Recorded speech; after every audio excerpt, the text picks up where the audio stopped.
Could you ever cheat on me? Absolutely.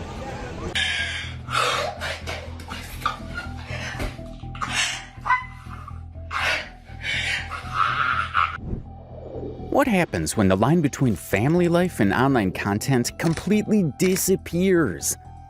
Imagine a childhood where every private moment is not only lived, but meticulously filmed and broadcast to the world. This might look like just another meme, but it is the true reality for Nika Diwa's children, whose lives are a constant stream of content, serving as fodder for the internet.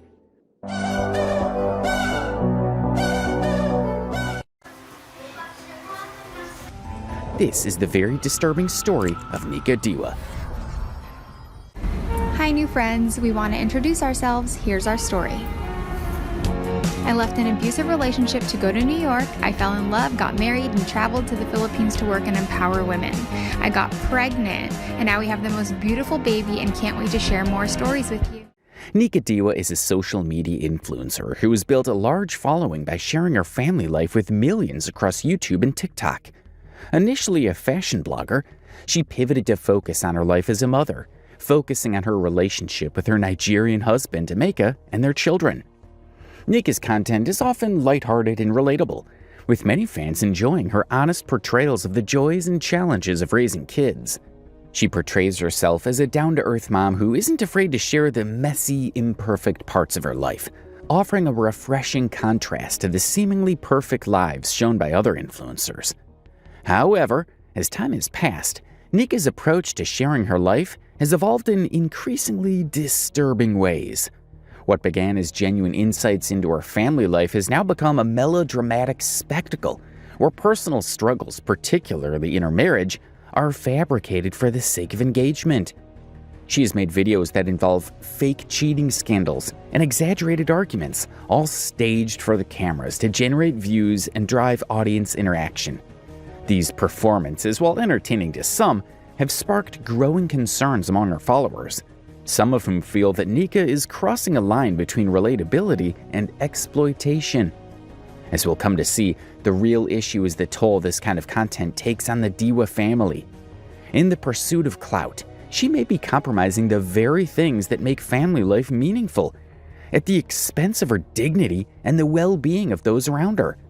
For example, a glaring example of this was when she posted a video of herself dancing in a postpartum diaper, presumably in a bigger attempt to normalize postpartum distress. And well, it was not received very well. People online found this unnecessary and cringeworthy, and it's even raised suspicions of her catering to fetish content.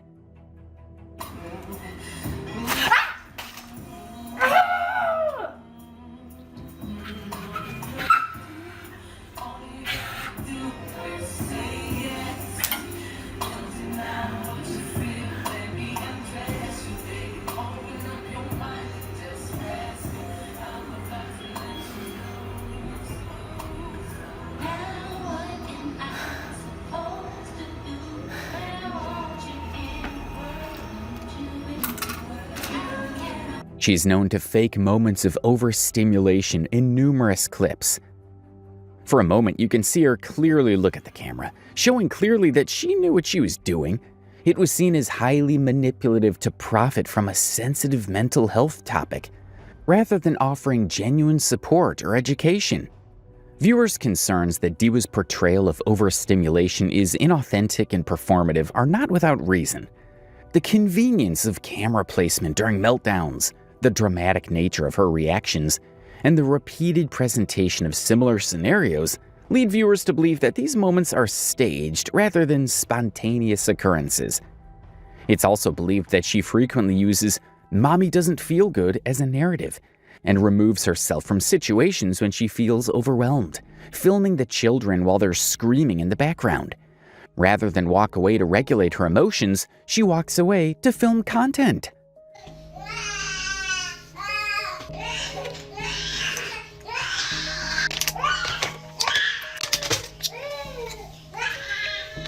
Sorry. She's also shown a pattern of seeking external validation by making it look like she's handling a difficult moment well, but is actually prioritizing content over her children's well-being. For instance, she admitted to yelling at her toddler for not being potty trained, then posted about it online to talk about what a bad mom she is. It's official, I'm the worst mom ever.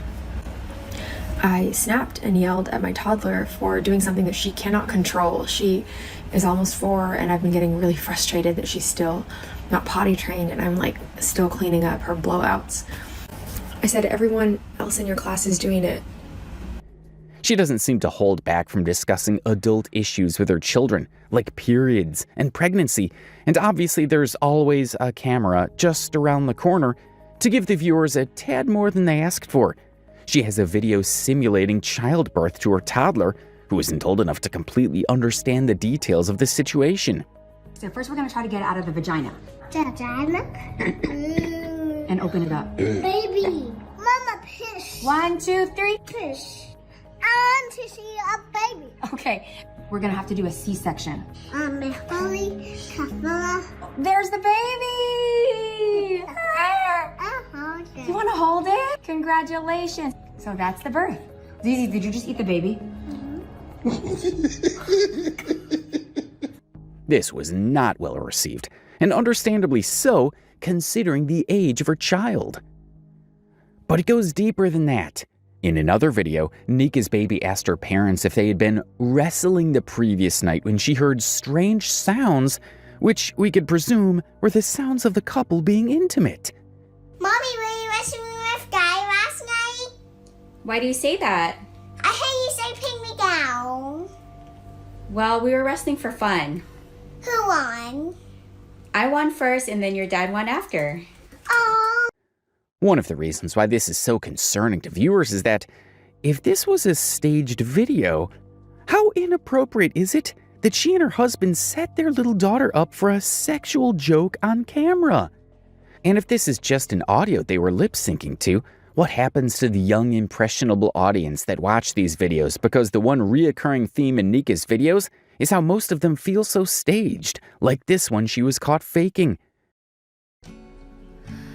Things fall apart, and time breaks her heart. And in another video where she claims to save her daughter's life on camera by chance. Hold on, baby, you have to wait, you have to wait. What's in your mouth? What's in your mouth? What's in your mouth? Open, open, open, open, open.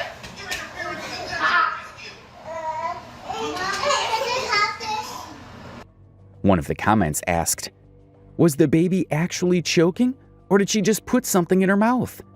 Which is a valid question, because how convenient is it that the camera was rolling when you saved her from choking, yet the act seemed effortless and lacked any genuine panic in your expression, especially since the choking child was conveniently out of view. But aside from all that, another behavior that raises several valid concerns is her obsession with her husband's and children's racial identities.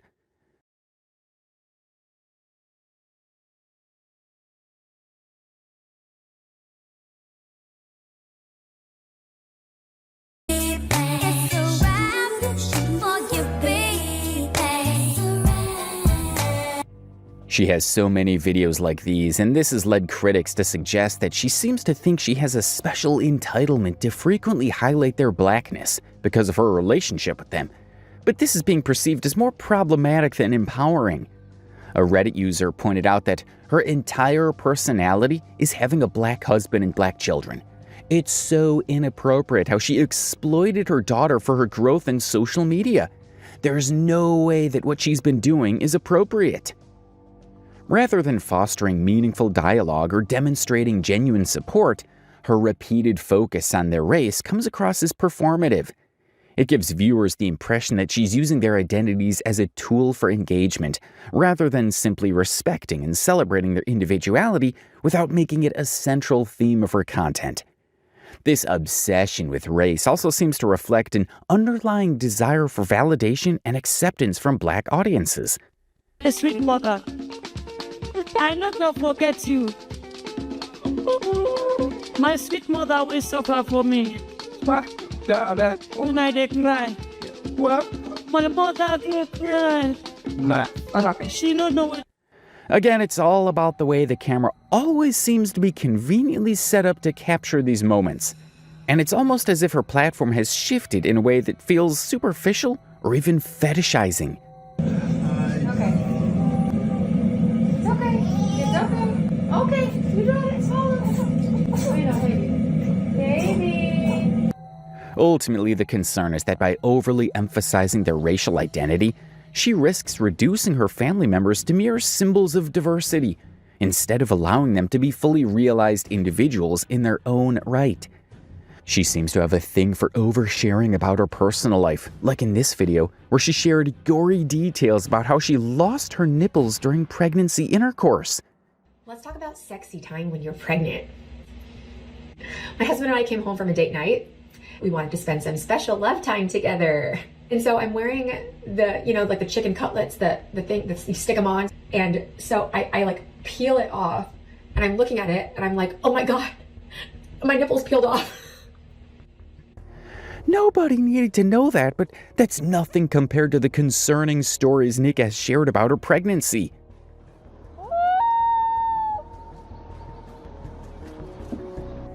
That video has since been taken off her page, but it reinforces that she's willing to post just about anything for views, regardless of how it might affect her or her audience. When it comes to her husband, Amelia, she's known to consistently weaponize relationship struggles for online engagement, and showcases a pattern of manipulation of viewers' emotions, insecurity, and a disregard for privacy. She also frequently jokes about divorce with her husband, and this might seem harmless to some, but it raises serious questions about the stability of their relationship. Like in this video where she jokes about leaving her husband because she had a dream about him cheating. I don't even know how to start this conversation, but I feel like you guys need to hear it first, and you need to hear it from me. I have decided to leave my husband. So I ordered pizza the other day, and the doorbell rings. I open the door, and it's a delivery girl. Immediately, she starts attacking me. She goes, "What are you doing at my boyfriend's house?" I said, "What do you mean your boyfriend's house?" She goes, "This is my boyfriend's house. Who are you?" And I go, "His pregnant wife. Who are you?" She says, "I'm his girlfriend." I slam the door in her face, but then I remember she has my pizza. So obviously I open the door again and say, "Thank you for the pizza." Sorry. So I roll over and wake up my husband. And he's like in a deep sleep. He has the audacity to be sleeping. And I'm standing over him like, "Who's the girl?" And he's like half asleep and he's like, "Babe, what are you talking about?" And I'm like, "You know what I'm talking about. When's the last time you ordered Pizza Hut?" And he's like, "Babe, I don't order Pizza Hut. I'm diabetic." And I'm like, "That's not the point." Safe to say, we will not be ordering from Pizza Hut anymore in real life or in my dreams. But it seems the engagement she got from that video inspired her to make another in hopes of getting more views. So she made another video, but this time replacing Pizza Girl with Librarian. I'm in a complete state of shock. I just found out that my husband has been cheating on me with the local librarian. My husband, out of nowhere, says to me, "Hey, we should get a library card."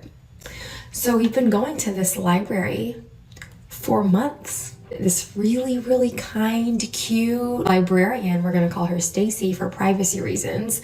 My daughters love her. I decide on a Saturday to take my girls to one of the book readings for children. After the book reading is over, I pack up the girls when I see Stacy. So I go over to say hi when I'm intercepted by my husband with flowers. And I'm thinking, oh my God, that's so sweet. Like he never gets me flowers. And then he turns around to give the flowers to her. I am heartbroken.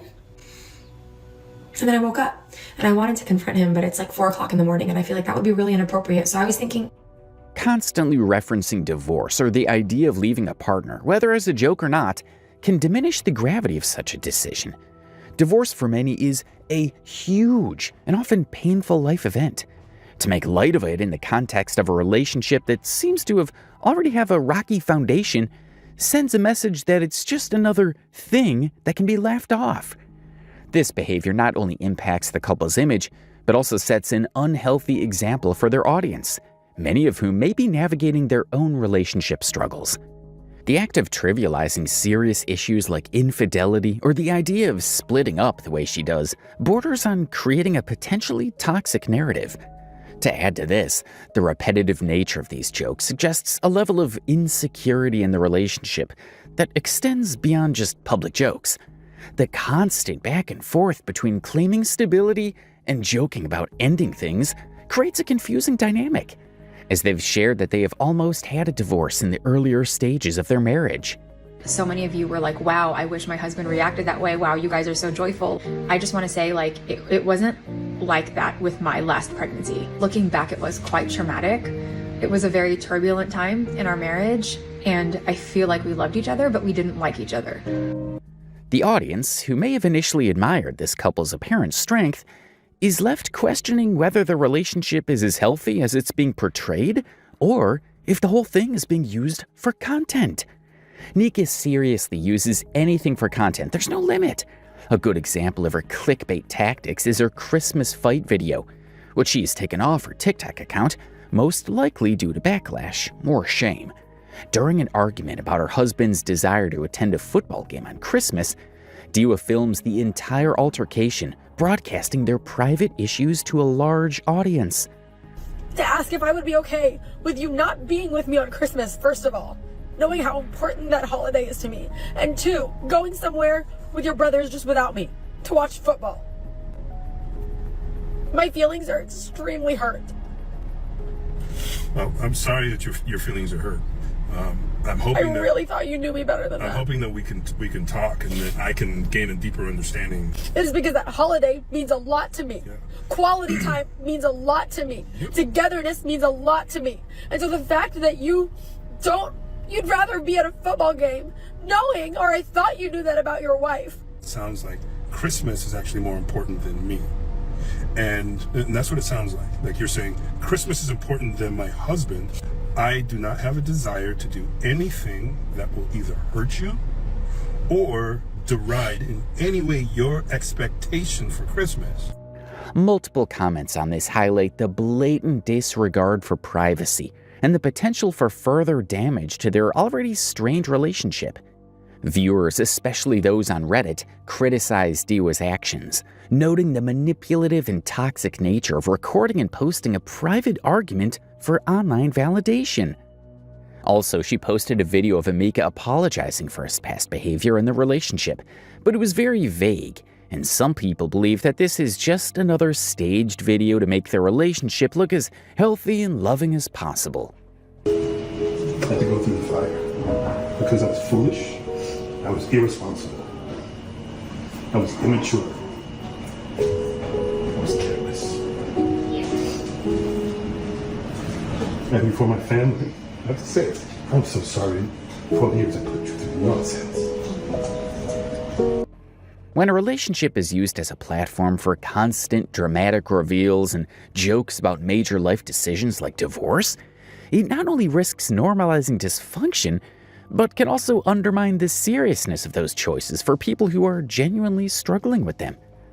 Moving beyond her relationship, another concerning issue is her parenting, which is marked by several concerning behaviors that are detrimental to her children's well-being, like her inconsistent approach to rules and discipline. For example, she initially insisted her children finish everything on their plates, and even took them to an orphanage to teach them gratitude and encourage them to finish their meals. More, baby? Yes, my love. All day. More? Can you show more? Say hi to Dad.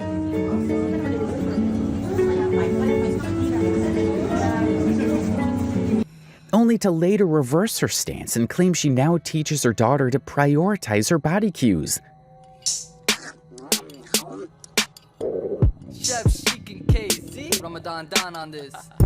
A comment even pointed out the hypocrisy. But this summer you made a post saying you could never finish their food, so you took her to an orphanage so she would be more grateful. While parents may change their approach as they learn more, Diwa's flip-flopping seems more about engagement than her child's needs. This was her excuse for the switch-up. You were absolutely right about that. I was wrong. I used to think that that was the goal, to like teach your kids to finish everything on their plate, because I was taught that, but I'm now putting more emphasis on her listening to her own body cues. Let you in on a little secret. Parents don't really actually know what the heck we're doing. We're just making it up as we go along. We really love our kids. We do our best. When we find out better, we do better. The inconsistency can be confusing for daughters who struggle to understand what's expected of them, and also for viewers who for some reason look to her as inspiration to be better mothers.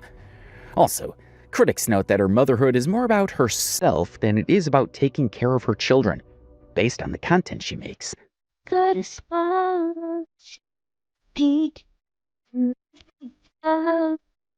Emily, everything was face, spread, it's all in bed.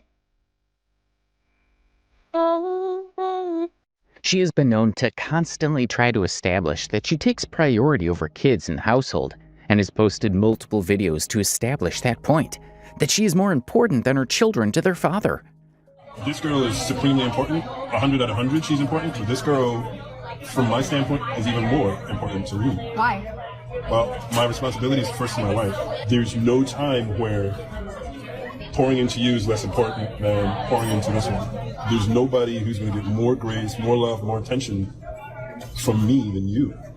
She's going to get the whole world. She's going to get it all. But she will always be second to you. More examples of this include filming her daughters being disciplined by their father for disrespecting her.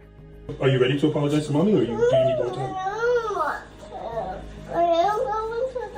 All right. You know what? No, you got to do it without whining. Look at me.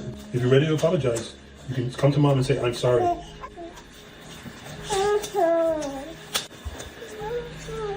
Why are you sorry? When you're ready to apologize to mom, please let me know. All right? You want to say you're sorry? Right? You understand that that's my wife, right? And in this household, mommy is always number one. Mommy puts me number one, and I put her number one. And that's the only way that we can make sure that you have everything that you need, that you're always safe. Do you understand? Also, Nika has been known to portray the persona of teaching our children consent, but this is also another form of content that comes off as staged. In a video, she talked about how her daughter enforced her boundaries, which seemed like a cute and educational piece of content. There's a boundary! There's a boundary! It's a boundary! It's a boundary! But the next day, she posted another video from the very same incident, but this time, it was the boy teaching her daughter boundaries. Because Daddy said so. But at the end of the day, viewers didn't find much of an issue with it. It was content after all. But then it got weirder when she posted one of her most controversial posts yet, where she was changing her infant daughter's diaper on camera. To many viewers, this is the video that crossed the line, questioning whether the video was being used to exploit a private moment for content rather than genuinely providing any meaningful educational value to the child. This area right here, this is your private part. So only mama's allowed to change it. My uncle do it? No uncles change diaper. Can my dad do it? Your dad can do it. Yeah. Can my mom do it? I can, yes. No boys are allowed except daddy. If someone changes your diaper, say, I have to ask. oh, I have to ask? Yeah. It's my body. Okay, may I change your diaper, please? Yeah. Okay, thank you. Thank you. The irony of this situation is that Diwa's stated intent to teach consent was at odds with her actions. An infant is legally incapable of consenting to being filmed, especially during such a vulnerable moment. Diwa's decision to share this intimate moment with her online audience contradicted the very boundaries she claimed to be teaching. The backlash against the video was swift, with many viewers recognizing the violation of privacy and recognizing how weird it was that her uncle was mentioned. Kinda weird she asked about her uncle, but this whole video is strange, so I feel like this is a conversation you can have without recording it, especially when not wiping your child's private parts. I feel like this didn't need it to be recorded, but it's definitely not child exploitation. The criticism grew so intense that Diwa ultimately removed the video, but the incident had already raised serious questions about her approach to content creation. Ultimately, the diaper changing video became a focal point for ongoing concerns about Diwa's content.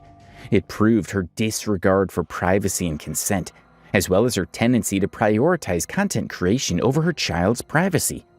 People also believe that there are other sources to learn this kind of information, and it's not completely necessary to see this type of content on TikTok for the safety of her children.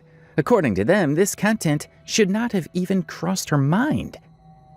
Diwa's content also poses risks to her children, exposing them to online creeps, and also poses a risk to her audience, particularly to young viewers who might see her actions as normal. It's also worth considering the impact of the constant pressure to perform on the children, even when they express discomfort, is particularly concerning. This is seen as a severe boundary violation and contributes to the overall critique of Nika's parenting style. This approach is damaging for her children, hindering their ability to regulate their emotions in a healthy, supportive environment. The children are forced into a perpetual performance mode, unable to experience genuine moments of emotional processing or distress. There's an instance of Nika's daughter actively withdrawing consent, which is blatantly ignored. In the video, her daughter says, "No, no, no, I'm not taking a picture," while still being filmed. No, I'm not taking a picture. This identifies this as a clear indication of her lack of respect for her daughter's wishes, and also an inconsistency with Nika's preaching of consent and boundaries. People online are not afraid to point out. A Reddit user said, "It's one thing to record your daughter when she's upset, but to post it on social media? That is a whole new level of cruelty." It's also stated that she's going hard at this style of content, because this might be Nika's attempt at a big break, as she has reportedly tried to get famous people multiple times with little to no luck. This isn't just about a few awkward moments or controversial posts. It's part of a pattern of behavior that has become common in influencer culture, where the desire for fame and attention often comes before the privacy of one's family and personal boundaries. She seems to use her family's identity to get attention, rather than allowing them to be celebrated on their own terms. This reduces them to stereotypes or symbols instead of recognizing them as real, complex individuals. While Nika may believe her content is empowering or relatable, it becomes harder to tell the difference between what is empowering and what is exploiting her family for views.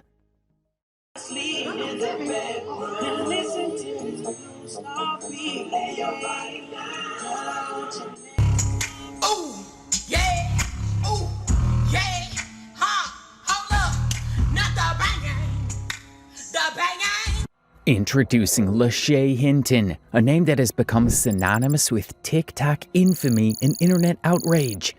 Known for her shocking behavior both online and in real life, Lashay is a tragic testament to how far things can spiral when clout caching and neglect collide.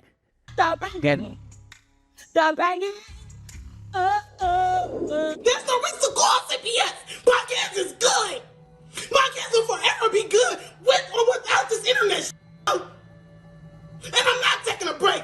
Report my page like I did the last time, and I'ma still pop up on your For You page. Like, come on now. You're not telling me what to do, bro. I'm a grown... Dubbed the Apple Store Queen for her bizarre habit of recording videos on display phones, she gained a following for all the wrong reasons. But her story goes far deeper and darker than harmless TikTok antics. There have been multiple instances where child services were called to her house. Her antics have gained her the title of TikTok's most neglectful mother. And this is just the beginning. The details of her life are not just controversial, they're heartbreaking.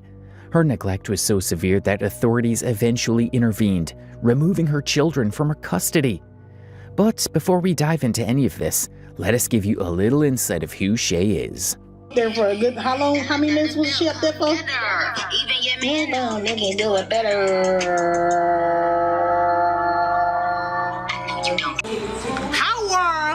How are a whole bunch of strangers who ain't never seen me in a day in their life, don't know me, Don't know me from a can of paint gonna tell you about me. Like, make it make sense. Y'all need to make that make sense. How are a whole bunch of strangers who don't know about me gonna tell you about me? Jobless and living off government aid, Lashay's story is not just one of failed priorities. It's a cautionary tale about how neglect and internet fame can intersect to create a storm of public outrage and personal tragedy. In today's video, we'll tell you everything you need to know about Lashay Hinton and her truly disgusting behavior. Who is Lashay Hinton? For those of you who weren't around at the time, Lashay is known as the Apple Store Queen for a reason. This is because she got her first taste of fame when she recorded a video of herself awkwardly and, to be honest, quite disgracefully dancing in front of one of the display phones. Sleep in the bed and listen to lay your body down till next time I skip until I hear you scream.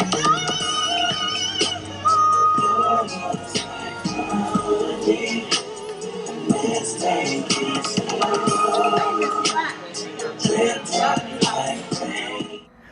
You wouldn't be wrong to say she was basically the original on this really absurd trend. Now, this happened a while ago when Shay was not even a part of the TikTok scene. In fact, from what we remember, this happened well before TikTok was even a thing. One hilarious thing about her Apple Store video that went viral was the fact that no one was really paying attention to her. And like us, a lot of people also found this quite funny, and this probably was the only reason why this video went viral. However, Lashay's the type of person who would hang on to a tiny taste of fame and try to gain more attention. So, in an attempt to keep her fame going, Shay turned to TikTok. For a while, she remained an innocent part of TikTok, where she would post harmless dancing videos and makeup tutorials.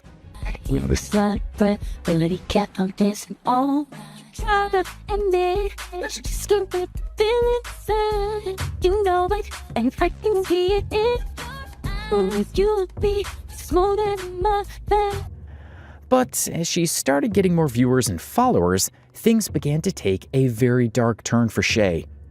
With followers, Shay also attracted an army of trolls who started noticing many absurd aspects of her personality. The way she treated her children, the way she spoke, and the way she kept her house were no longer hidden from people. As we go deeper into the video, you'll realize that she basically had nothing else to do but just sit in front of the camera, hit her phone, and debate with her trolls. To give you an idea of her behavior during live streams, here's a little preview of what you're about to see through the rest of this video. They said that they put cash? Well, no. You can take it. You can take it. You can take it since they want to do $67 that they don't have, since they claim they care about the motherfucking kids. They form of pulling up is calling a piece of man. Let's be for real. Your form of pulling up is calling a piece of man. You don't pull up for real. You call a piece of man and the police. You ain't pulling up for real because you're scary. And you way over there across town. Over there in the Netherlands. Shut up. Unemployed is... From these clips alone, it's apparent that her live streams and online appearances often feature excessive shouting and frequent insults. Her behavior during these streams is characterized by relentless rants, often filled with nonsensical remarks, all while neglecting her children. It's easy to see why some view her as an example of what not to do when it comes to parenting. Her reactions can also be startlingly volatile. Even mild suggestions, such as someone advising her to step away and calm down during a rant, often have the opposite effect. Instead of de-escalating, such comments seem to ignite an even more intense reaction. This has led to instances where she lashes out by hitting herself, slamming her phone, or engaging in other destructive behavior. I guess it ain't got nothing to do with nothing. I don't need to take a break. I don't need to take a break. You got small teeth. Your teeth about this little. However, things get a lot more creepy and concerning once we bring her kids into the picture.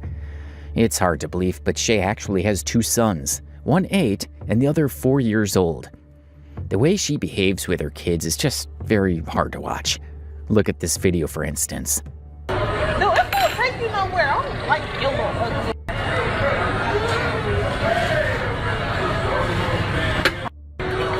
No, it won't take you nowhere. This is one of the most popular of her, where she's at a restaurant and she could be seen calling her son and then throwing something at him. And this is not where she stops either. She even proceeded to spit on him. Calling a kid ugly and throwing something at him? This was just one of the many horrifying glimpses into Lashay Hinton's parenting, or lack thereof. Actions like these defy the boundaries of what any sane adult, let alone a parent, could fathom doing to a child. It forces us to ask an urgent and unsettling question. Was Shay ever capable of caring for these kids? And if her content is any indication, the answer is painfully clear. She was not. During one of her live streams, she asked her son if she fed him and whether he was starving. And this is what the kid said. My kids ain't starving. Mike and Elijah, are y'all starving? Who just threw that ball? Elijah, are you starving? No, you not. Why would you say that? You just ate. Now again, Elijah, are you starving? Mason, are you starving? Are you well fed, right? We got a lot of food in this house, right? You know I love you, right?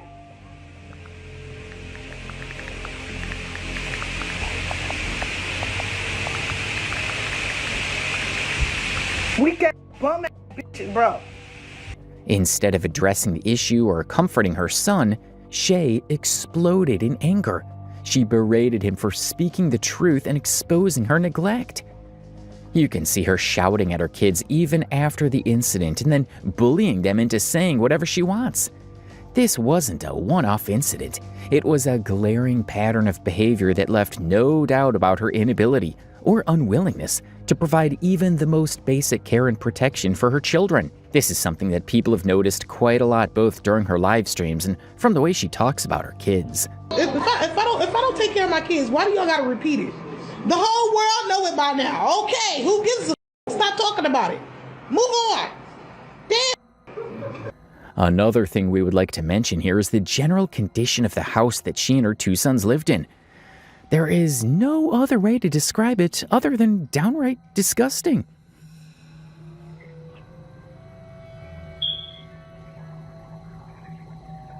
Y'all, hurry up and get up in here. Hurry up. Okay, whoever this is in here, I'm really about to cry, y'all. Like, when I say this house is disgusting, I gotta go. It's roach bombs everywhere. Look, no, this not even a worse house full of food, baby. Let me show y'all. Okay, the house full of food, baby. No, let me show y'all the kids' room. Like, I'm really about to cry. Like, no, this is KLR 50. Look at the kids' room, y'all. I'm really about to cry. Look, these kids were sleeping on this. Look, like, I don't even want to go in here, y'all. There's so many roach bombs and there's holes everywhere. I'm really, like, sick to my stomach. Like, I don't even know what to say for real. I'm finna, look at this, all this. I'm really sick to my stomach, y'all. Like, I'm really feel like crying. Like, them kids did not deserve no shit like this. Ooh, this bathroom smell horrible. Ooh. She forgot all her hygiene, though. Her nasty ass. She ain't use it any way. Look, the toilet, I don't know. I'm not touching nothing in here. She got her pads and she left her. It's stinking there so bad. How the do you live? I gotta go, y'all. Look at the roaches. I'm dead. Like, she had to bomb in order to get her. Look at all these dirty stuff. Like, I'm about to cry. Like, she had them kids living like this. Look at this. Whose room is this? They had them kids. Oh, she had her boot. She had them kids living like this, dude. Bombs everywhere. I gotta get up out of here. Because this sad. And she's sleeping on this every night. Nasty ass. Vanna too. Vanna need her up too. I don't care. This nasty, y'all. And whoever said this is funny as I don't know what's back here, but this nasty too. Sell these on eBay. Alright, y'all. Save this. I gotta go. It's disgusting. Alright.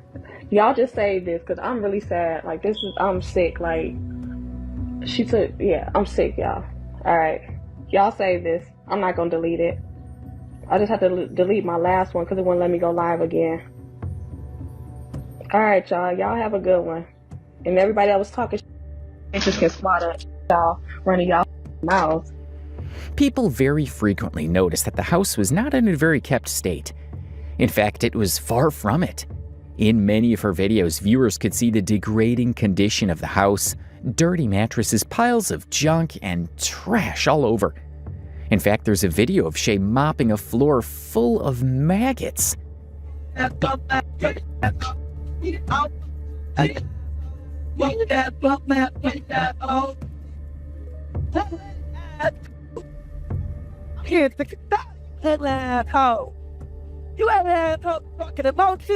In the above video, if you look closer, you can see the maggot infestation on the table and spot the flies zooming around.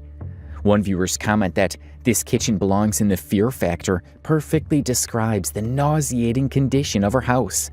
Everything from her aggressive behavior to her extremely poor hygiene habits indicates that she is a very unfit mother. She herself admitted that she forced her children to wear dirty clothes. And this is not even the extent of her negligent behavior. One Reddit user revealed that Shay's eldest son has missed school for 94 days, and the normal school year is 184 days. Shay has said in one of her live streams that she did not send her oldest son to school because she did not feel like waking up at 6 and getting him ready. This is clearly the height of neglect. It makes you feel sorry for her kids. Many of her viewers believe that the reason she's unable to take her son to school is because she's either too drunk or hungover in the morning. And you know what the fun fact is? Her son's school is only a 6-minute drive from her home. Not only that, she has also asked for money online to take him to school on multiple occasions. Y'all can send some, help me out to take my son to school. Cash app right there. Thank you. During one of Shay's live streams, her eldest son can be seen communicating that he can't read. But Shay dismisses his concerns and continuously asserts that he can read. Any sane mother at this point would have been concerned about her son's academic performance. But this is Lashay we're talking about, the woman who is disgusting to the point of no return. Lashay's neglect extends beyond her son's education and hygiene. She even withholds food from them.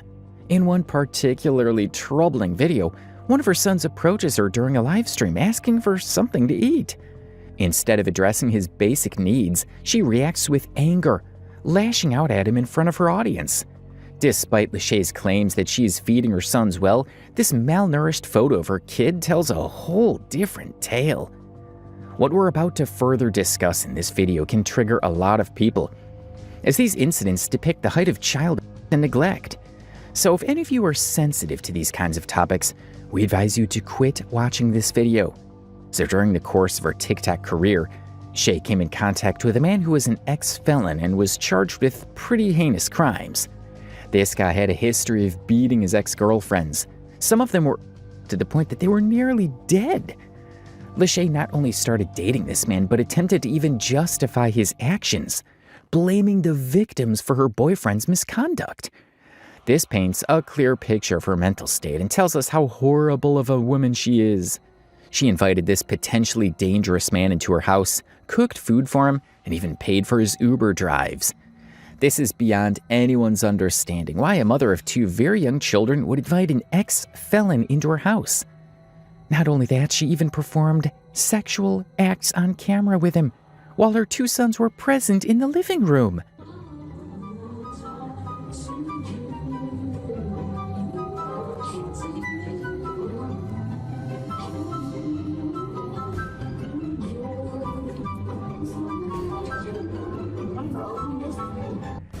This is beyond disgusting and downright sickening. When confronted about this incident, she flat out denied everything, claiming that none of it ever happened. However, as we delve deeper into her personality, a clear pattern of dishonesty emerges. She even denied ever hitting or physically her children, but this too was exposed as a blatant lie. Leaked screenshots from a private group chat Lashay was part of revealed her openly bragging about hitting and smacking her sons, leaving no doubt about her actions. Lashay is also a heavy drinker and allegedly a drug addict.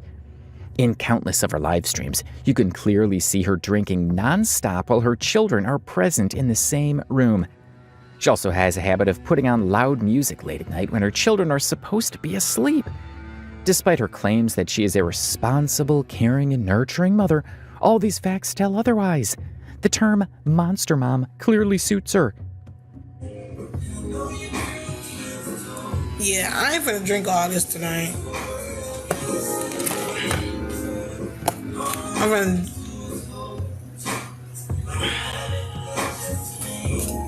My age range, I think they said they want you to dance for $50. The motherfuckers ain't finna send me no $50. Those motherfuckers send me that $50 to that cash app that's pinned or that's on the live. I ain't doing shit.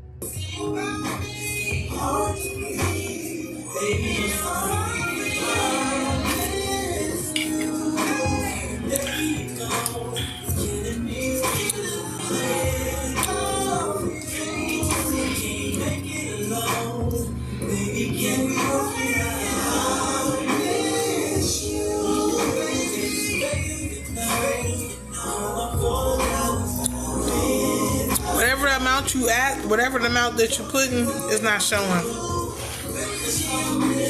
She has a very bad reputation online. Most of her viewers are genuinely concerned about her mental health and safety of her children. Whenever she is confronted about her antics, she gets very defensive and aggressive. Her threatening tone, incoherent ranting, and inarticulate behavior can define her entire online persona. She goes on and on during live streams, smacks the phone, hits herself, and cries nonstop. She's so down and rage sometimes that you can't even catch what she's saying. Making my page private. That's gonna get the out my motherfucking live, Jesse, because you sound stupid as a. I don't scam no motherfucking body. I don't scam no motherfucking body. I don't need to stay off. The internet needs to stay off me. Y'all love telling me what the I need to do. Tell these people. No, I'm not. No, this is my page. Y'all don't tell me what the do with my motherfucking page. This is my page. I run this. Not y'all. I run this. Y'all trying to run me off. I'm not going nowhere. I'm not going nowhere. If you want me to go somewhere, come kill me.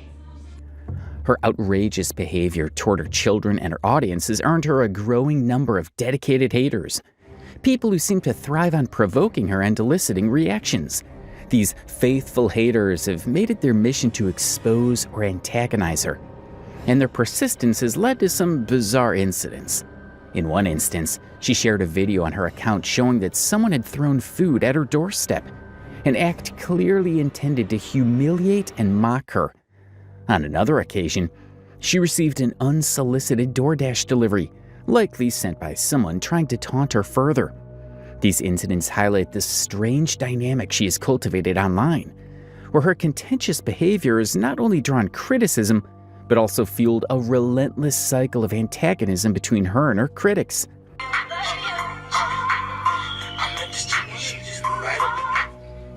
Is it is it through DoorDash or is it through give it to me? Cause I know they paid for it, didn't they? I know they paid for it because I know they paid for it if it's through DoorDash. Yeah. Thank you for whoever paid for it. Thank you for using your DoorDash.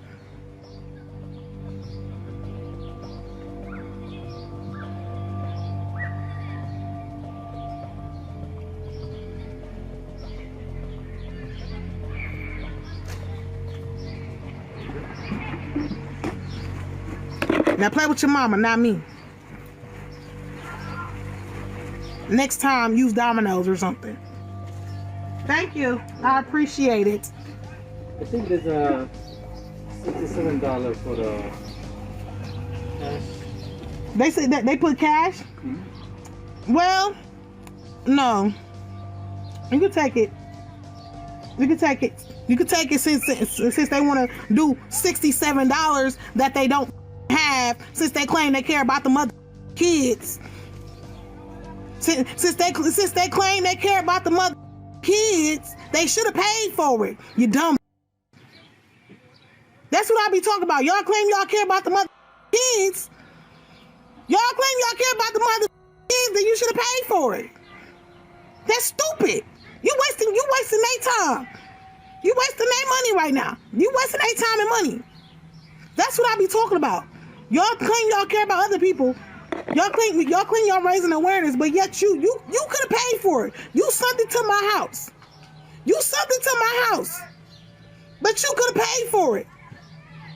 It's common decency. If you're gonna send something. She neglects her own kids, but thinks it is her sole responsibility to address every criticism she faces online. Every time a troll says something off about her, she completely loses her cool and starts ranting madly. This is something that has happened not once or twice, but during every other live stream. These are some of the examples of how she lashes out at her audience. Extreme bullying, bro. Extreme bullying, bro. I don't do nothing to nobody. I try to ignore this, but these motherfuckers talk about calling CPS on me. My kids is good. My kids is good. They don't need y'all. They don't need. Oh, y'all dead people in y'all bio. Y'all need to stop playing with me, bro. Stop playing with me. This shit ain't funny. I'm not the one to play with. I'm not the one to play with.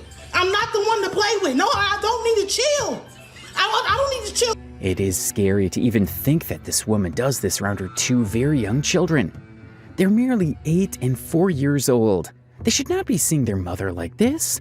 While Lashay could have simply avoided these situations by turning off the live streams, it was her choice to stay live and address all the backlash.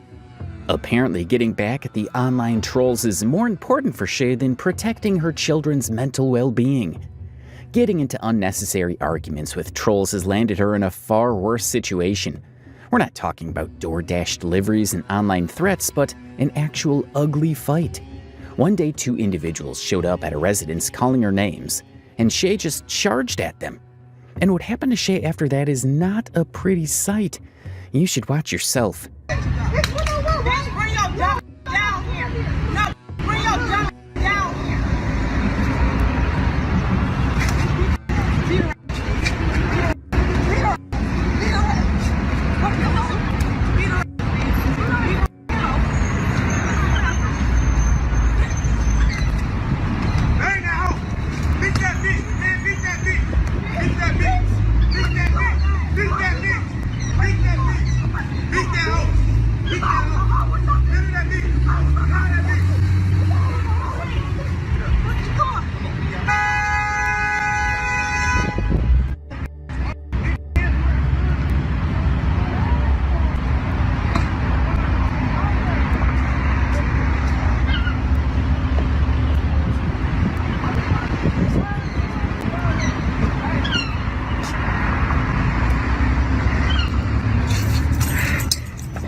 While it is undeniably disturbing to witness someone being subjected to such violence, this situation might have been avoided if Shay hadn't escalated matters by challenging her trolls to confront her in person.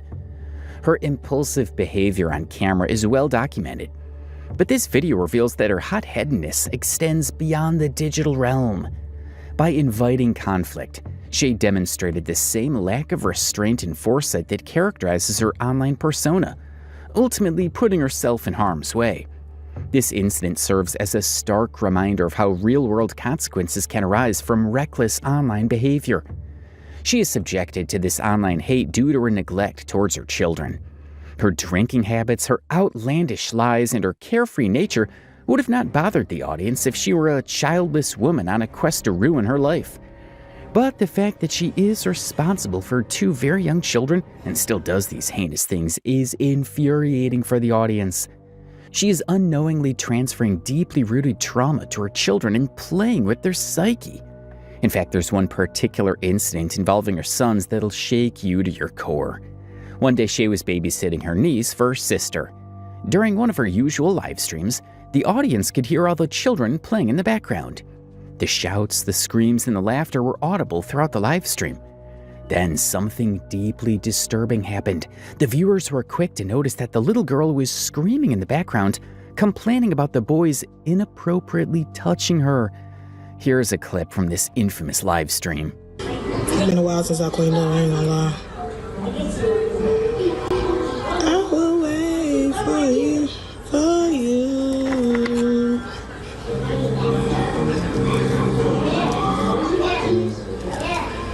Ooh, you been snowed in since Thursday. Ooh, oh my God. I'm gonna pray for you. Good morning. I'm gonna do some baby hairs today.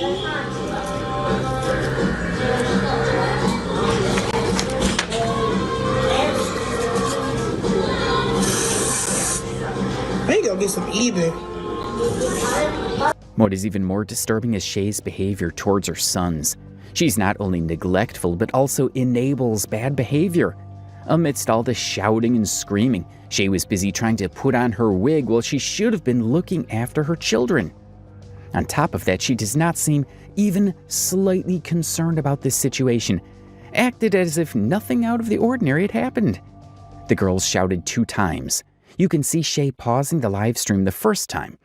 But when the girl complained in the background the second time, Shay just resorted to giving her children a look and continued setting her wig. It's sickening. She was responsible at that very moment not only for her sons, but for her niece as well. And she prioritized her hair extensions over her children's well-being. While we can't blame the children as they're very young and naive, Shay was responsible for controlling the situation. Her audience confronted her during a live stream, and her reaction to this confrontation was completely unbelievable. She dragged her little son into this drama, and what happened after that is very uncomfortable to watch. Okay, so Meister, who was pulling Desiree pants down when y'all was right here going changing sides with stuff? When y'all was pulling each other down, who was pulling Desi pants down?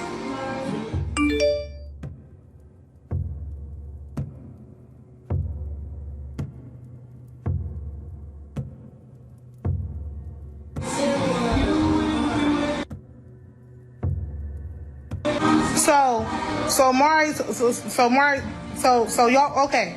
When I was right there, right, you remember when I had the blonde wig on? I forgot what look I did. I think it was one of them looks.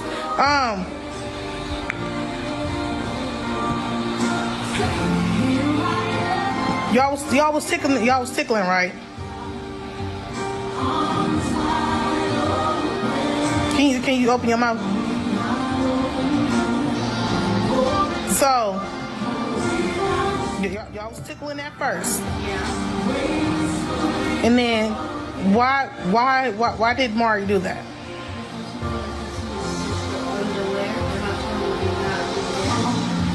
You told him not to do that, right? Right. Because these people on the internet are saying that you did it. I don't believe them. I know you wouldn't do anything like that. I'm sorry that we have to go through this. Now, did Mari stop?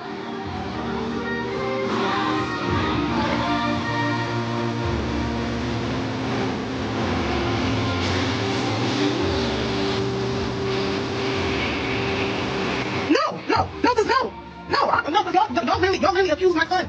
No, my thing is, y'all been saying that my son did it. Y'all have been saying that my son did it. My son didn't do that. What you mean don't tell him about this? Like, come on. Man, y'all brought the kids in this. Y'all brought the kids in this, though. Y'all brought the kids in this. No, y'all did not. Y'all said my son. Y'all said my son, bro. This No, he did not say that. The manner in which she interrogates her son is appalling on multiple levels. Her approach is not only inappropriate, but also deeply unsettling, as it puts her child in a highly uncomfortable and public position. Despite numerous viewers urging her in the comments to stop and leave her son out of this situation, she blatantly ignores their concerns and continued to press him for answers. What makes this even more disturbing is her unwillingness to take accountability. Instead of reflecting on her actions, she turned her frustration toward the audience, accusing them of being the ones who involved her son in the first place. Her behavior in this instance further alienated her viewers, intensifying their criticism and raising serious questions about her judgment and priorities as a parent. It's a stark example of how she repeatedly fails to protect her children from unnecessary drama, prioritizing her own agenda over their well-being. Some months later, Shay broke down in another live stream and discussed that her sister was not talking to her anymore. Situation was wrong. I should have did something when it happened. I'm tired. There should be no reason I'm getting death threats. There should be no reason I'm going through this stuff. There should be no reason I'm getting talked about like a dog. Like, people do the worst to me, bro. And what am I supposed to say about my niece? I can't even talk to her. My sister not talk to me. I don't know what to say. I can't speak on my niece's behalf. I can't speak on this. I can't speak on my niece's behalf because I haven't talked to her. I don't even talk to my sister. I don't even talk to my family, bro. I don't even talk to my family because of the situation. I'm ready to run the away. I can't take this no more. I just want people to just leave me the alone. No matter what I do, they've been eating me up for 2 months now. 2 months now. Now it's more people onto it. It's more people. Given the severity of this incident and Shay's refusal to take any accountability, the decision of her sister is perfectly justified. Listening to this audio makes you feel almost sorry for Shay, but it's her own actions and stubbornness that led her down this rabbit hole. In almost all videos where she talked about this incident, she seems keen to prove that her sons did not do it. She should have taken accountability herself instead of dragging her young children into this mess. Here's another video of her trying to cover up the incident and badly lashing out at the audience. She been saying that on live multiple times. And they don't even be touching her. Y'all didn't see nothing. Y'all heard. Y'all didn't see nothing. Y'all didn't see nothing. I see everything right here. And I see everything right here. I literally see everything right here. And he wasn't touching her. He wasn't touching her. At the end of the day, y'all didn't see. Y'all delusional as a. Y'all didn't see. I see everything. Clearly, I looked over there. He didn't do nothing. No, you be for real. You dumb bitch. You be for real. Fight me. Fight me.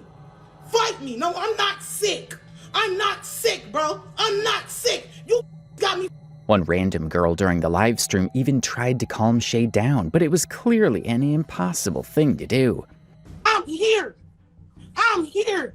I'm here with the guys. What's up? They want to try me. I'm here. The vibes are good earlier. That's what they doing. I don't play about my other kids. They try to use my kids to get to me because they block, and I don't with they. I don't fuck with them. That's why they mad. I don't fuck with them. They need to move the on and let that go. Girl, I don't want to yell that no more. I'm finna get off. I'm scared. You scaring me, girl. You scaring me. Give me how you exit. Her rage throughout this stream is terrible.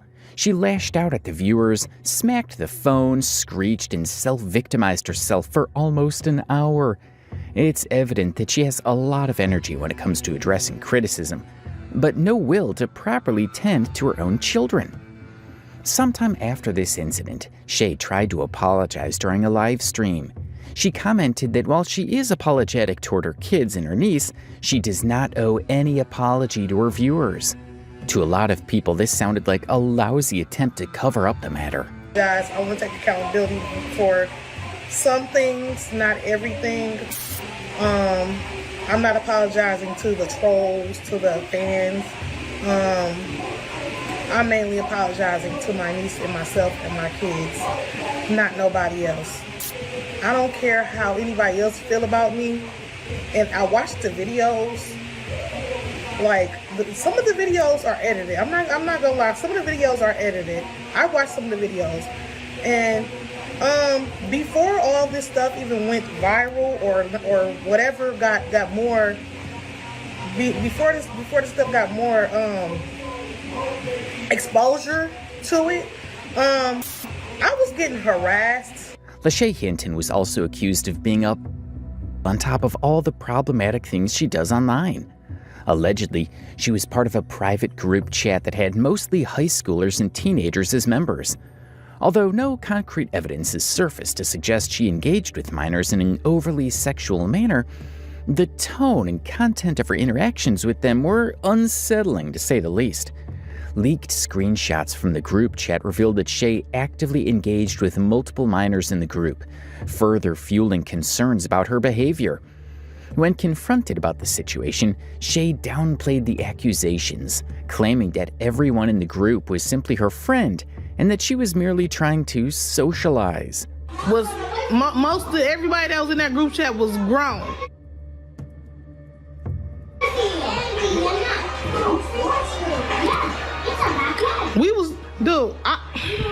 I explained this earlier. I was trying to get close with my fans. I was trying to interact with my fans. That's all it was. It wasn't how people it wasn't how people intended. I was being friendly. I was literally being friendly. I wasn't on no weird shit.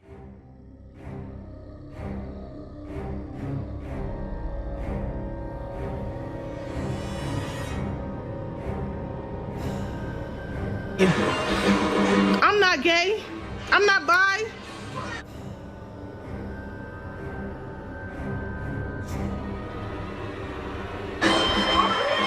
Somebody is a snake. However, her explanation raises more questions. Why would a grown woman, particularly one with 2 children of her own, choose to interact with a group of teenagers on social media? Her justification feels questionable at best, with many interpreting it as an attempt to deflect blame and downplay the seriousness of the allegations. She also posted a very feeble apology after this incident. She was constantly sweating and shaking throughout the video while admitting her mistakes, but at the same time denying the allegations. I'm confused. I'm hurt. I'm tired of talking about it. I just want all this. I don't want to keep talking about it. I don't want to keep speaking on it. I said my piece earlier. I'm not gonna keep on you. Y'all be trying to make it seem like I'm switching my words up. I'm sticking to what I said earlier, bro. I'm sticking to what I said earlier. I apologize for the situation.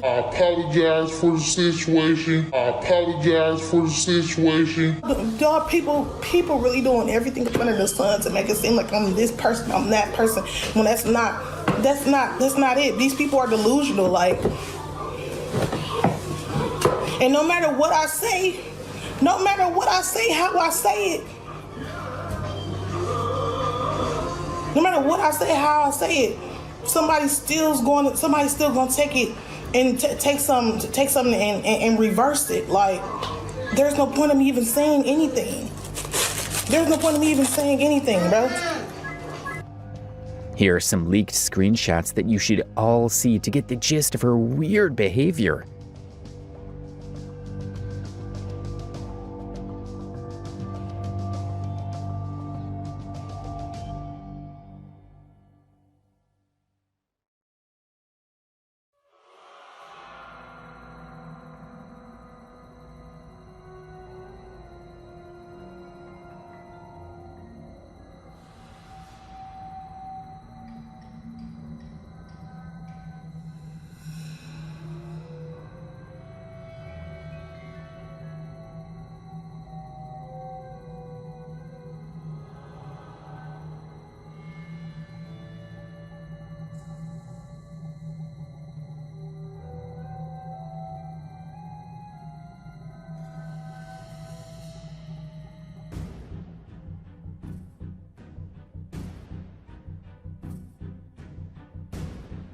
All of these things prove that Shay is in need of some major help and clearly not in the state to take care of her children. In fact, she's been visited by Child Protection Services multiple times throughout her TikTok career. The first time CPS knocked on her door was in 2017. She was charged with 2 accounts of child neglect regarding her eldest son. You can get the details on this case through this link. The details of these charges are deeply disturbing. The first case against Shay stemmed from her son's physical abuse, inflicted not by Shay herself, but by a friend she had entrusted with his care. The second case arose after her son accidentally ingested her sleeping pills, an incident that tragically left him in a coma. When news of these charges surfaced, many initially assumed Shay herself had physically harmed her child. To address the backlash, Shay took to social media, explaining that the abuse occurred while her son was at her friend's house. She claimed she had left him there temporarily to run errands, implying the situation was beyond her control. He never was in a coma. I did not beat him into a coma. Somebody else did. A bitch that I thought I could trust did. This is the first incident. I had a friend that I thought I could trust. She used to watch my son of me beating him into a coma. That's not what happened.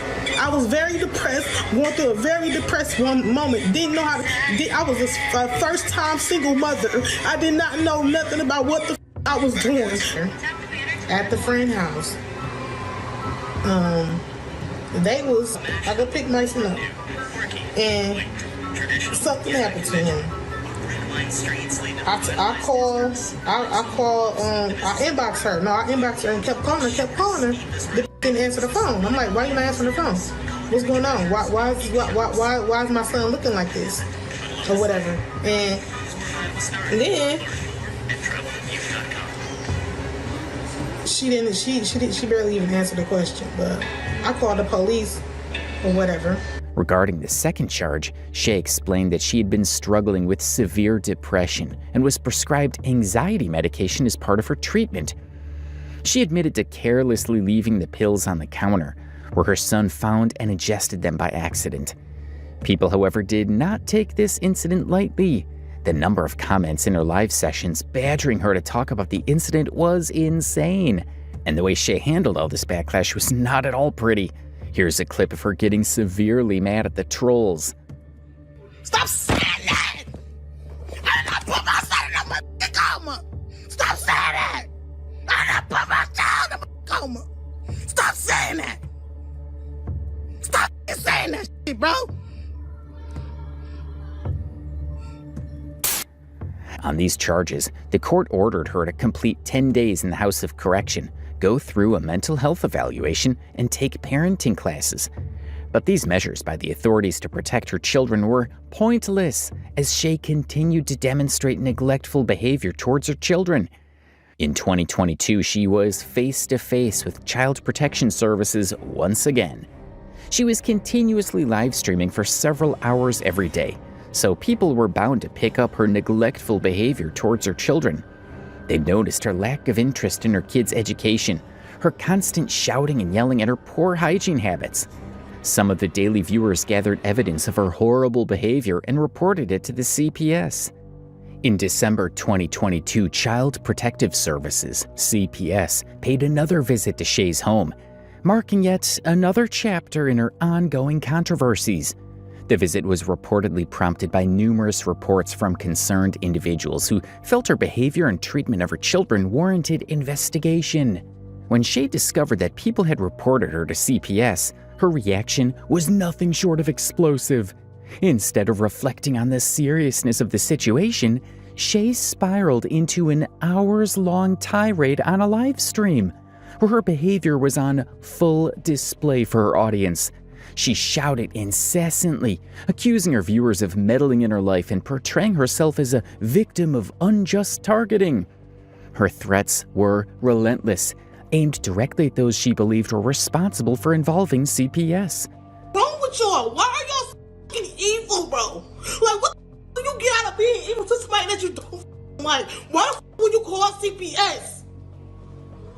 There's no reason to call CPS. My kids is good. My kids will forever be good with or without this internet, bro. And I'm not taking a break. Report my page like I did the last time, and I'ma still pop up on your For You page. Like, come on now. You're not telling me what the fuck to do, bro. I'm a grown ass bitch, and I'm gonna continue to be a grown ass bitch and do what the fuck I want. If you got a problem with what I do on my motherfucking page, check your motherfucking stuff, bro. Check your motherfucking stuff. If you got a problem, come to my motherfucking doorstep with that. Come to my doorstep with that. We'll discuss the outcome of this CPS visit later in the video.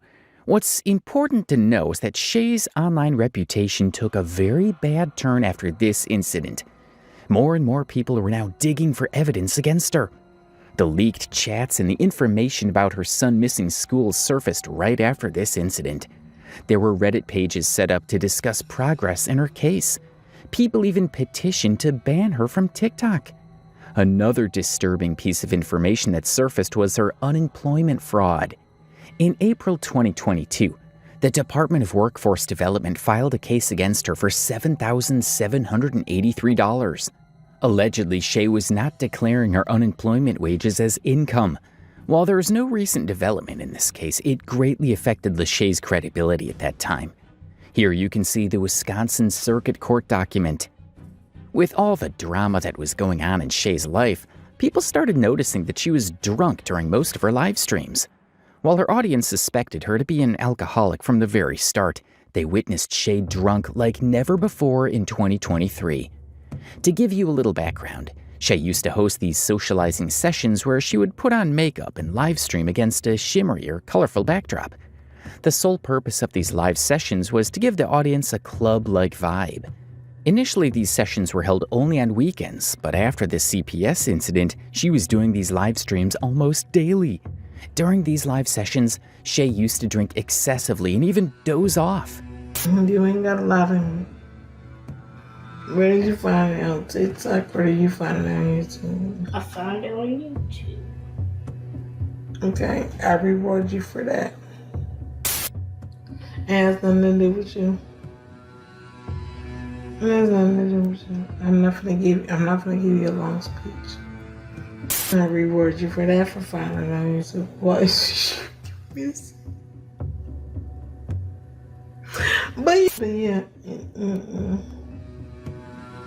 What's something with you? You okay? You want your phone back? Here you go. There's your phone back.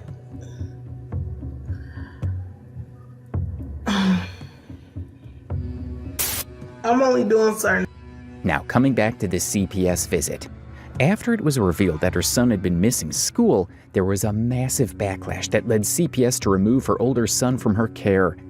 Allegedly, her son was placed temporarily in one of Shay's aunt's custody. Elijah remained there for a few months, but unfortunately returned to her mother in October 2023. For any sane mother, this should have been a wake-up call, but Shay was still the same Shay. Just 2 weeks after Elijah's return, yet another troubling incident occurred that further highlighted Shay's shortcomings as a mother. During one of her usual live streams, when her nephew and her sister were also around, another inappropriate thing happened.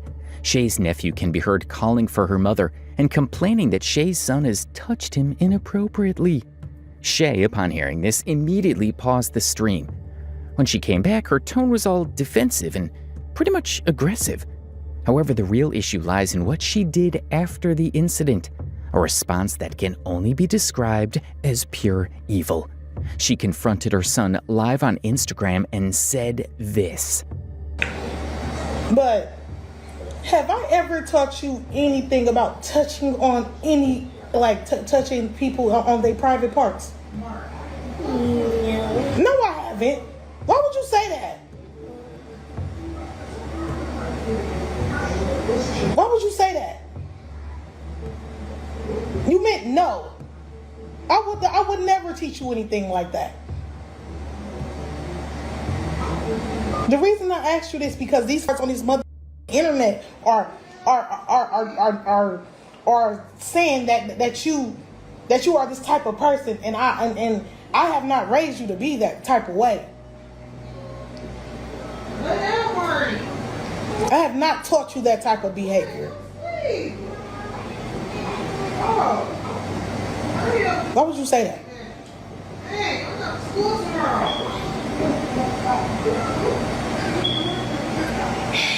It is very disturbing to see her address her children like that. Rather than handling the situation like a responsible parent, she chose to confront her son accusingly in front of hundreds of people. While it is important to tell the child about the severity and consequences of these actions, it is equally important to address these matters with utmost care. But Shay here seems unable to process any technicality of being a parent. While we're on the topic of irresponsible parenting, let's discuss more about Shay's disgraceful online persona. Time and again, she has shown how good she is at panhandling. We mentioned earlier that she once asked her viewers to send her money so she could take Myson to school. However, that's not the only account of her e-begging. She's been panhandling since the very start of her TikTok career. It's her habit to put on horrible wigs, do sloppy makeup, and demand money from her viewers. She even accumulated $600 from one anonymous viewer by crying about her unpaid electricity bill. She told a long, unfortunate tale of her electricity being cut off and even took her sons to the nearest McDonald's to access free Wi-Fi. Out of sympathy, one viewer transferred $600 to Shay, but on the condition that she would pay it back. It was later revealed by the woman that Shay immediately blocked her after receiving the funds. I need 400 more.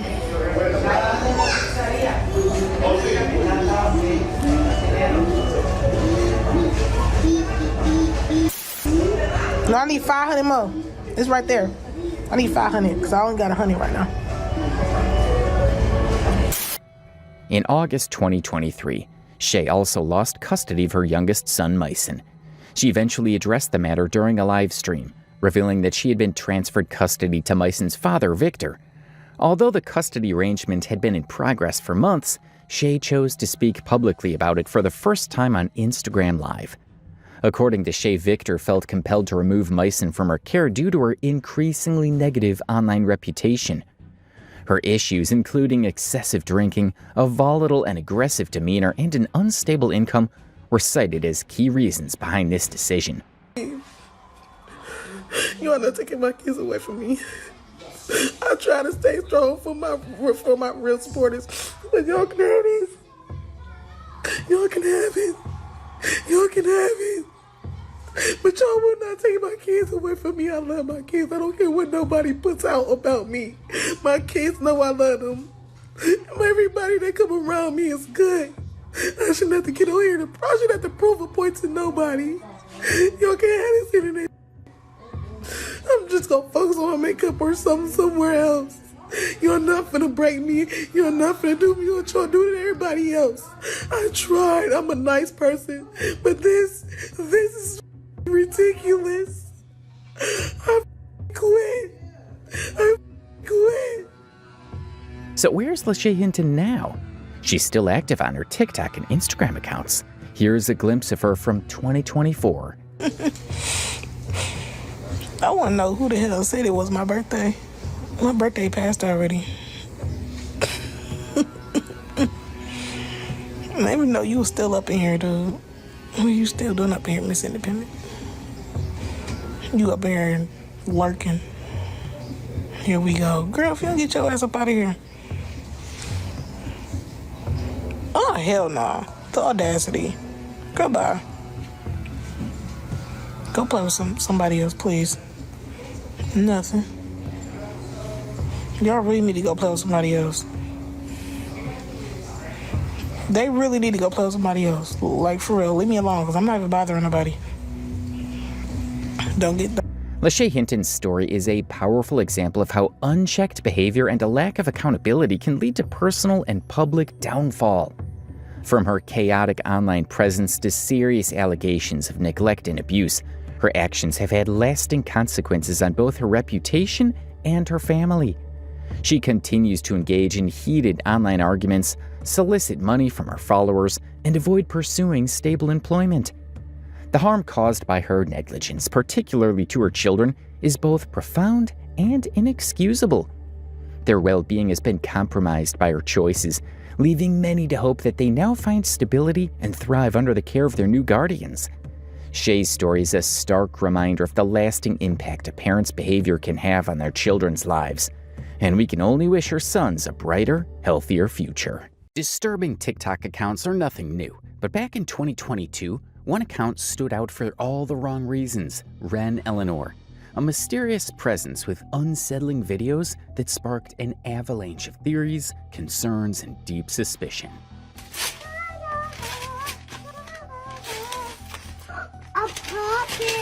At first glance, Ren's content seemed cryptic, but like you just saw, various TikTok users began to dig, and they dug deep. It quickly spiraled into something far more disturbing. Many believed the account was a front for something darker, possibly a cry for help, or worse, evidence of exploitation. And despite massive public outcry, TikTok did absolutely nothing. Now we're in 2025 and things haven't gotten better. In fact, they've become 10 times worse. Not only has Ren's content grown more bizarre, but similar accounts have begun to pop up across the platform, each one more alarming than the last. And as insane as that sounds, the story doesn't end there. From whispers of an FBI investigation to horrifying new TikTok communities thriving in plain sight, we're diving deep into a digital rabbit hole that's been ignored for far too long. But to understand the chaos we're in now, we have to go back to the beginning. The hardest part about covering the Ren Elellanor situation is trying to wrap your head around how normalized it's become. We're talking about one of the biggest child-centered TikTok accounts on the entire platform, and yet barely anyone is talking about how deeply unsettling it really is. Ren Elellanor isn't just a TikTok account, it's an account run by a mother named Jacqueline, where literally every single post revolves around her daughter, Ren. And Ren, she's 4 years old. That's right, 4.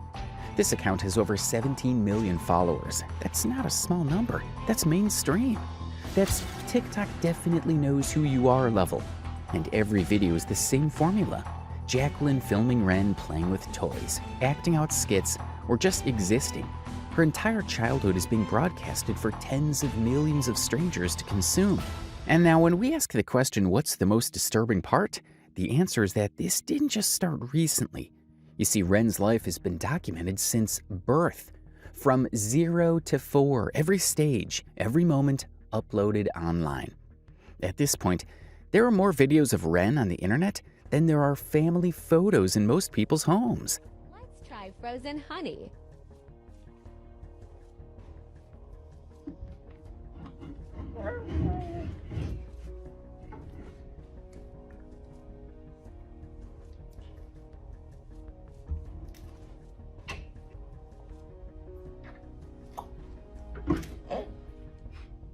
Okay.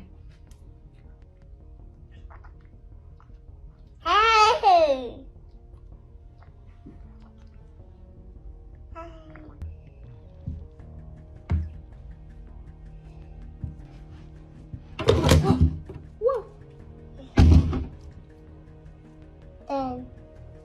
Okay, can you take it off?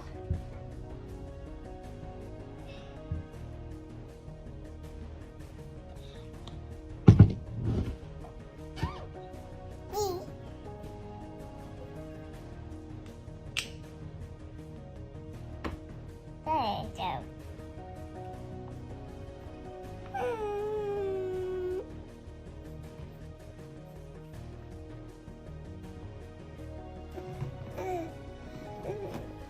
So since she doesn't want to try it, I will try it.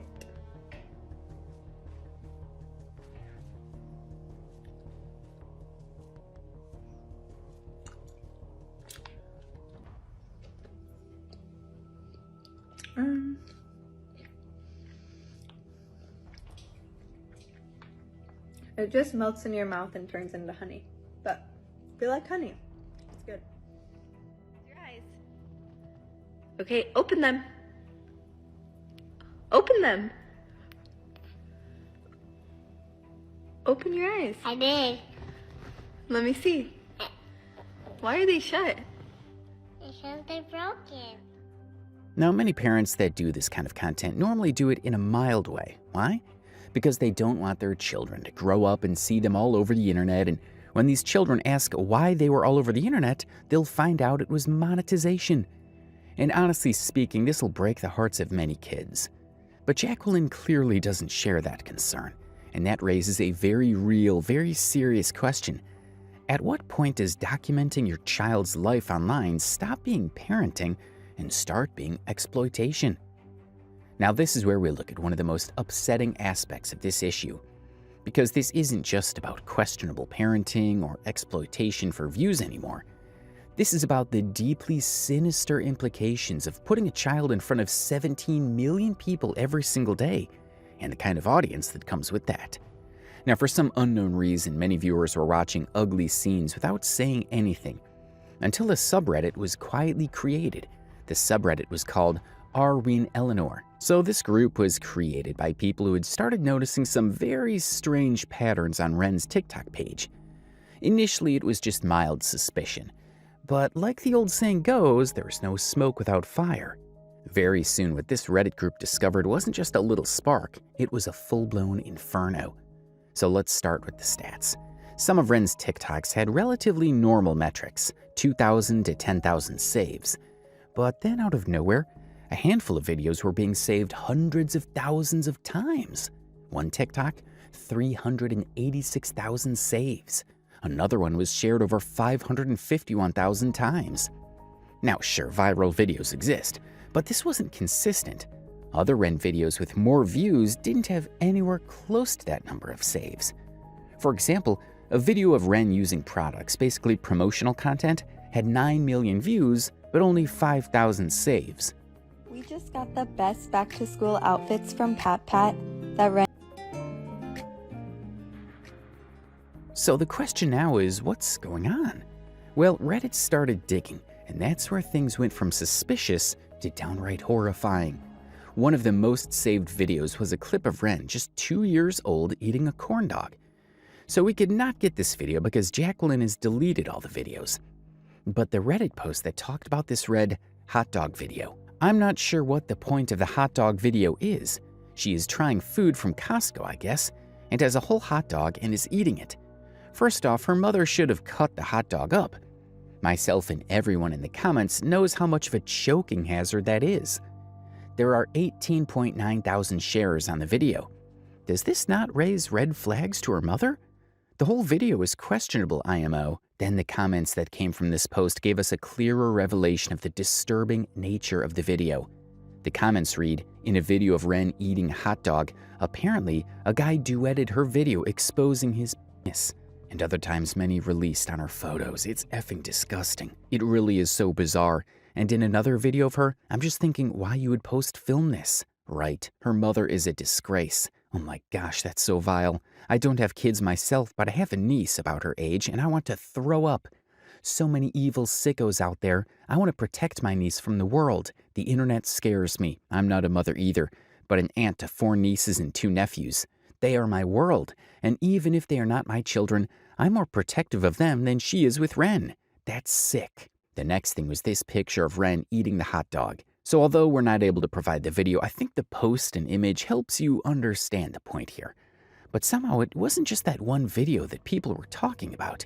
Another picture on Reddit showed Ren in a bathtub. But this time it wasn't just about the alone, it was more because the bathtub incident led to another post that showed some more disturbing pictures. Now, when these pictures came to light, it led to a serious feud among some set of viewers. In fact, one of them was comparing this Ren to another baby Lily. Now, some people will argue that trolls exist everywhere. But when it's in a situation like this, one moment after another, comment after comment, and thousands of saves on very specific types of videos, you stop calling it trolling and start calling it what it is, predatory behavior. However, let's remember that this is a toddler, just a toddler, one who will grow up to see all of these disturbing things about herself. But it didn't stop at TikTok either. Ren's Instagram was also being commented on with creepy, suggestive remarks. And worst of all, fan accounts began popping up. Entire TikTok fan pages dedicated to Ren, reposting her content, gaining thousands of followers, while these same disturbing patterns continued. So some people claimed that they were just interested in the products being used in the TikToks. But again, the numbers don't add up. Promotional videos with actual product showcases had lower save counts than random seemingly mundane clips, like the corn dog video, like the bath video. So the question comes up again, why are these particular videos being saved and shared so much? That's an uncomfortable conversation. Because as much as we'd like to believe that this is all just a weird algorithm fluke, the truth is far more disturbing. There are people online who are fetishizing this child. And the fact that it's happening so publicly, so brazenly, and with no action taken is terrifying. Now we need to ask the obvious question. Where are Ren's parents in all this?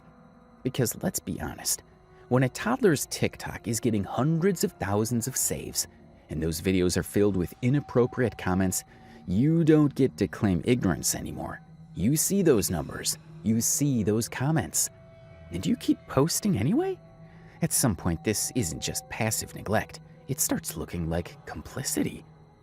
So you see, in a perfect world, parents should be able to share their children's lives online, celebrating milestones, funny moments, and cute quirks. But we don't live in that perfect world. We live in one where predators lurk behind screens, scrolling through TikTok like everyone else. So let's talk about what exploiting her child for predators actually means. Because if you take this video at face value, Jacqueline giving her child pickles, honey, or anything she chose to do.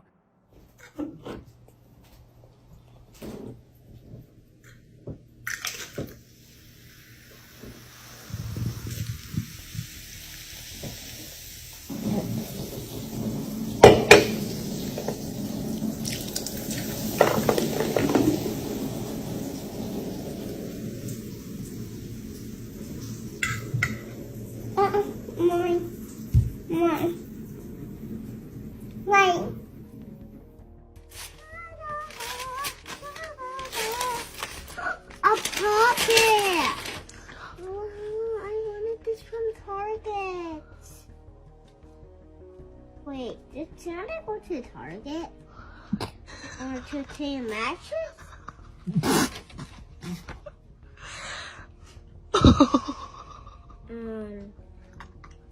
Christmas? Okay, maybe Christmas what? Now, you probably wouldn't see anything wrong. It's just a mom and her kid. Innocent, right? But here's the thing. The content itself isn't the problem. It's the context, the distribution, and more importantly, the reaction. Most parents, the moment they realize their child is drawing the attention of the wrong kind of audience, would pull the content down. They'd go private. They'd protect their kid. But not Jacqueline. Instead, she kept feeding the algorithm, and those same viewers with more. And it's not just irresponsible, that's dangerous. Now, let's not pretend the Ren Elellanor TikTok was some casual, family-friendly blog. The content is 95% centered around a toddler who can't consent to any of it. And on a platform with a 13-plus age minimum, that already raises questions. But it gets worse. Instead of stepping back when viewership dipped or when comments turned uncomfortable, Jacqueline shifted the content toward whatever would go viral. She even begged followers to help boost numbers when engagement dropped. She usually is like on an upward slope gaining followers, but then October came and she just like stopped gaining. And she was like staying the same, but now she's losing followers. Can we please help her? Now, there are two things about this plea you might not notice. The first one is that this plea was like an invitation to predators, saying come and see someone to exploit. And the second thing is what happened after the plea. After the plea, we experienced a sudden shift in content. It was no longer just about cute moments. Ren's videos started focusing more and more on food, oddly shaped food, often oversized or messy. Like we said before, we are talking foot-long corn dogs, jumbo pickles, Costco hot dogs.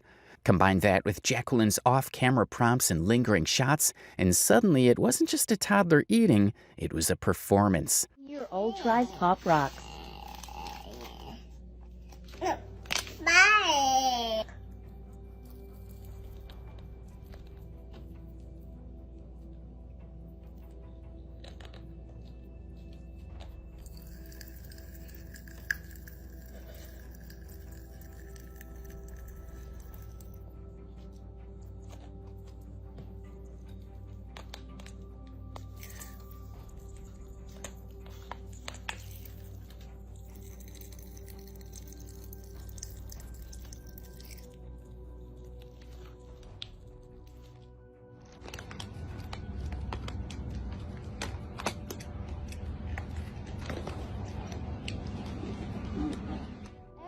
toddler eats at the fair. Barbecue pulled pork sandwich.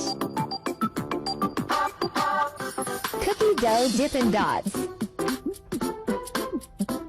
Cotton candy. Coca-Cola. Popcorn. Caramel apple. Water. Jumbo pickle. Tootsie Roll. Fresh squeezed raspberry lemonade.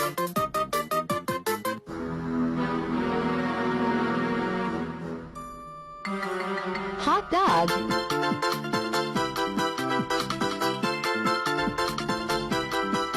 Tiger's blood snow cone. Now, these videos weren't just being watched, they were being saved, favorites, archived, revisited, and they came with creepy comments like, "How can she not hug him and press him? I would die for your innocent eyes. I wanted her, how cute.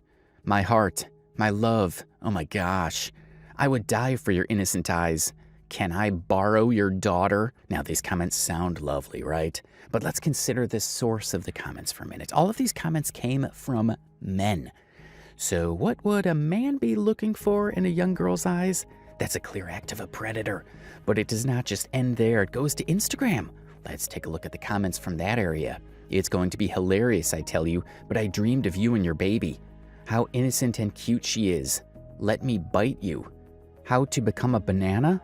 Daddy's love girl. I wish there was at least banana in it. What a hottie. I just want to be around you. One piece of love. Let me bite you. You have a very beautiful daughter, every boy's dream. I want to be salve to those cute eyes of yours. I'll eat you up.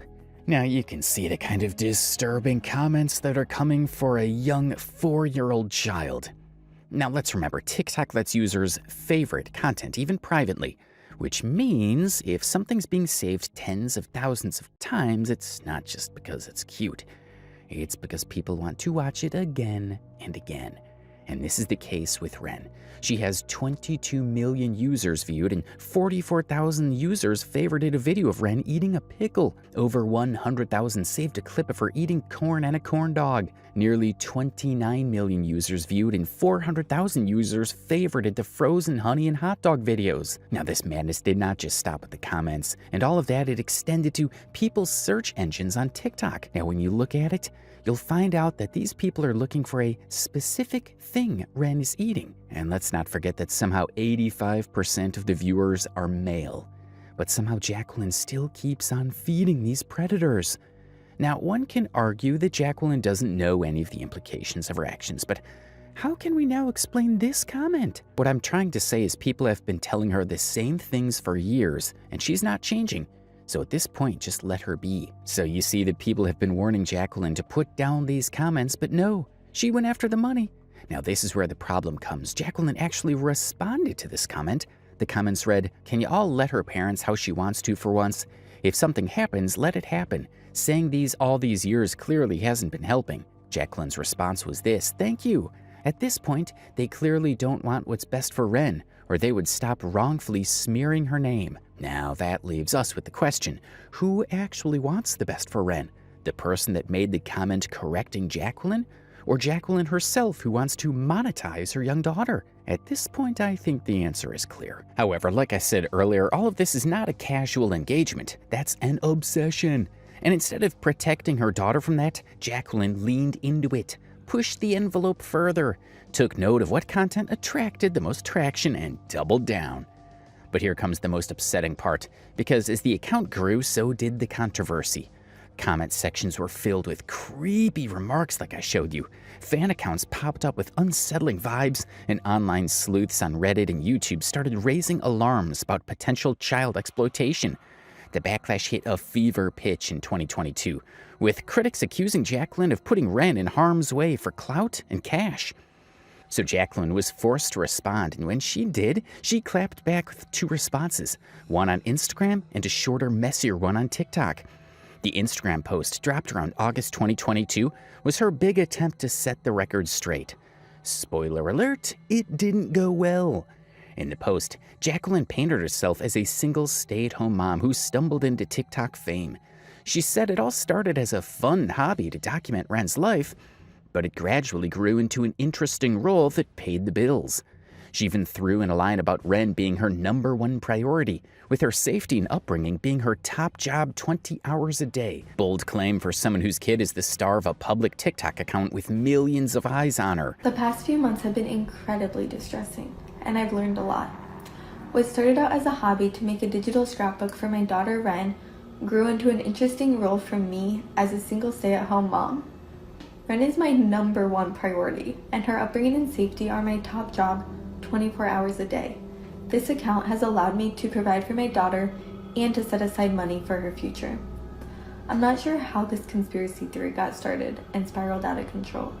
What you need to know is that no law enforcement agencies I conferred with, including the FBI, have found any proof that my daughter's likeness appears on inappropriate websites.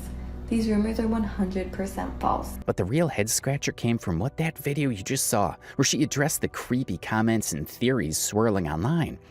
Jacqueline admitted she should have spent more time reading the comments, but said it's tough with such a big audience.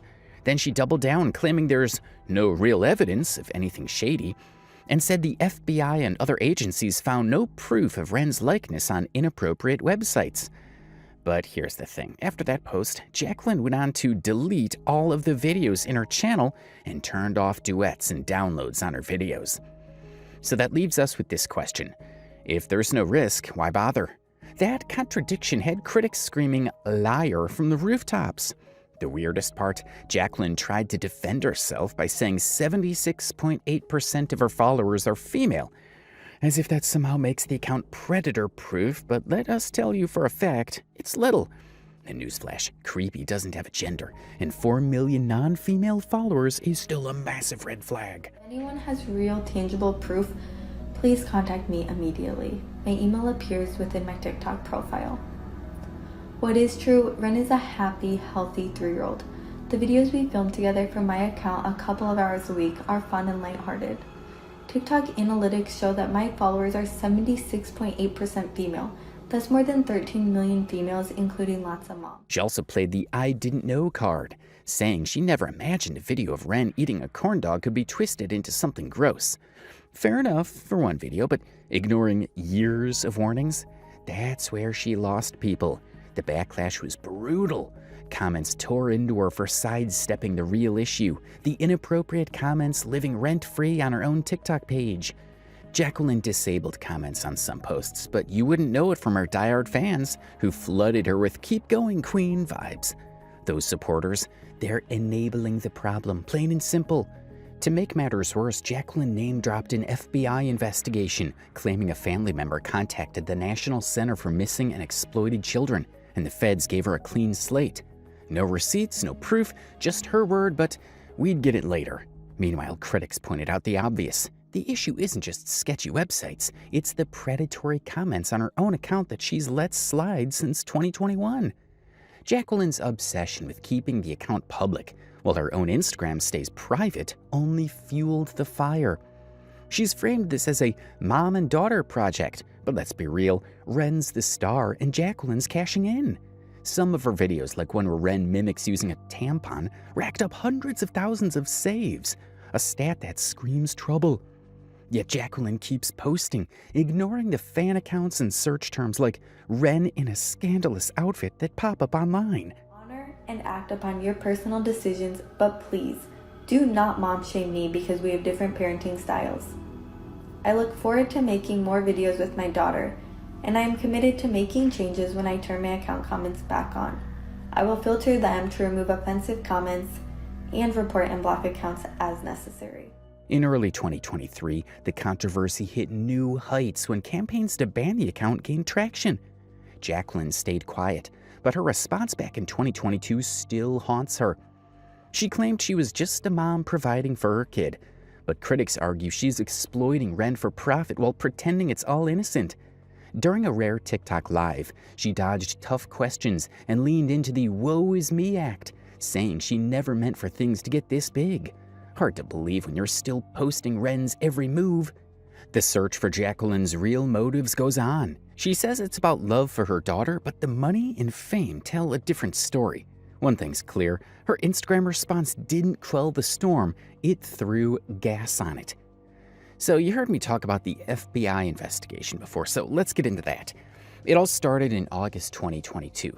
Jacqueline tried to douse the flames with an Instagram response, claiming she's just a single mom providing for her kid. The bombshell?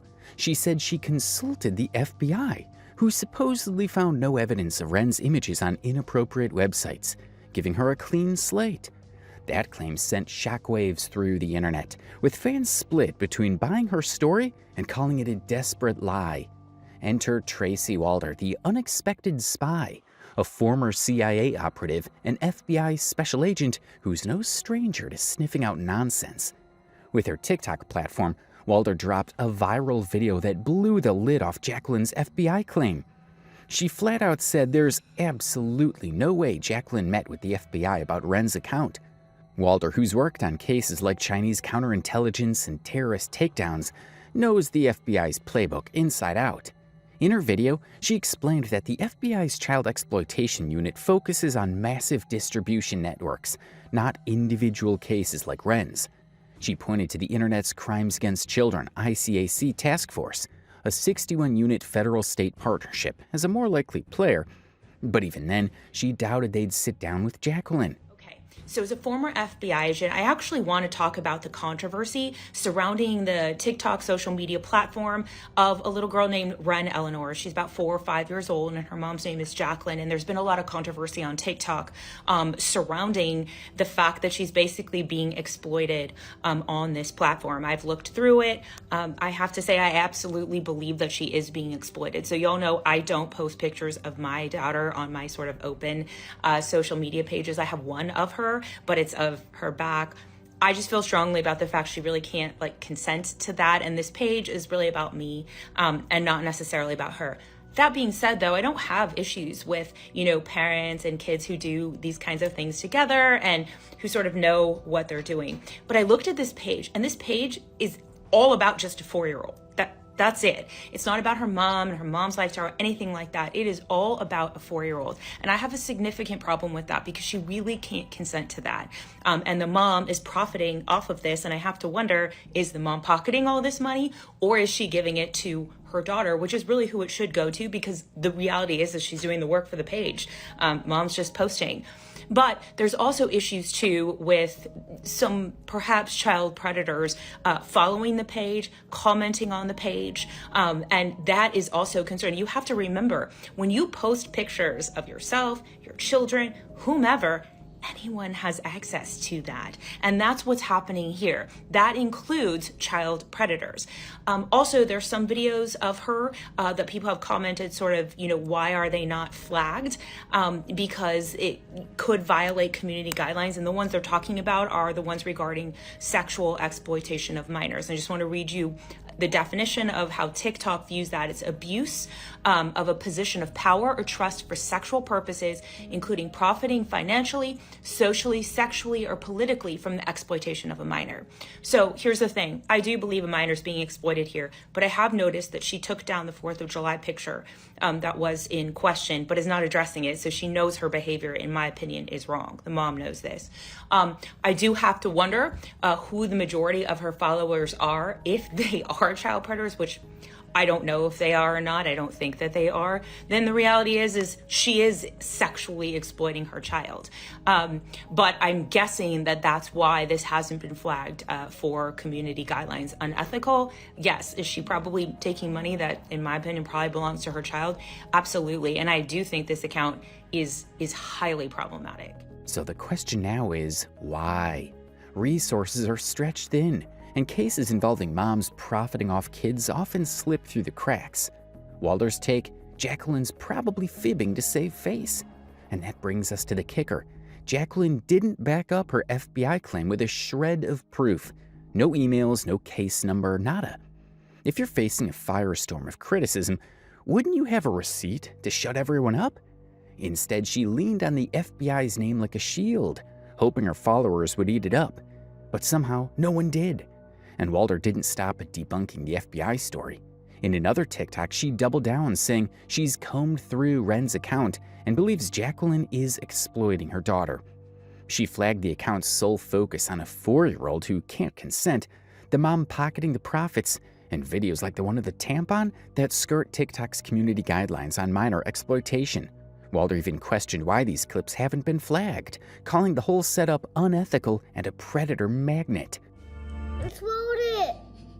Is that okay? Now, not only does this entire video give me pause and make me absolutely sick to my stomach, because, like, you know what you're inferring with this video. Did Jacqueline direct Ren to be like, I want you to look distressed, I want you to pretend you're swallowing, and then say, oops, I swallowed it, and look frantic and look like you got caught doing something bad? It was so carefully orchestrated. In other videos, she shows Ren putting on lotion, putting on makeup, trying to lift up her shirt to put deodorant on, pretending to shave her genitals with a razor, and also acting like she's trying to insert a tampon. Her 4-year-old daughter. Now, she's clothed during all of these videos, but still, why are you even showing any of that stuff? And it is your 4-year-old daughter. Just truly violent. The backlash hit new heights in 2023, with TikTok creators and Reddit threads keeping the pressure on. Jacqueline's claim about the FBI started to crumble under scrutiny, especially since no public record or FOIA release document supports it. Walder's expertise gave way to what many suspected. Jacqueline might have name-dropped the FBI to dodge accountability.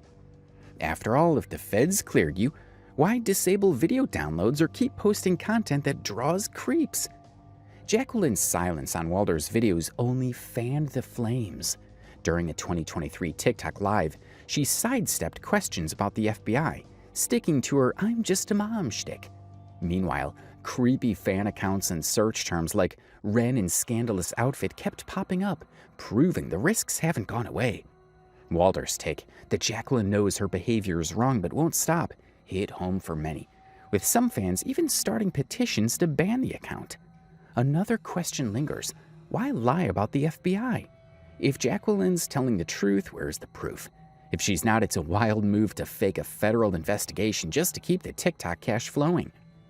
Now, after the incident happened, something else happened in 2024. A new player entered the chat, Dr. Leslie, a forensic psychologist who called out the account's dangers. Jacqueline's response? Not a public post this time, but a private email to Dr. Leslie that's equal parts wild and incriminating.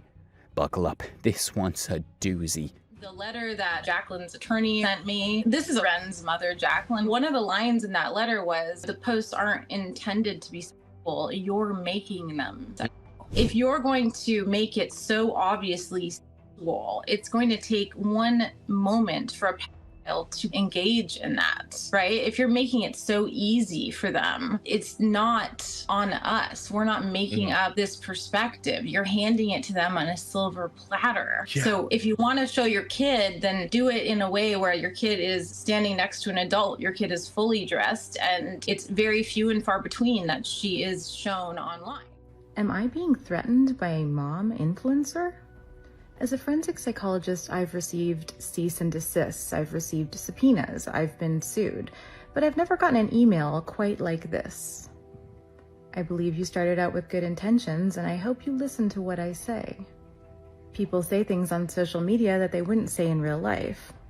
No, I say it in real life, and if you're doing something on social media, it's probably worse in real life. Usually we keep the names of victims private, especially if they're minor victims. Okay, so you're calling this little girl a victim. You caused a hate storm towards the family, even death threats, putting the child in danger.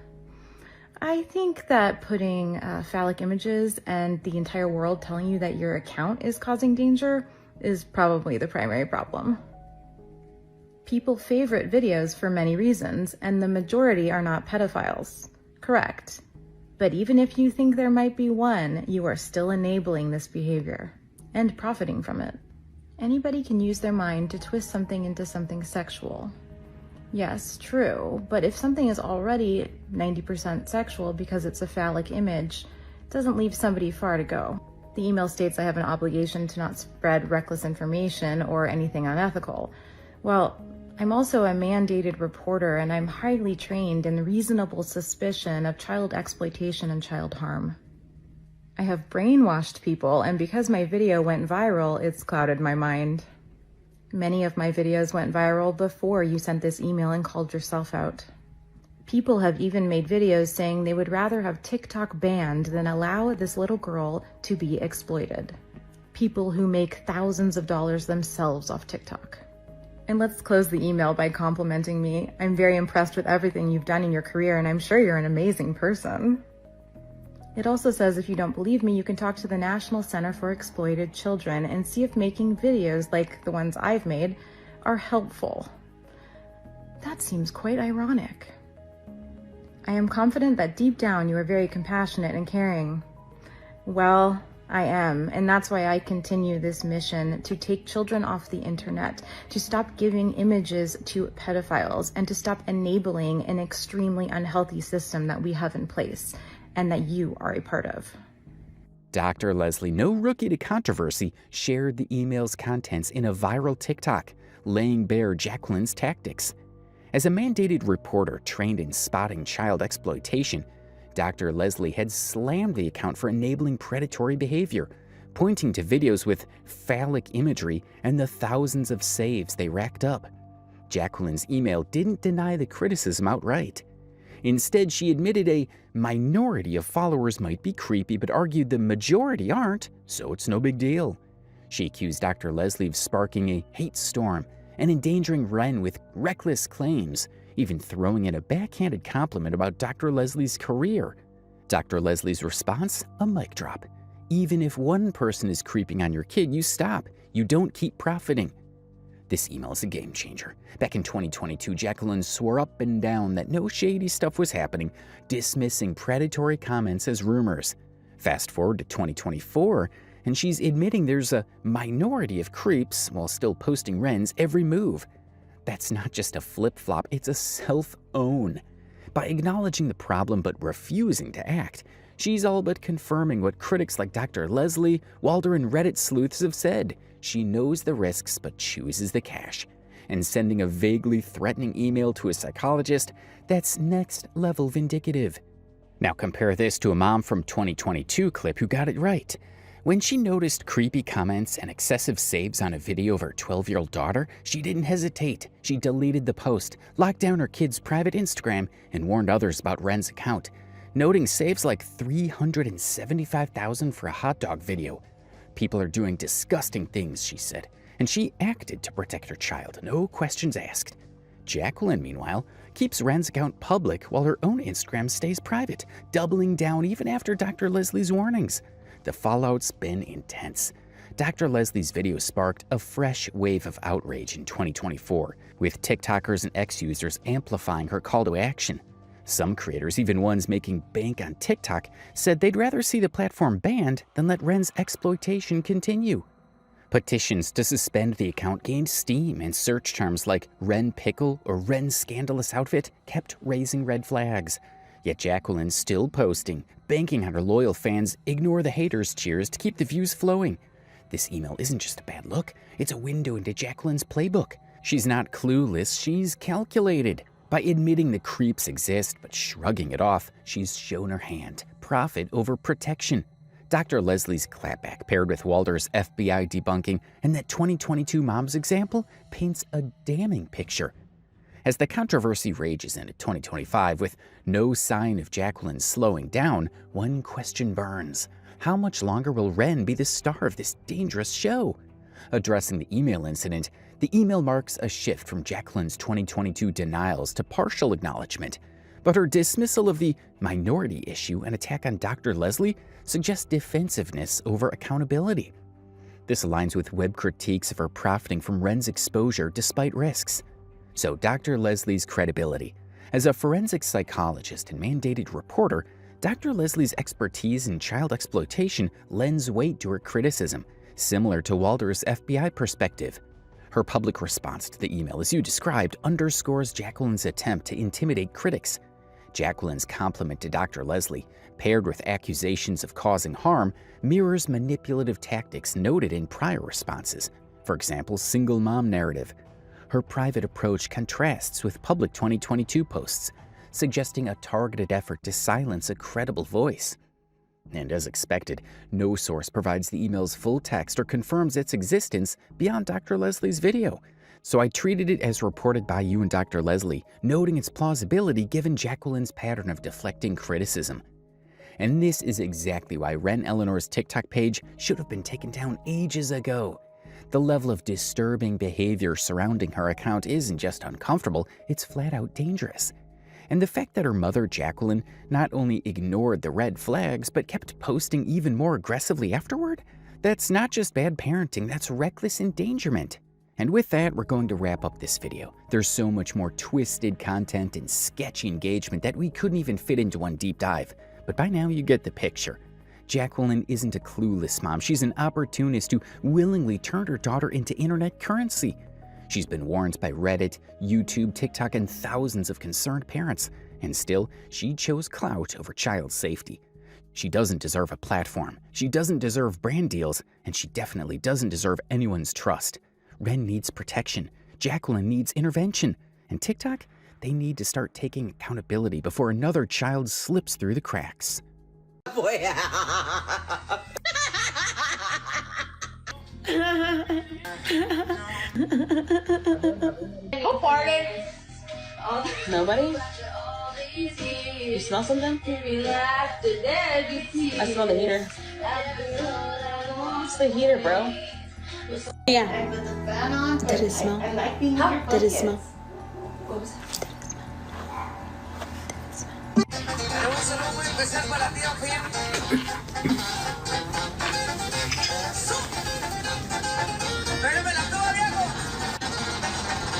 If you've spent any time on TikTok, you might have come across this walking disaster of a woman. She's been causing problems online for a long time. Uploading her places one of the worst moms ever to grace social media. Seriously, if there were a competition for the most irresponsible and self-absorbed parents out there, she'd be taking home the gold. Between her terrible parenting and her love for attention, she's become a top-tier lolcow, constantly giving the internet fresh material to roast her with. And let's not even get started on her dating choices. Somehow, Ashley, as a 35-year-old woman, has managed to rope in young, impressionable guys, some barely out of their teenage years, and even ex-cons, adding them to her growing collection of questionable boyfriends. This is going to be a wild one through the mess that is Ashley Trevino's online stunts, how she built her fan base, why she's such a recipe for drama, and just how bad her life choices really are. But first, for those that don't know her or her background, who is Ashley Trevino? Ashley Trevino, formerly known as Ashley Garcia, is a woman in her mid-30s from Texas, USA. She grew up in a loving home, raised by parents who did their best for her. As a teenager, she had a childhood sweetheart named Israel, and their young love eventually led to marriage in 2007. At the time, Ashley was around 17 or 18, and Israel was also close to her age. Just 2 years later, in 2009, Ashley became a mom for the first time, giving birth to her daughter at 19 years old. Then in 2012, at the age of 22, she welcomed her second daughter with Israel. On the surface, it seemed like they had the perfect little family. But behind closed doors, things weren't so good. Fights, disagreements, and tensions started piling up, and by 2015, their marriage was falling apart. That year, they began the process of separating and filing for divorce. Like many newly single people, Ashley was eager to put herself back out there. So around 2015, she created her very first Instagram account. At first, she was just learning the ropes, posting occasional updates about her life and whatever was on her mind. But over time, she got more comfortable sharing personal details, slowly building a small following. By 2017, her divorce from Israel was finalized, making her officially a single mom of two. Now, if we want to understand the kind of person Ashley was during those days, the best way is to look into her early Instagram posts. Her interactions, her attitude, and the way she engaged with her followers back then gives us an idea of the woman she was before the social media storm truly hit. After the creation of her Instagram account, Ashley made some posts already calling herself a single mother and her struggle to provide for her young girls. She also made a post of her and her ex-husband from their prom days, talking about how she still cared about him and how he was ignorant of that fact. During this time, she was going through the difficulties of divorce, which was taking a toll on her. Later, towards the end of 2015, she made a disturbing and sad post on Facebook, which she shared on her Instagram page, talking about how her kids would spend their first holiday without their father, and how she didn't know how she would cope with the new family dynamic. Despite going through a difficult divorce, she still found a way to appreciate the father of her kids sometime in mid-2016 by sharing a picture of both of them. This sentiment did not sit well with some people who believed that since they were not on good terms and going through a divorce, she wasn't supposed to be making such positive remarks about her husband, especially on social media. I think it's unfair for them to judge her this way. After receiving comments and disagreements about her approach from some people, she decided to make a post addressing them. This is a man she had known for over a decade, someone who had been a big part of her life. No matter how many issues they were dealing with, there were still moments when she missed him or found herself thinking about him. And honestly, that's completely normal for someone in her situation. People expected her to move on quickly, as if 14 years of being with someone could just disappear in a matter of months. But it doesn't work like that. Healing from a long-term relationship takes time, especially when there's a deep history involved. She admitted, "If I didn't love him, I probably wouldn't be this hurt. But he's the one who stepped out of our marriage and started another family." That, for her, was the ultimate betrayal. He secretly started another life with someone else behind her back,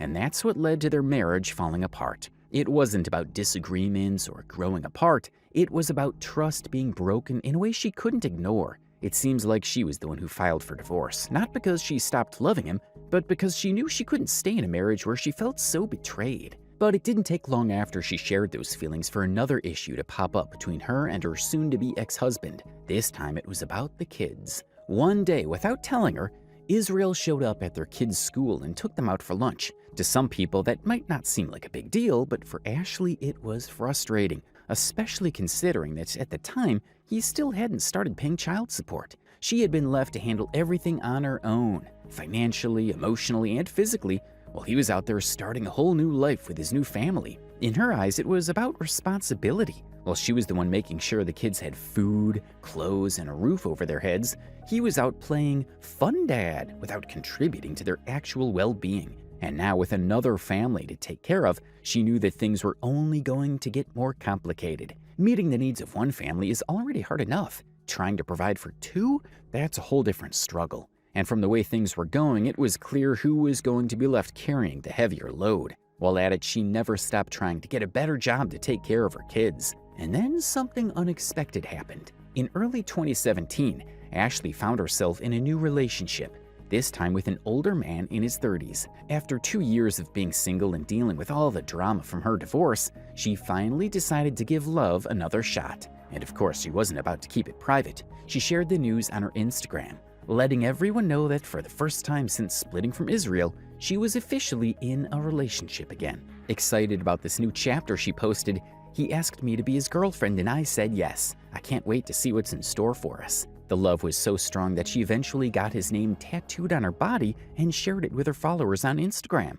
But as we would witness with many of her relationships, this didn't last long and their relationship ended. For her love life, things only got worse, and her choice of men shifted from reasonable older men to very rough criminal younger men. More on this later. Then on June 6, 2017, after 2 years of separation from her husband, Ashley's divorce was finally complete and official. About 3 months after she posted about her divorce being official, Ashley was back on Instagram with another big announcement. She had found love again. But this wasn't any usual relationship. This was the start of her, let's call it, interesting dating life. Her new man was an unusual choice. He had tattoos covering his body, even creeping up his neck, making it clear that he was no stranger to ink. Sure, he had a decent-looking face, but something about him just didn't scream responsible partner material. His whole vibe felt a little off, like the kind of guy you wouldn't exactly bring home to impress your parents. It turned out that this mystery man wasn't some edgy tattooed bad boy.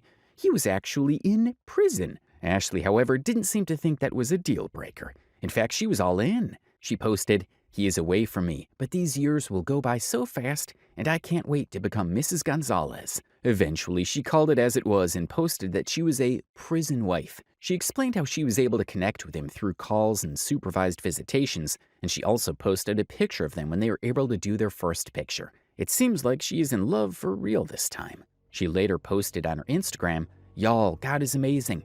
I finally got a 4-hour contact visit with my handsome husband. We finally got to hug, kiss, and hold hands the whole time. I think we both fell in love with each other a lot more. Ashley went through with the wedding, but of course she did it in her unconventional way. Her husband wasn't there in person because, well, he was still behind bars. So instead of the usual wedding ceremony, she held up a picture of him as a stand-in for his presence. And just like that, in her mind, they were officially husband and wife. She didn't care what people thought. She wasn't looking for approval or validation. As far as she was concerned, their love was real, and that was all that mattered. Even though most people would probably hesitate to commit to someone serving time, Ashley fully embraced the role of a prison wife. And at this point, she wasn't famous yet. She was just another woman on social media, sharing her life with whoever cared to watch. But she'd already started making a name for herself in the prison wife community, proudly using the hashtag #PrisonWife in her posts without a hint of shame. One of the most controversial things she did during this time was take her kids to visit her incarcerated husband on visitation days. I won't be sharing the face of the kids as they'd be blurred out for their privacy. She even claimed that she took her kids to go see their father, already claiming that he is the kid's father. This is where things get concerning, not because Ashley is dating an inmate, but because of the types of crimes he was convicted of. This wasn't some petty theft or minor offense. The man she chose to be with was in prison for arson, robbery, and even murder. Serious crimes that led him being sentenced to 45 years behind bars. He was someone society deemed dangerous enough to be locked away for nearly half a century. And yet, despite his record, Ashley publicly defended him. On her page, she talked about his life behind bars, sharing his journey in prison as if it were some kind of inspirational story. She explained how he had been locked up since he was just 16 years old and how over the years he was supposedly working on himself, rehabilitating, re-educating, and trying to be a better person. Now, people can change. There are cases of inmates turning their lives around, but the question is, why is Ashley always the one giving them that chance? Why is she constantly putting herself and, more importantly, her kids around men with such dangerous histories? She even went further to make a video to address those who are criticizing her for letting her kids meet her prison husband. I just wanted y'all to basically get to know who I was. Like I said, I have 2 little girls, and they are my world, and he accepts them, which is really good. And I know a lot of people have, their opinions about it. You shouldn't bring your kids, you shouldn't do this, you shouldn't do that. But you know what? If I didn't think he was good, trust me, I wouldn't have my kids around that. Let's have a little diversion. Back then in 2019, Ashley created her first TikTok account. At the time, she wasn't famous. She was just another person on the app, doing the same basic trends as everyone else. But that changed when she discovered TikTok Live. Once she realized the power of going live, everything changed. She started streaming for hours, entertaining whoever would watch, and slowly building a small audience. Before long, TikTok Live became her main focus, and her posts on Instagram started slowing down. After all, why spend time posting pictures when she could have instant interaction with her viewers in real time and get gifted while in the process? At this point, she still had a regular job. She was working as a dental office receptionist. But after work, instead of resting, she would hop on TikTok Live for hours, talking, venting, and making sure she stayed connected with her growing audience before heading to bed. Yeah, I did have a 9 to 5. And was this happening anyway? It was still happening, yes. I've worked at my last job that I had. I worked there for 6.5 years. Up until December 23rd of this past December 2024, I got fired. And I just put that out there, literally on TikTok, because people were like, you don't know how to work, you don't have a job, you don't have this, you don't have that. Well, why do y'all think I wasn't coming on TikTok till 6 o'clock, 7 o'clock, my time? I had a 9 to 5, I worked. I first started actually my TikTok back in 2019. Nobody ever, pre-COVID. Yeah, they don't know that. But I was actually a prison wife. So, yeah. Here, Ashley is being completely upfront about her need for money. No sugarcoating, no pretending. She's boldly encouraging her viewers to send her gifts and money without a hint of shame. And honestly, she doesn't care how it looks. Okay? We're gonna be money hungry. We're gonna stay on podium for 3 days in a row. Okay? Yeah. I don't care if y'all have a family to feed or what. I want every single coin that y'all can give me. Now back to our main story. For about 5 months, everything seemed to be going smoothly, or at least as smoothly as a marriage with an incarcerated husband could go. But then, in early 2020, Ashley took to Instagram with some unexpected news. She and her prison husband had broken up. She sounded uncertain about their future, admitting that she wasn't sure if they could come back from whatever had happened. For someone who had been so proudly waving the prison wife flag, this was a big shift. But the breakup didn't last long. Whatever the issue was, it got smoothed over, and soon enough they were back to being husband and wife. And as if to prove her undying commitment, she did something that had already become a bit of a pattern for her. She got his name tattooed on her arm. Just like she had done with a previous man she dated, she marked her skin with his name, as if sealing their love in ink would make it last forever. Despite all the love and grand declarations, Ashley's perfect prison marriage eventually came to an end. The exact reason for the breakup is something only she truly knows. She didn't spill too many details, but she did make one thing clear. Her daughters would always come first. She admitted that she never expected to be going through another divorce so soon, but here she was, back in the same spot she had been not too long ago. And of course, she wasn't going to let the moment pass without sharing it online. She recorded a short video of herself submitting her divorce papers to the court, making sure everyone knew that this chapter of her life was officially closing. Even though this seemed like the end of her prison wife era, it was just the beginning of her new social media niche. Rather than stepping away from dating inmates, Ashley continued. Over the years, she went on to date a couple more men behind bars, each one bringing their own set of unique and often concerning issues, and she made this known to the public in the past. Last time I checked, so Jesse was number, I think he was like 20 something, like 25 maybe, and I've only talked to one more after him, so probably 26 in the last 5 years. That is a lot! As expected, people started asking the obvious question, why? Why would she keep bringing these kinds of men into her life? Especially when she had 2 daughters to think about. These were men with serious pasts, men who had proven they were capable of things no mother would ever want near her children. But Ashley didn't seem to look at it that way. Ashley was just getting started. Some people might say that Ashley's only dating all these criminals for the attention, that she's using it to build her online presence and to keep people talking. And honestly, they might not be wrong, but you have to remember that her first inmate husband came into the picture long before she had any real fame. Back then, she wasn't trying to go viral or chase clout. She made a conscious decision to be with him, fully aware of his past. It wasn't about followers or engagement, it was simply what she wanted. So if we're being real, Ashley probably genuinely likes these kinds of men. There's something about them that draws her in. Maybe it's the bad boy appeal, the thrill of the forbidden, or even the sense of loyalty she feels by standing by someone society has written off. Now, does she also benefit from the controversy? Absolutely. The more people talk, the more attention she gets, and she doesn't mind. But at the end of the day, even without the cameras rolling, it seems like Ashley would still be chasing after men with criminal records, whether people are watching or not. We later learned more details about her prison husband, whom she dated before fame. She claimed that she had known him since they were kids, when she was 15 years old and he was 9 years old. This is him when we first met, and this is him like when he first went in. He went in at 15. He doesn't see parole until 2032. And he's been in since 2010 because he is 29 right now. He's 6 years younger than me. I knew him since since he was 11. I knew him since he was 11 and I was like 15 or 16, maybe younger, because I was like 15. So he had to have been like 9 when I first met him. And they used to go to our church. So I remember telling his mom, because I always thought he was a cute little boy, you know, but I was older and I was already dating the kid's dad, so I couldn't be with him, you know. Once I got married, you know, I used to always tell his mom, because he grew up quick, I would tell his mom, like, I'm gonna be your daughter-in-law one day. I'm gonna be your daughter-in-law one day. She's like, no, you're not. My flock was too young for you. Well, then in 2019, I reconnected with her flock. Well, also, you know, I've known his family for years, and they were really good family friends of ours. And this year, me and him reconnected again, and one thing led to another. We were writing letters back and forth, you know, just seeing how each other were. I started the conversation. I'm the one that wrote him first, and, you know, when he replied, I was so happy. I couldn't wait. I hadn't heard from him in 9 years. We lost contact for 9 years. And, you know, he's been in there for 10 years. So, yeah, we lost contact, but whenever I reconnected back with him, it was like we never lost contact. So, if that makes sense. But, yeah, so we were like, you know, writing each other, telling each other how we felt. I've known him for about 13 years.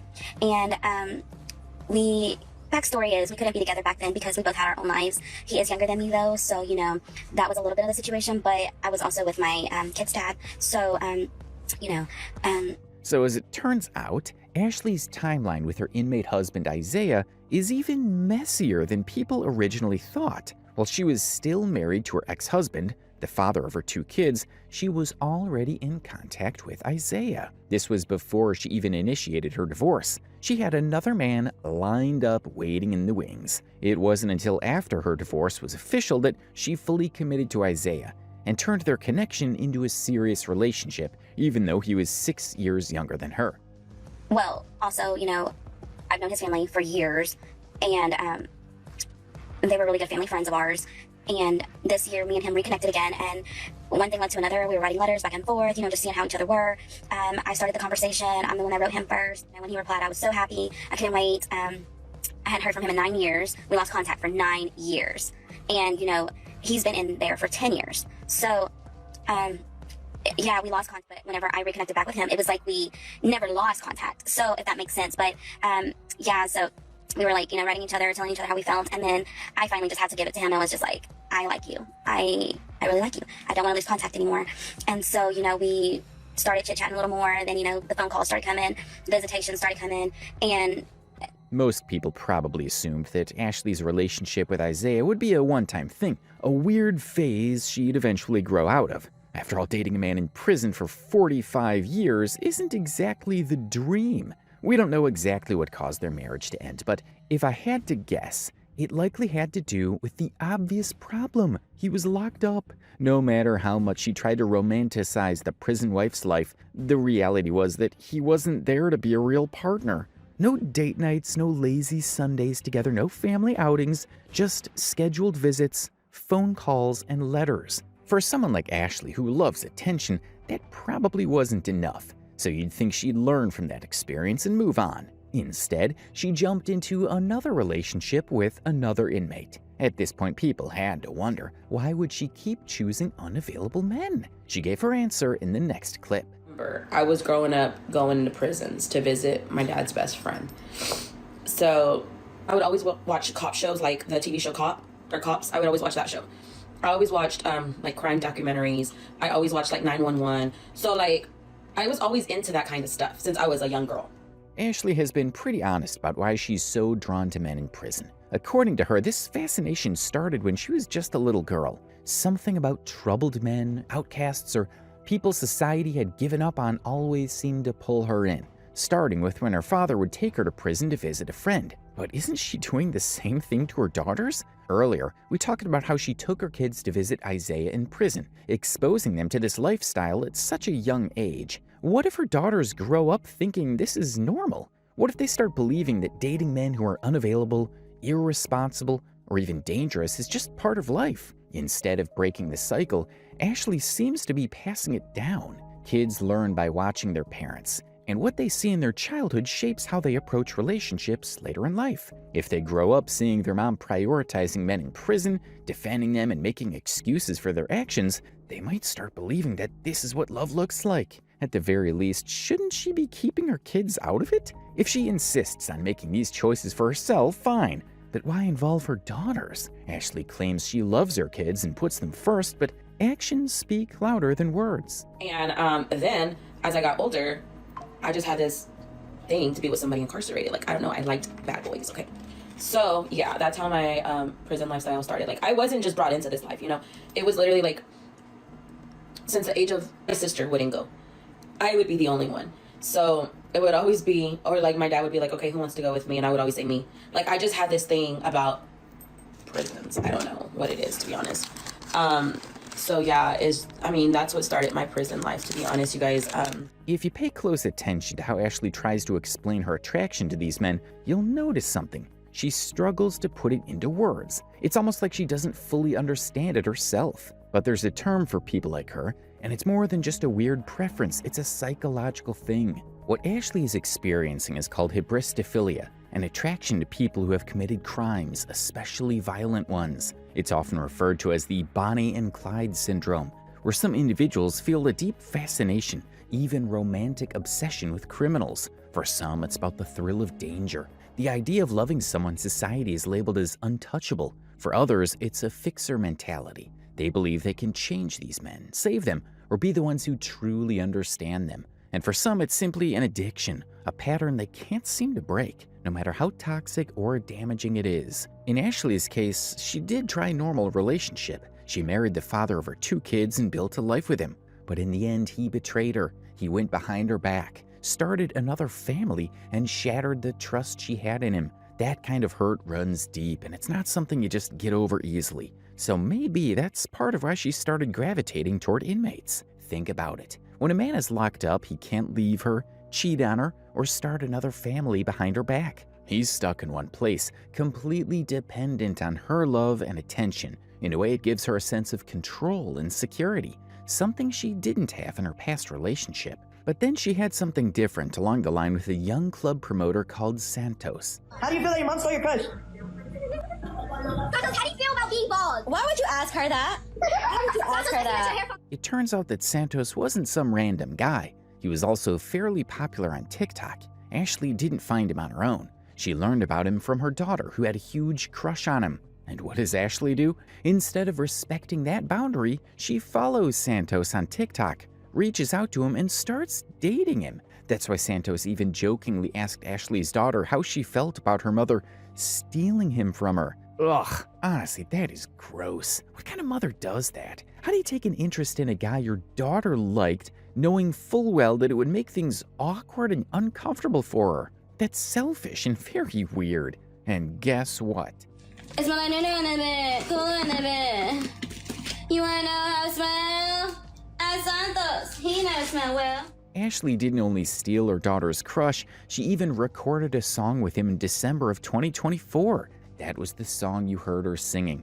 It's called Nunu. The story behind the name of that song is something truly disgusting. I wouldn't want to say what it means here, but for context, here's a video that gives you an idea of what it's all about. I've already seen his beepee, and he's already seen my Nunu. Okay? I've seen his beepee, and he's seen the Nunu. Wanna know how it smells? Santos, he does smell well. I really don't want to say anything about that disgusting song. I'm sure you've already gotten the point. Problems started when Ashley, for the sake of engagement, showed a peek of her breast to Santos with thousands of people watching on Instagram Live. Yo, what's up? Y'all go to my Instagram right now. I'm literally seeing beautifulness.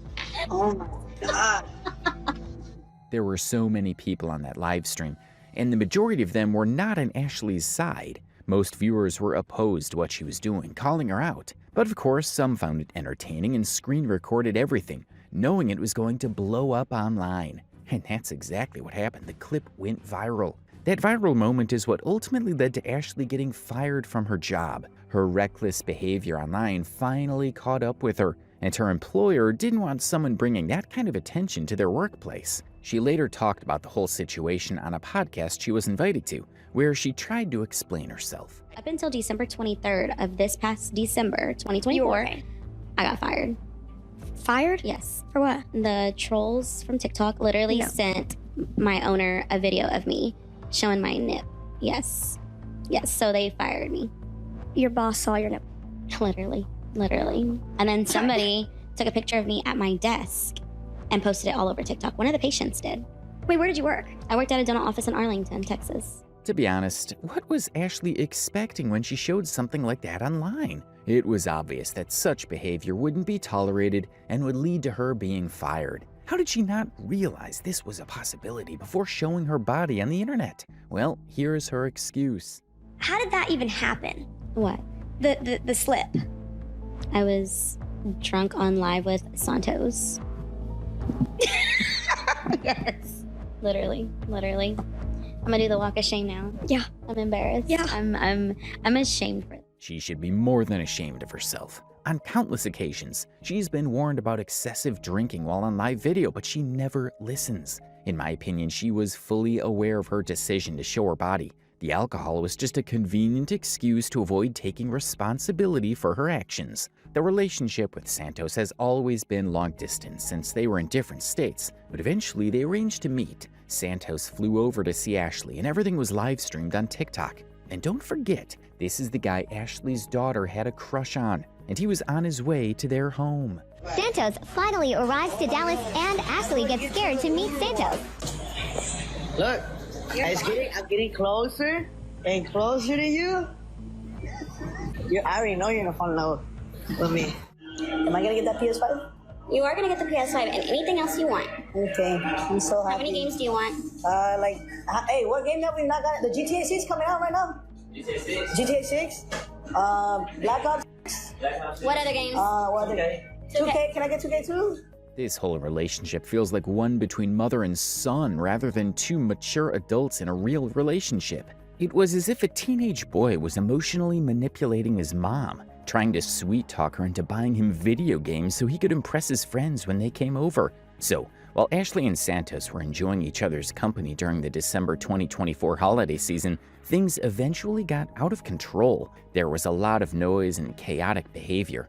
And unsurprisingly, the police got called on them. When the cops arrived, they asked for Santos's ID. Instead of handing over his real identification, he gave them a fake one. But after some investigation, the truth came out that Santos was just 19 years old. This was Ashley's reaction when the police confronted her about Santos's age. Yes. So you know, this gentleman is 19 years old, okay? So... But he's not drinking. I had a reason to be here. Yeah. Okay? Yeah. He's 19 years old. Nobody's going to jail. You need to be a little more aware of who's coming to your house. Can you please tell them to quit harassing my dad? No. That's a lie. Ashley and Santos had been out partying and clubbing multiple times since he came to see her, and there is no way she can claim that she didn't drink at all during that time. Ashley is known for her drinking habit. She doesn't just drink casually, she drinks on live streams, in front of her kids, and at every opportunity she gets. So we're supposed to believe that while clubbing and partying with Santos, they suddenly decided to stay sober? Yeah, not a chance. Don't you worry about it, on TikTok. No, but they're on the phone. Fuck you.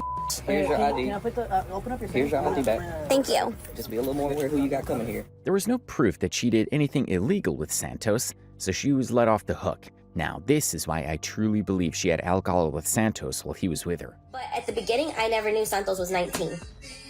I thought he was 24.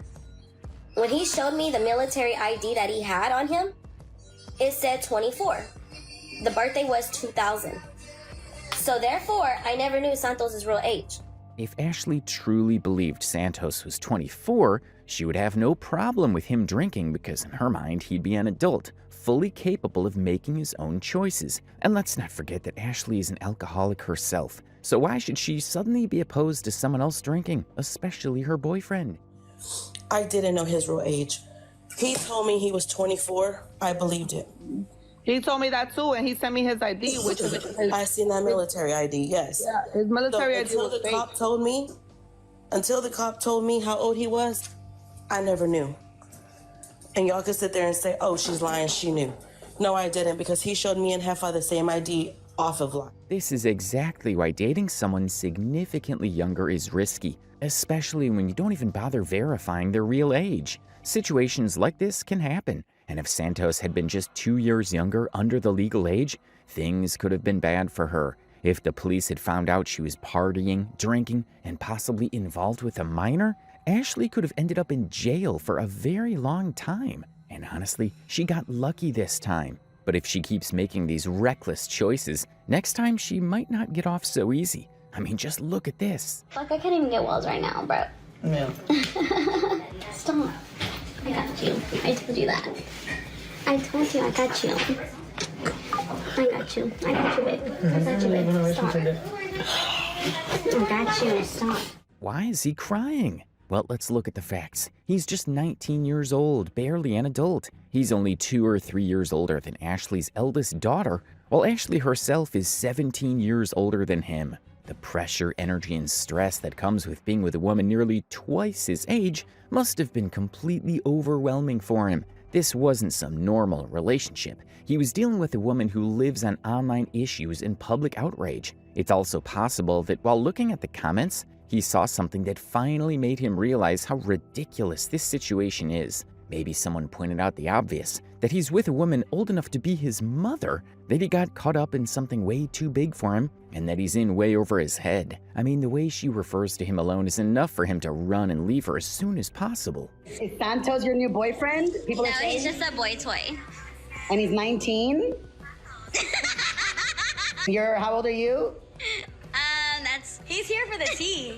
I'm trying to get the tea. No, I didn't know he was 19 at first. Wait, you're pregnant? Somebody said you're pregnant? No, I got rid. No, I'm not pregnant no more.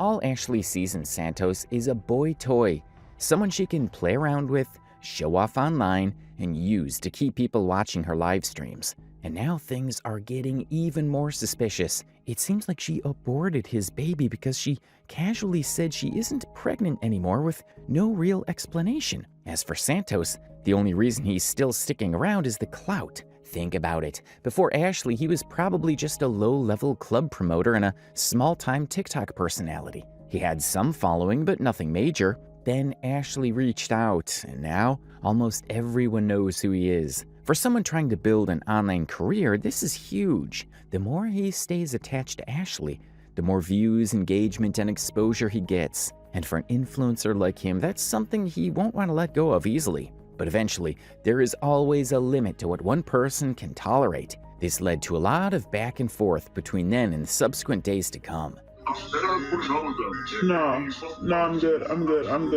No, I'm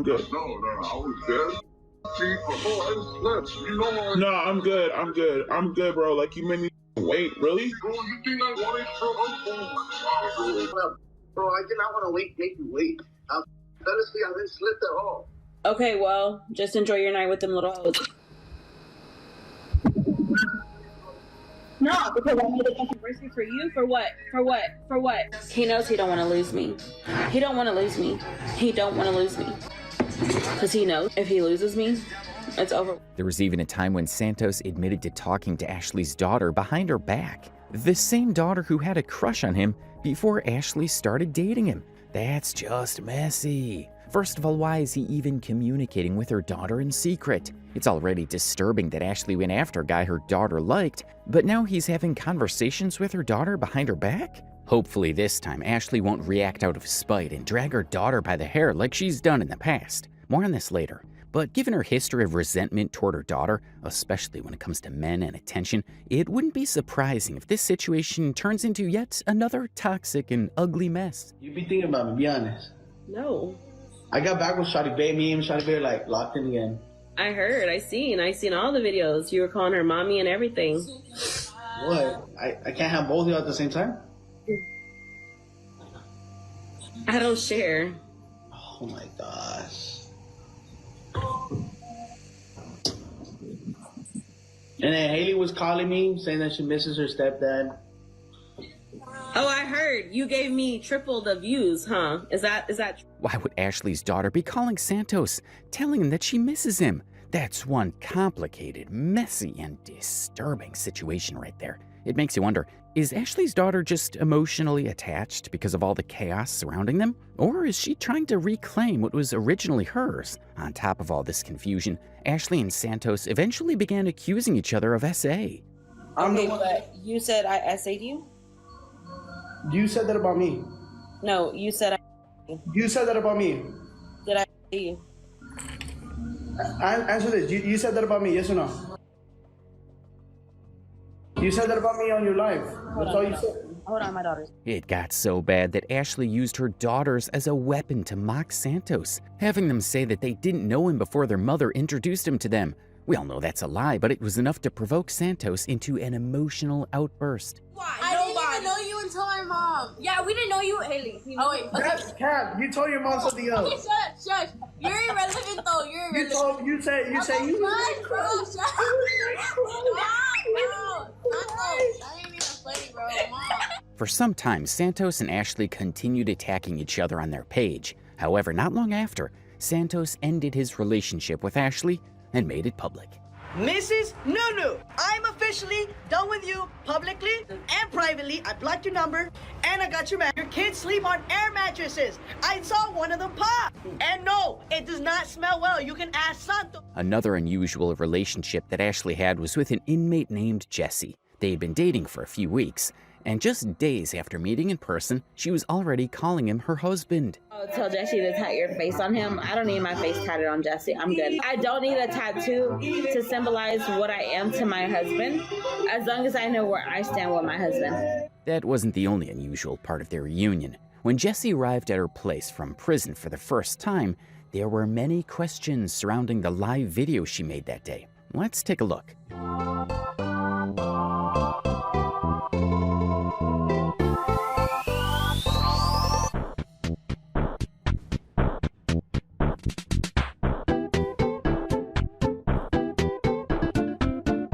You see the basket? What does it say? Look at the basket.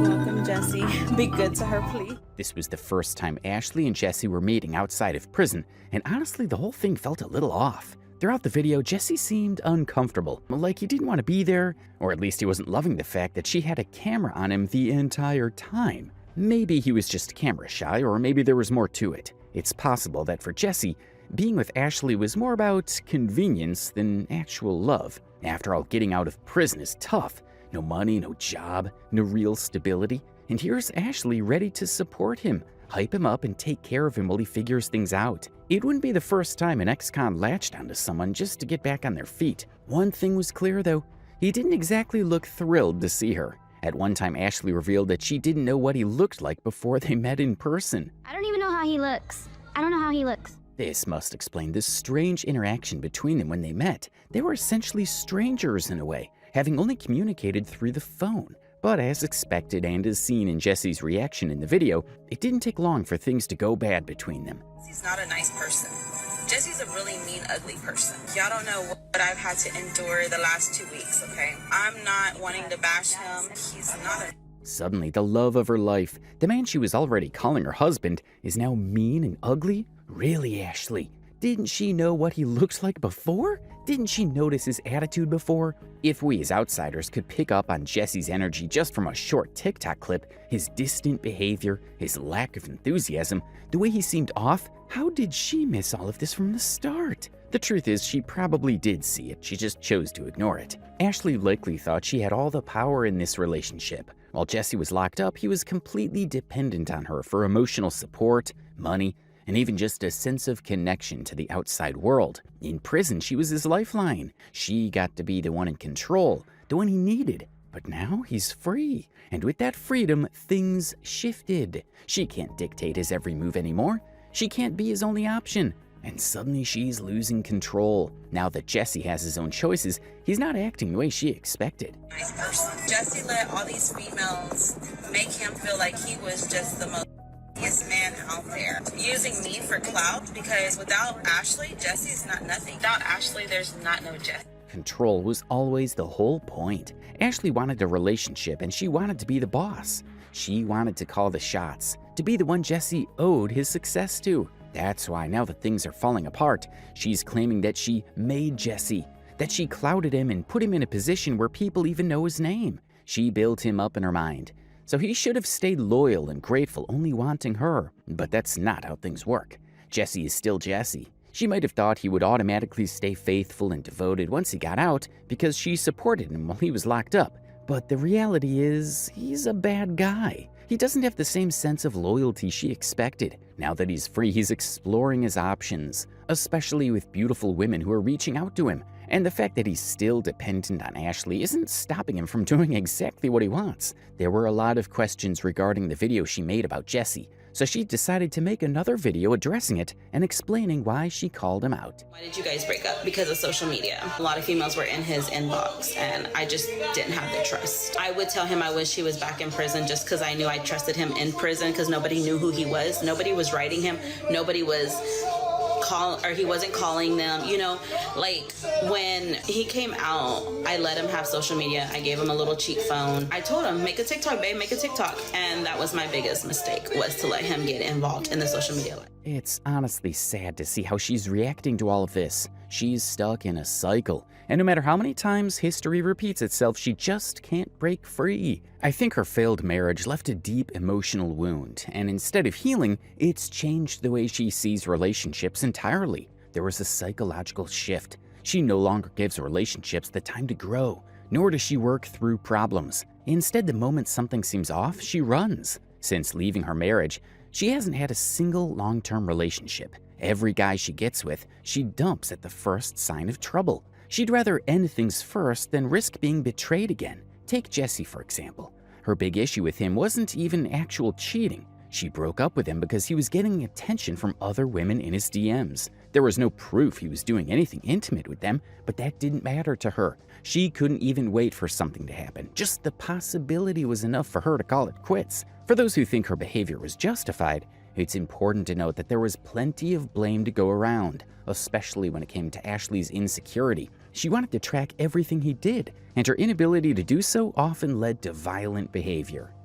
Pair this to this. You gotta do it, babe. I don't know why do you have a code on it? Because. Why do you have a password on your phone? Hold on. She was upset when she realized she couldn't access Jesse's phone. It was one of those moments where you could see her frustration, even though she tried to play it down. And then the video led to her slapping him, but I had to cut that part out because, well, physical aggression isn't okay no matter how upset someone is. What's interesting is how she laughed it off as if it was no big deal, like the slap and her obvious discomfort over not being able to check his phone didn't matter. But we all know that if the cameras weren't rolling, she might have reacted very differently. The breakup between Ashley and Jesse seemed to have gone smoothly, but something unexpected happened. Ashley went live to announce her new pregnancy. I was ovulating the day he came home. We can all be your baby daddy. You want to be my baby daddy? No, I already told Jesse that if I'm pregnant, I told him on the way to Irving. I said, on the way to Irving, I told him, I said, look, if I'm pregnant, because I told him, I said, I start my period in 3 days. And he's like, what are you telling me? I said, I'm just saying, I start my period in 3 days. And he's like, what are you telling me, Ashley? And I was like, no, I'm just saying, like, just in case, something happens and I'm pregnant, I don't need you to be there for me. I said, I can raise this baby on my own. I've raised 2 of them on my own. I don't need you to be here to raise my baby. I don't want him to have any updates or anything if I'm pregnant, but we'll find out. I've raised 2 of them on my own, so. If this turns out to be true, Ashley will have another child to take care of, on top of the 2 she already has. Jesse was never going to be in a position to provide for the baby, whether she wanted him to or not. So when she told him she didn't need his help, it wasn't some serious state of independence, it was just stating the obvious. Jesse barely had his own life together. There was no way he'd suddenly turn into a responsible father overnight, but maybe there was another reason behind her saying it. Maybe she wasn't just trying to brush him off. Maybe she was trying to stop his fatherly instincts from kicking in. Think about it. If Jesse started feeling the pressure of being a dad, he might desperately try to provide. With his background, the quickest way to make money isn't exactly a 9-to-5 job. It's going back to what got him locked up in the first place. Ashley might have realized this and wanted to cut that thought off early. If she made it clear that she didn't expect anything from him,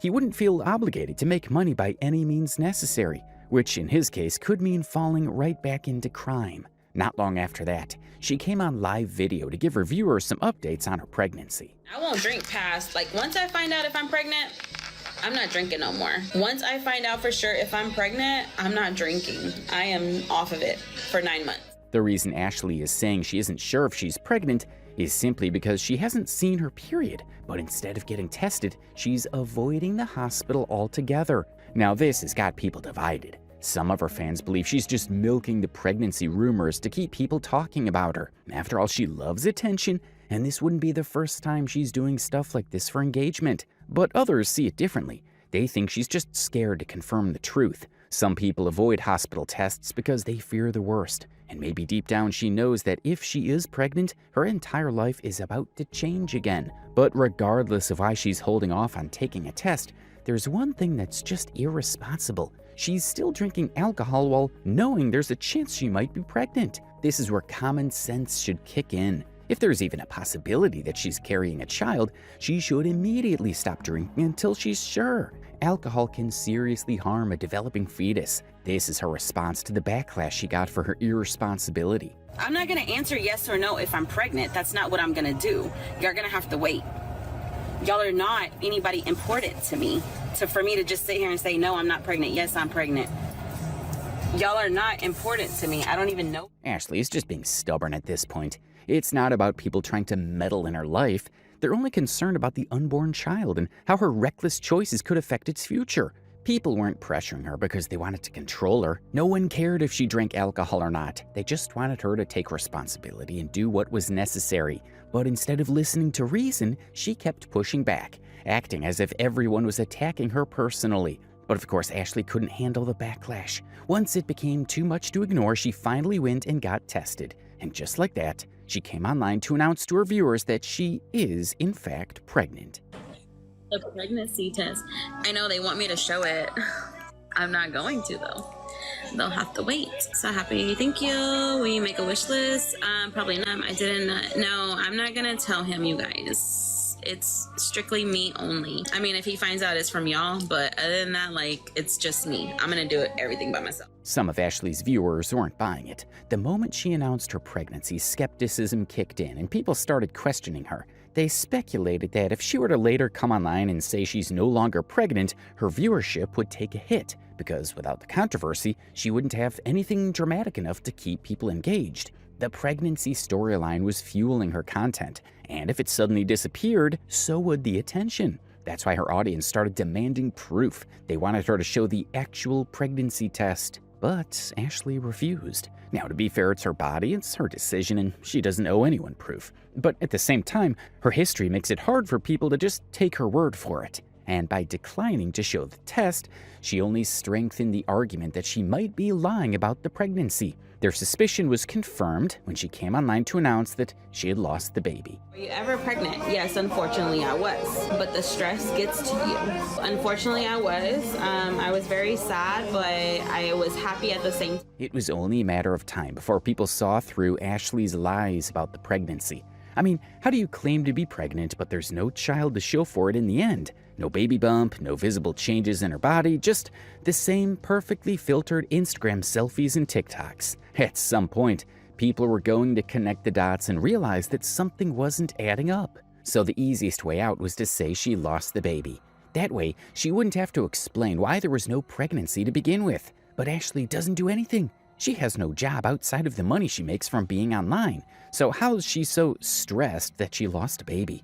She's not overworked, and she's not struggling to balance a full-time career with parenting. So what exactly caused this mystery miscarriage? Then came the weirdest part, when she said she was both sad and happy about losing the child. Happy? Why would anyone feel relief about a miscarriage unless they knew deep down they weren't ready to have a baby in the first place? Maybe she realized that another child would be too much of a financial burden, especially when she already has two to take care of. Even Jesse didn't believe that Ashley was pregnant during those times. And do you believe she's pregnant or possibly? I don't think so. No. Yeah, because she's over there drinking. Yeah, I mean, you know what I'm saying? But, you know, that's her life. You know, that's why I say, you know, this is the last time I'm going to, you know, actually get out, like put this information out there. I'm not going to ever, like, mention her. I'm trying to get past it, you know, mentally. Right, oh, right. I'm done with this already, you know what I'm saying? Like I'm done. Like I want to just move on, you know. I don't want to get rid of my TikTok because that's the only way that I communicate with my daughter. Like we're on there, you know, we message back and forth and Snap or whatever. But like as far as this topic and you know, that's to me that's already overrated. I want to move on, you know what I'm saying?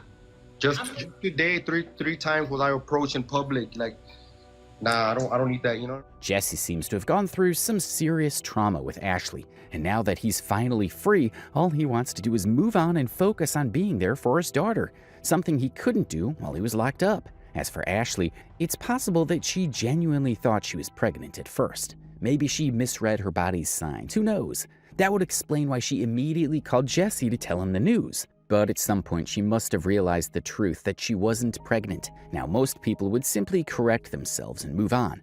But Ashley, she saw how much attention the pregnancy was getting her, how it kept people glued to her page, and she decided to ride on it for as long as she could. Even Ashley's daughter believes that her mother sometimes lies or manipulates situations to her advantage for social media attention. I think that maybe sometimes she can exploit situations to get views. I'm gonna be real, yeah. Because that's the game. But that's your kid. No, not with them. She just said yes. But have you done that in the past? Have you taken a situation and used it for views regarding the kids? Would you feel like maybe she has done that ever? Yeah, but not me, my sister. You've taken her when she was sick and you were begging for money. When? You said send the Galaxy to know about my baby girl's health when I was in the hospital. Oh, that's because, that was like a while back though. But you weren't even in the hospital. Yeah, but no, but I still didn't like that. But you wanted my information out for a galaxy. This is so sad. Ashley tried to deflect the allegations against her, but her daughters were not willing to let her off the hook in this particular argument. This marked the end of her relationship with Jesse. As I've always said about Ashley's need for control over her partners, she revealed in a live video with another creator one of the reasons she prefers inmates over free men. She also revealed why she felt hurt after breaking up with Jesse. What the heck? Okay, I have another question. Why do you prefer inmates? I prefer inmates because I feel like if you're gonna get hurt, it's better to get hurt while they're incarcerated than out here in the free world. Because like I just said earlier, my ex Jesse, when he actually left and we broke up, that one hurt. Like I still feel hurt till this day. It also turns out that the whole pregnancy situation didn't just come out of the blue. She had planned it all along and hoped to get pregnant by Jesse. The plan was for her to conceive as soon as possible, but her aggression and insecurity didn't even let the relationship last 2 weeks. Be on TikTok only that first day he's out, which is in 137 days. Once he's actually like at the hotel room with me, we'll probably do like one live together because I'm gonna get a room for the whole weekend with us. But we have a baby to make, so we ain't gonna be on it. We got a baby to make. We are literally gonna try and get me pregnant the first month he's home. The most concerning part about all of this is the fact that she's allowing her daughters to be exposed to it like it's normal. Let's start with a clip that shows how irresponsible Ashley can be with her children and how blind she is to the influence she's passing on to them, especially when called out by others. And why do people support you when you have adult toys in front of your minor kids? Do they with them? They still touch them. What should we call They this? don't touch that Then why do they say, oh, what should we call this? Does it matter, Fonzie? Like, to be honest, my kids are not babies. Just because her kids are not babies doesn't give her the right to act irresponsibly around them. I don't know how hard it would be for her to put away her toys after using them on herself so her kids don't stumble upon them when they enter her room. Keep in mind that her daughters were around 13 and 15 years old at the time. Now, here's a video of Ashley and one of her daughters acting like kids, throwing shade at Jesse on a live video. I'm gonna prove all y'all wrong. We don't need Jesse. Well, that's sad. Girl, get your own life and quit hating. The other two old to be acting like this. Y'all are acting like teenagers. I'm supposed to be acting like this, not y'all. Get out of here. Get your own life. And that's exactly the problem. She is just a kid. She shouldn't be involved in her mother's messy relationships, online problems, or breakups. Yet Ashley has no problem dragging her into it, letting her take part in her public drama like it's some sort of entertainment. Instead of protecting her from adult problems, she's normalizing the idea that airing out relationship drama online and publicly taking shots at exes is just how life works. What happens when she grows up? Is she gonna think this is how relationships are supposed to be handled? I'd be crying if you were my mom. Well, she's not your mom, is she? I feel sorry for y'all. Honey, I feel sorry for your face. She said I feel sorry for your face. Somehow Ashley found that funny. Isn't that concerning? That's most likely her second daughter, and at the time she would have been around 13 years old, still a minor. Yet instead of acting like a responsible mother, Ashley is sitting there laughing. This isn't the first time people have called her out for her questionable parenting, especially when it comes to her drinking habits. She's been drinking on live streams, getting wasted in front of her viewers and kids, and making reckless decisions. The issue here is influence. Kids watch and learn from their parents, and if Ashley is constantly drinking, normalizing such behavior, and allowing them to be part of her online drama, what kind of example is she setting? When it comes to drinking, Ashley is always the careless mother. Speaking of Eviana, she just Snapchatted me, and she probably see my drinks and probably is gonna get on to me because I'm drinking. She's probably replying back to my drinks. I cannot with that girl. She's like my little mom, y'all. This is completely backward. Ashley's youngest daughter, who's around 13 years old, actually had to message her mother to caution her about drinking on a live video. A child is the one warning the parent about her reckless behavior, when it should be the other way around. Shouldn't Ashley be the one teaching her kids about the dangers of drinking and setting a good example? And what does Ashley do? Instead of feeling ashamed, she laughs it off and calls her daughter a little mom. That's not cute. That's not funny. That's sad. There was also a time when Ashley's friend had to beg her not to drive her car while she was drunk. Not going nowhere like that. You're gonna end up on the DUI page. No, I'm not, bro. And then they're really not gonna stop talking. Hey, I want y'all to be my witness that I'm telling her not to leave her house like that. Okay? Y'all are my witness, right? Hey, don't let your mom in your house. Somebody said call the cops on her. Y'all are my witness. I told her to stay her ass at home. Don't be coming for me later saying I told her to leave me right now. Can you tell them Hello? Oh, I can hear you. Oh, okay. Are you going anywhere or no? I'll be right back. They might be laughing it off, but this is no joke. This is a serious issue. Ashley's alcoholism is out of control, and even her friend recognized the danger of what she was about to do. That's why she had to cautiously tell Ashley not to drive while drunk. Not in a direct way because she knew Ashley would get defensive, but by wrapping it in humor so Ashley wouldn't take offense. But if you listen closely, there was real concern in her voice. Ashley knows firsthand how negative and brutal the online space can be. She's been dragged, criticized, and torn apart by trolls countless times. So it makes you wonder why she would willingly expose her daughters to the same toxic environment. You know, and instead of y'all really like hating on me, y'all really should get to know me. Y'all don't even know me. Y'all know me based off of what y'all see. And in reality, it's crazy because what if y'all were in my position and y'all were getting as much hate as I get? Would y'all be able to handle it? I don't think so. It takes a strong person to handle this. And I'm still here. Carlos, thank you, babes. Y'all are spending more time commenting than to just scroll up. Scroll up. And I'm not negative. What if her daughters aren't as mentally strong as she is? Not everyone can handle the pressure of being in the public eye, especially teenagers who are still figuring out who they are. If trolls find their social media pages and start harassing them, what then? It's also sad to know that Ashley had a great relationship with her mother, but isn't able to replicate it with her daughters. Today, like my mom, you know, she doesn't talk to me right now. And I was like, I don't know how to feel. Like my mom was my best friend, you know? Like whenever I was sick, I'd be like, Mom, what do I do, you know? And I can't call her right now. This social media stuff has ruined my relationship with my family. And I'm not even lying. And that's why he was like, what are you doing for Christmas? I said, I'm gonna be alone. Like, my kids are gonna be with my family. I'm gonna be alone.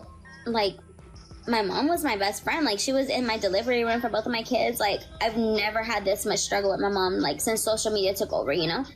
My mom was my best friend. Like, she was in my delivery room for both of my kids. Like, I've never had this much struggle with my mom, like, since social media took over, you know?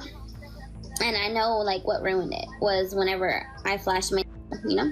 And it's like, my dad forgave me. My dad's my best friend. But it's like, my mom, she's, like, embarrassed. And so, like, when people are like, oh, is that your daughter? She's like, no, that's not my daughter. Like, it's a different type of abandonment. Ashley has given up a lot of things for her obsession with social media fame. And there's no limit to what she can do to maintain her status. But again, when I'm at home drinking by myself, it shouldn't matter what my parenting is because my kids are not there. Or if they are there, they are in their own room, on their phones with their friends, or in the living room watching a movie. Ashley still doesn't see anything wrong with her behavior, even in front of her kids. It's not about what she does when they're in the same room with her.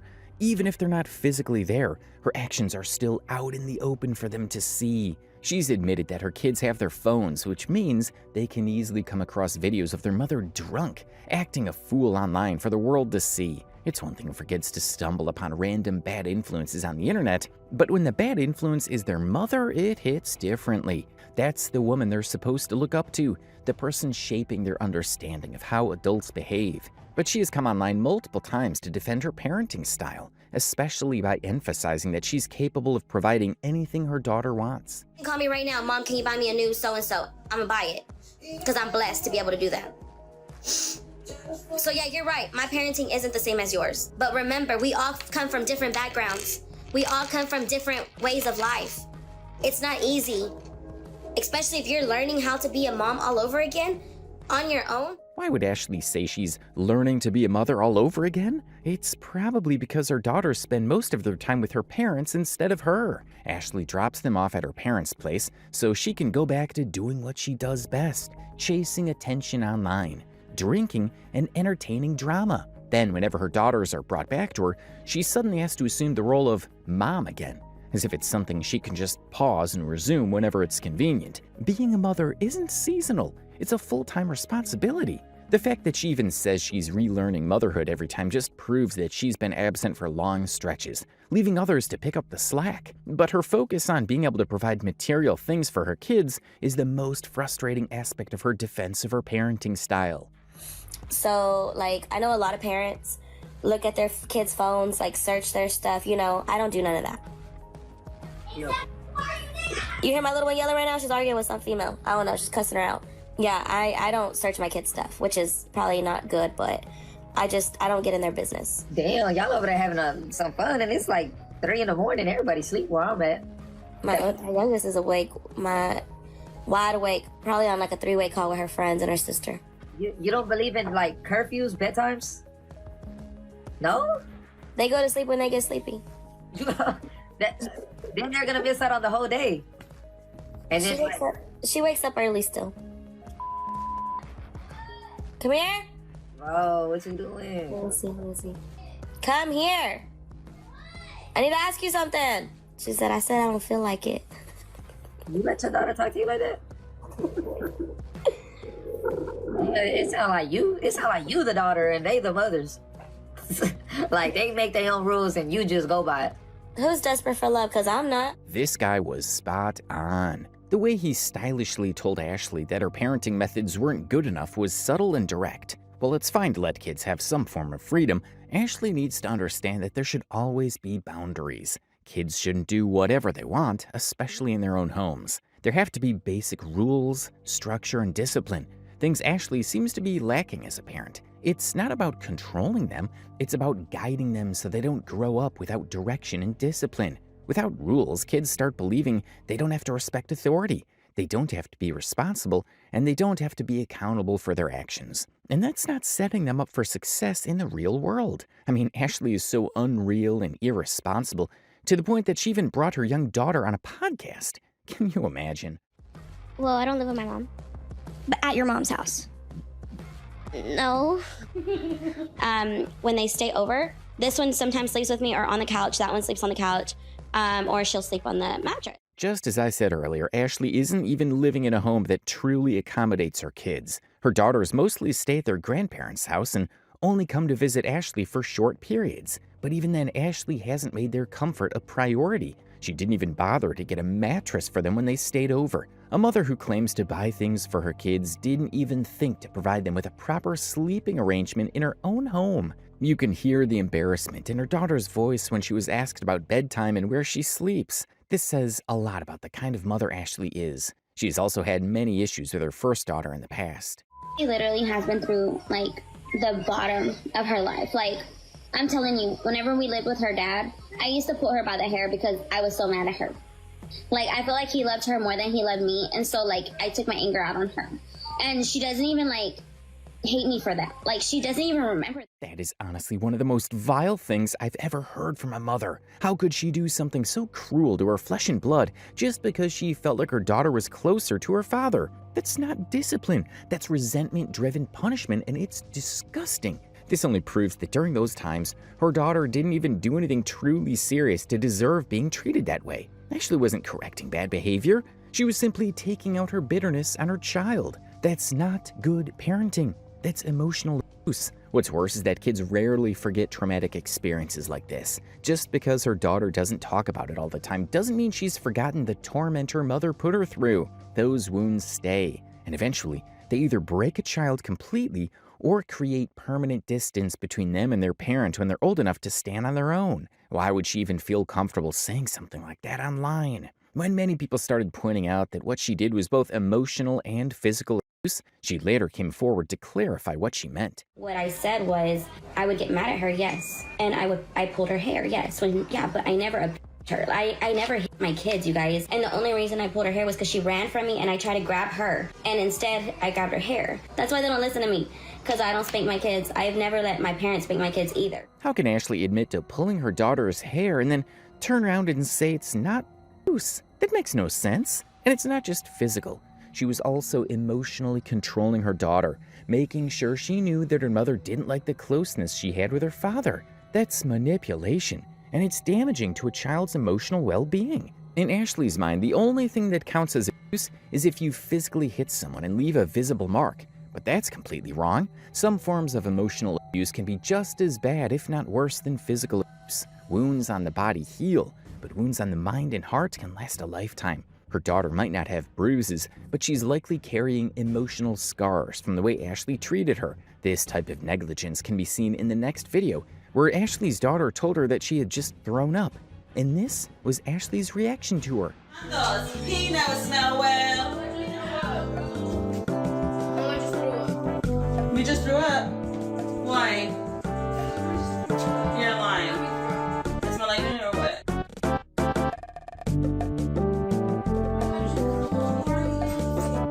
Mom, I threw up. Why are you dancing?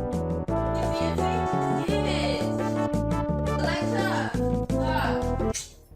Bro, I was jamming to Nunu. What? That was it. She went right back to her TikTok live with no emotion, no care, and no affection of any kind to the situation of the kid. She just wanted to continue her video and entertain her audience. Ashley claimed that she was abused by her father growing up, and she vowed not to do the same to her kids. That's commendable, but just because she doesn't physically hit her daughters doesn't mean she isn't harming them in other ways. That's why they don't listen to me, because I don't spank my kids. I've never let my parents spank my kids either. And when my parents tried to, I would tell them, no, you're not gonna hit my kids. I wouldn't even let their dad hit them. Like, their dad used to try to hit them, and I would tell him, like, you're not gonna hit my kids, like, no. So then he would get mad at me. So again, I did not pull her hair, like, literally, like, intentionally. I literally, and this was, I mean, she was little, so it was a long time ago. I don't care, y'all can sit there and call me call me what y'all want, but at the end of the day, my kids know I never, they never have bruises on them. Y'all probably are the ones who do that with your kids, to be honest. If anything, I bribe my kids with money, like, behave and I'll give you this. That's how I am as a parent. Emotional abuse is still abuse. Manipulation, control, and making your children feel unloved or unwanted can be just as damaging as physical harm.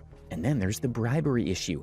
Ashley admitted that since her kids don't listen to her, she tries to bribe them with money. That is disgusting. Instead of being a parent and teaching them discipline, respect, and responsibility, she's training them to respond only when there's a financial reward. What kind of mindset does that set them up for in the real world? If they grow up thinking that every request, every responsibility, and every favor comes with a price tag, they're going to carry that mentality into adulthood. They'll start believing that nothing is worth doing unless there's money involved. People who are overly attached to money often lack integrity. Apart from bribery, Ashley also didn't oppose her daughters to put themselves out there just like she does. So how did you guys start? Did you start because your mom went? No, I had Musical.ly. Oh, period. Okay. So then I had it ever since that. So you started TikTok because of Musical.ly? Yeah. So you do like the little lip sync videos, little dances? Yeah. Okay. And you? I got it after like 2020 or 2021. And when did you start to notice like a difference in like, okay, I'm doing, like there's a difference, like I'm making a couple TikToks for fun and then actually doing social media and things like that? Is it when your mom started going online? Oh, okay. So it's kind of like mom started it, you guys followed. Mm-hmm. Someone asked me if I was Ashley Reno's daughter, and I said yeah. And she was like, "Can I take a picture with you?" Oh, and so I took a picture with the girl. She was like my age, so I took a picture with her. So yeah. How does that feel? It was scary because I was like away from my family because I wasn't with my mom. I was with my grandma and grandpa and my sister, and I wasn't with them, so I was by myself shopping.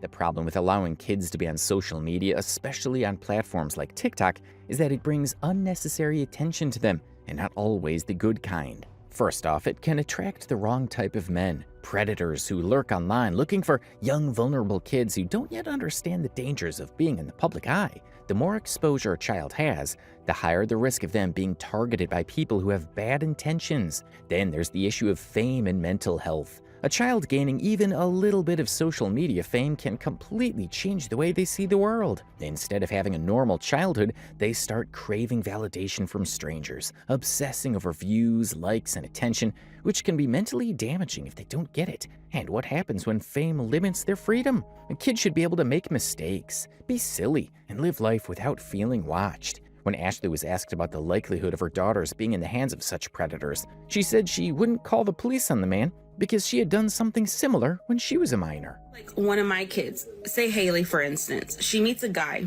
she likes him, she wants to do something. The guy asks her, "How old are you?" She says, "I'm 18. are 17. The guy believes it. And then I find out, I mean, honestly, if I find out my daughter's doing something, I'm not going to sit there and call the cops.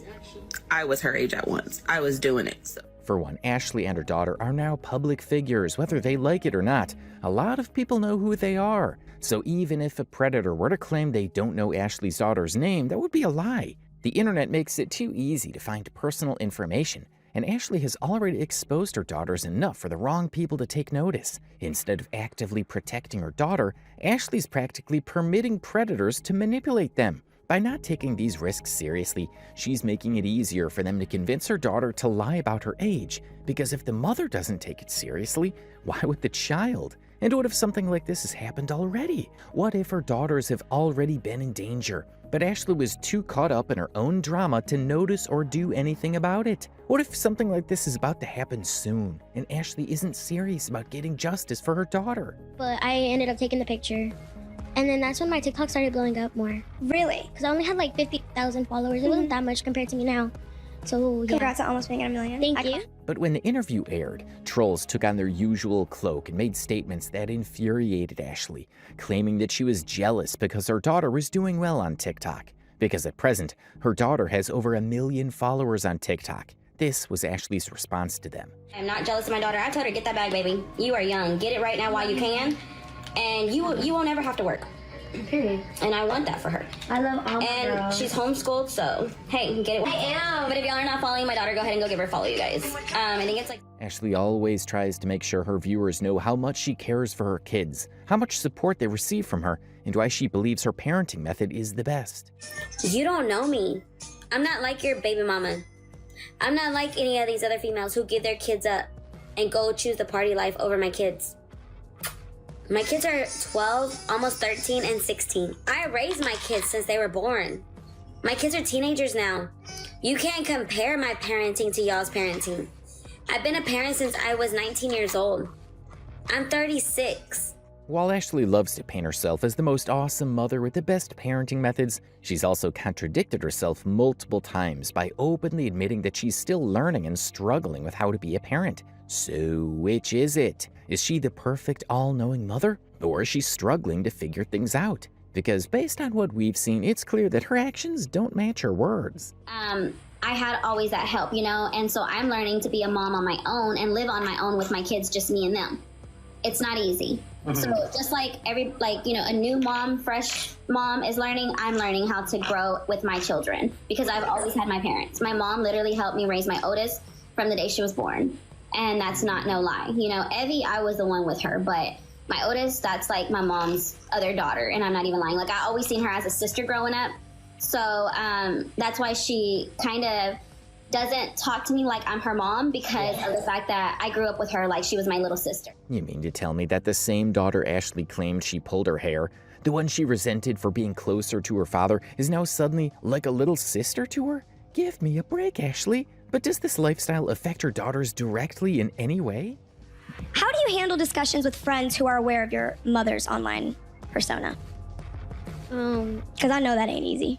Yeah, so when they found out about my mom, some people didn't like it. And a lot of people don't like my mom going live, like getting clipped or anything, because I guess they're embarrassed of it for being our friends and stuff. This was one of the main reasons why Ashley's eldest daughter stopped going to school and chose to be homeschooled. She lost a lot of friends when her mother started gaining fame on TikTok, because let's be honest, who wouldn't be embarrassed to have a mother who constantly makes a nuisance of herself online? Imagine being a teenager, just trying to live a normal life, but your mom is out there acting wild on the internet for thousands of people to see. Of course other kids would talk. Of course she'd be made fun of. It's almost certain she was bullied or teased because of Ashley. Imagine walking through the halls and having classmates whisper, "Oh, there goes the prison wife's daughter." That'd be hurtful for any kid. Instead of letting her daughter have a normal school experience, Ashley's actions ruined that for her. In response, this is what Ashley had to say.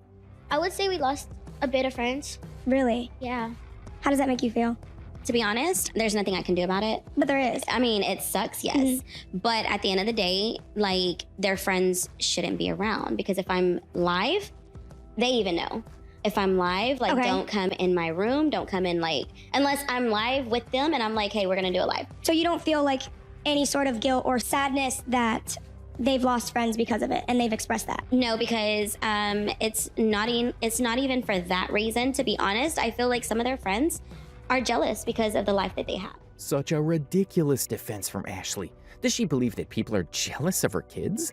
Jealous of what exactly? Having a mother who constantly embarrasses herself online, exposes them to unnecessary drama, and makes their lives harder because of her reckless behavior? Nobody is jealous of Ashley's kids. If anything, people feel sorry for them. The way Ashley's thinking about it, this is just a coping mechanism, a way for her to convince herself that she's not neglecting or embarrassing her daughters. Instead of taking accountability and seeing the damage she's causing, she'd rather lie to herself and pretend that the only reason people criticize her is because they're jealous. That's being delusional. She has to believe this lie because if she doesn't, then she'd have to face the reality. And once you see that truth, how do you keep going? Even Ashley's eldest daughter seems to recognize the dangers of fame, but Ashley either doesn't care or pretends not to. Her body language while her daughter was speaking showed that she wasn't entirely comfortable with how the conversation was going. I feel like I'd rather go back to my old life. Yeah, we have money, and I mean, I don't like being online publicly. Like, And yeah, I understand that. yeah, Especially you're so young. yeah. And growing up, that's why I'm homeschooled too. In the beginning of school, people noticed my mom, and I got like in the cafeteria a lot of stares. And so if I could, I honestly would go back to my old life, to being a nobody to people, because that's when I was more confident, didn't care how I look. And now since I'm publicly, I've cared more about how I look, how I go out, and stuff. In the end, concerned viewers started taking steps to contact CPS so that they could report Ashley for her conduct with her kids. This was a big disaster that affected Ashley seriously. We'll talk about more what happened on this in a bit, but first, let's take a look at why I call Ashley the criminal defender. ¿Qué te importa, güey? I just wanted to know. He literally unalived his Okay, wife. well, it's not my fault. Act like it's my fault. Maybe if he was happy, he wouldn't have. The person they were referring to in this video is Christopher Lee Watts, the man who brutally murdered his pregnant wife Shannon by strangulation and then suffocated their two daughters, Belle and Celeste. And somehow Ashley tried to defend him. I don't know what kind of conversation led to this point, but Ashley seriously said that it wasn't his fault. She claimed that if he was happy, he wouldn't have done it. Excuse me, what? What kind of stupid mentality is that? How do you even begin to justify something so horrific? Instead of holding him accountable for his evil actions, she's blaming his happiness, or lack thereof, as the excuse. That's shifting the blame from the murderer to the victims. Despite the criticism she got for saying this type of terrible thing, she still went on to say similar stuff on her page. This time it's an individual named Francesco Montero, who was involved in something with underage girls. Ashley was on a call with this man and allowed her viewers to listen in on their conversation. They won't let him out. Just kidding. He's locked up.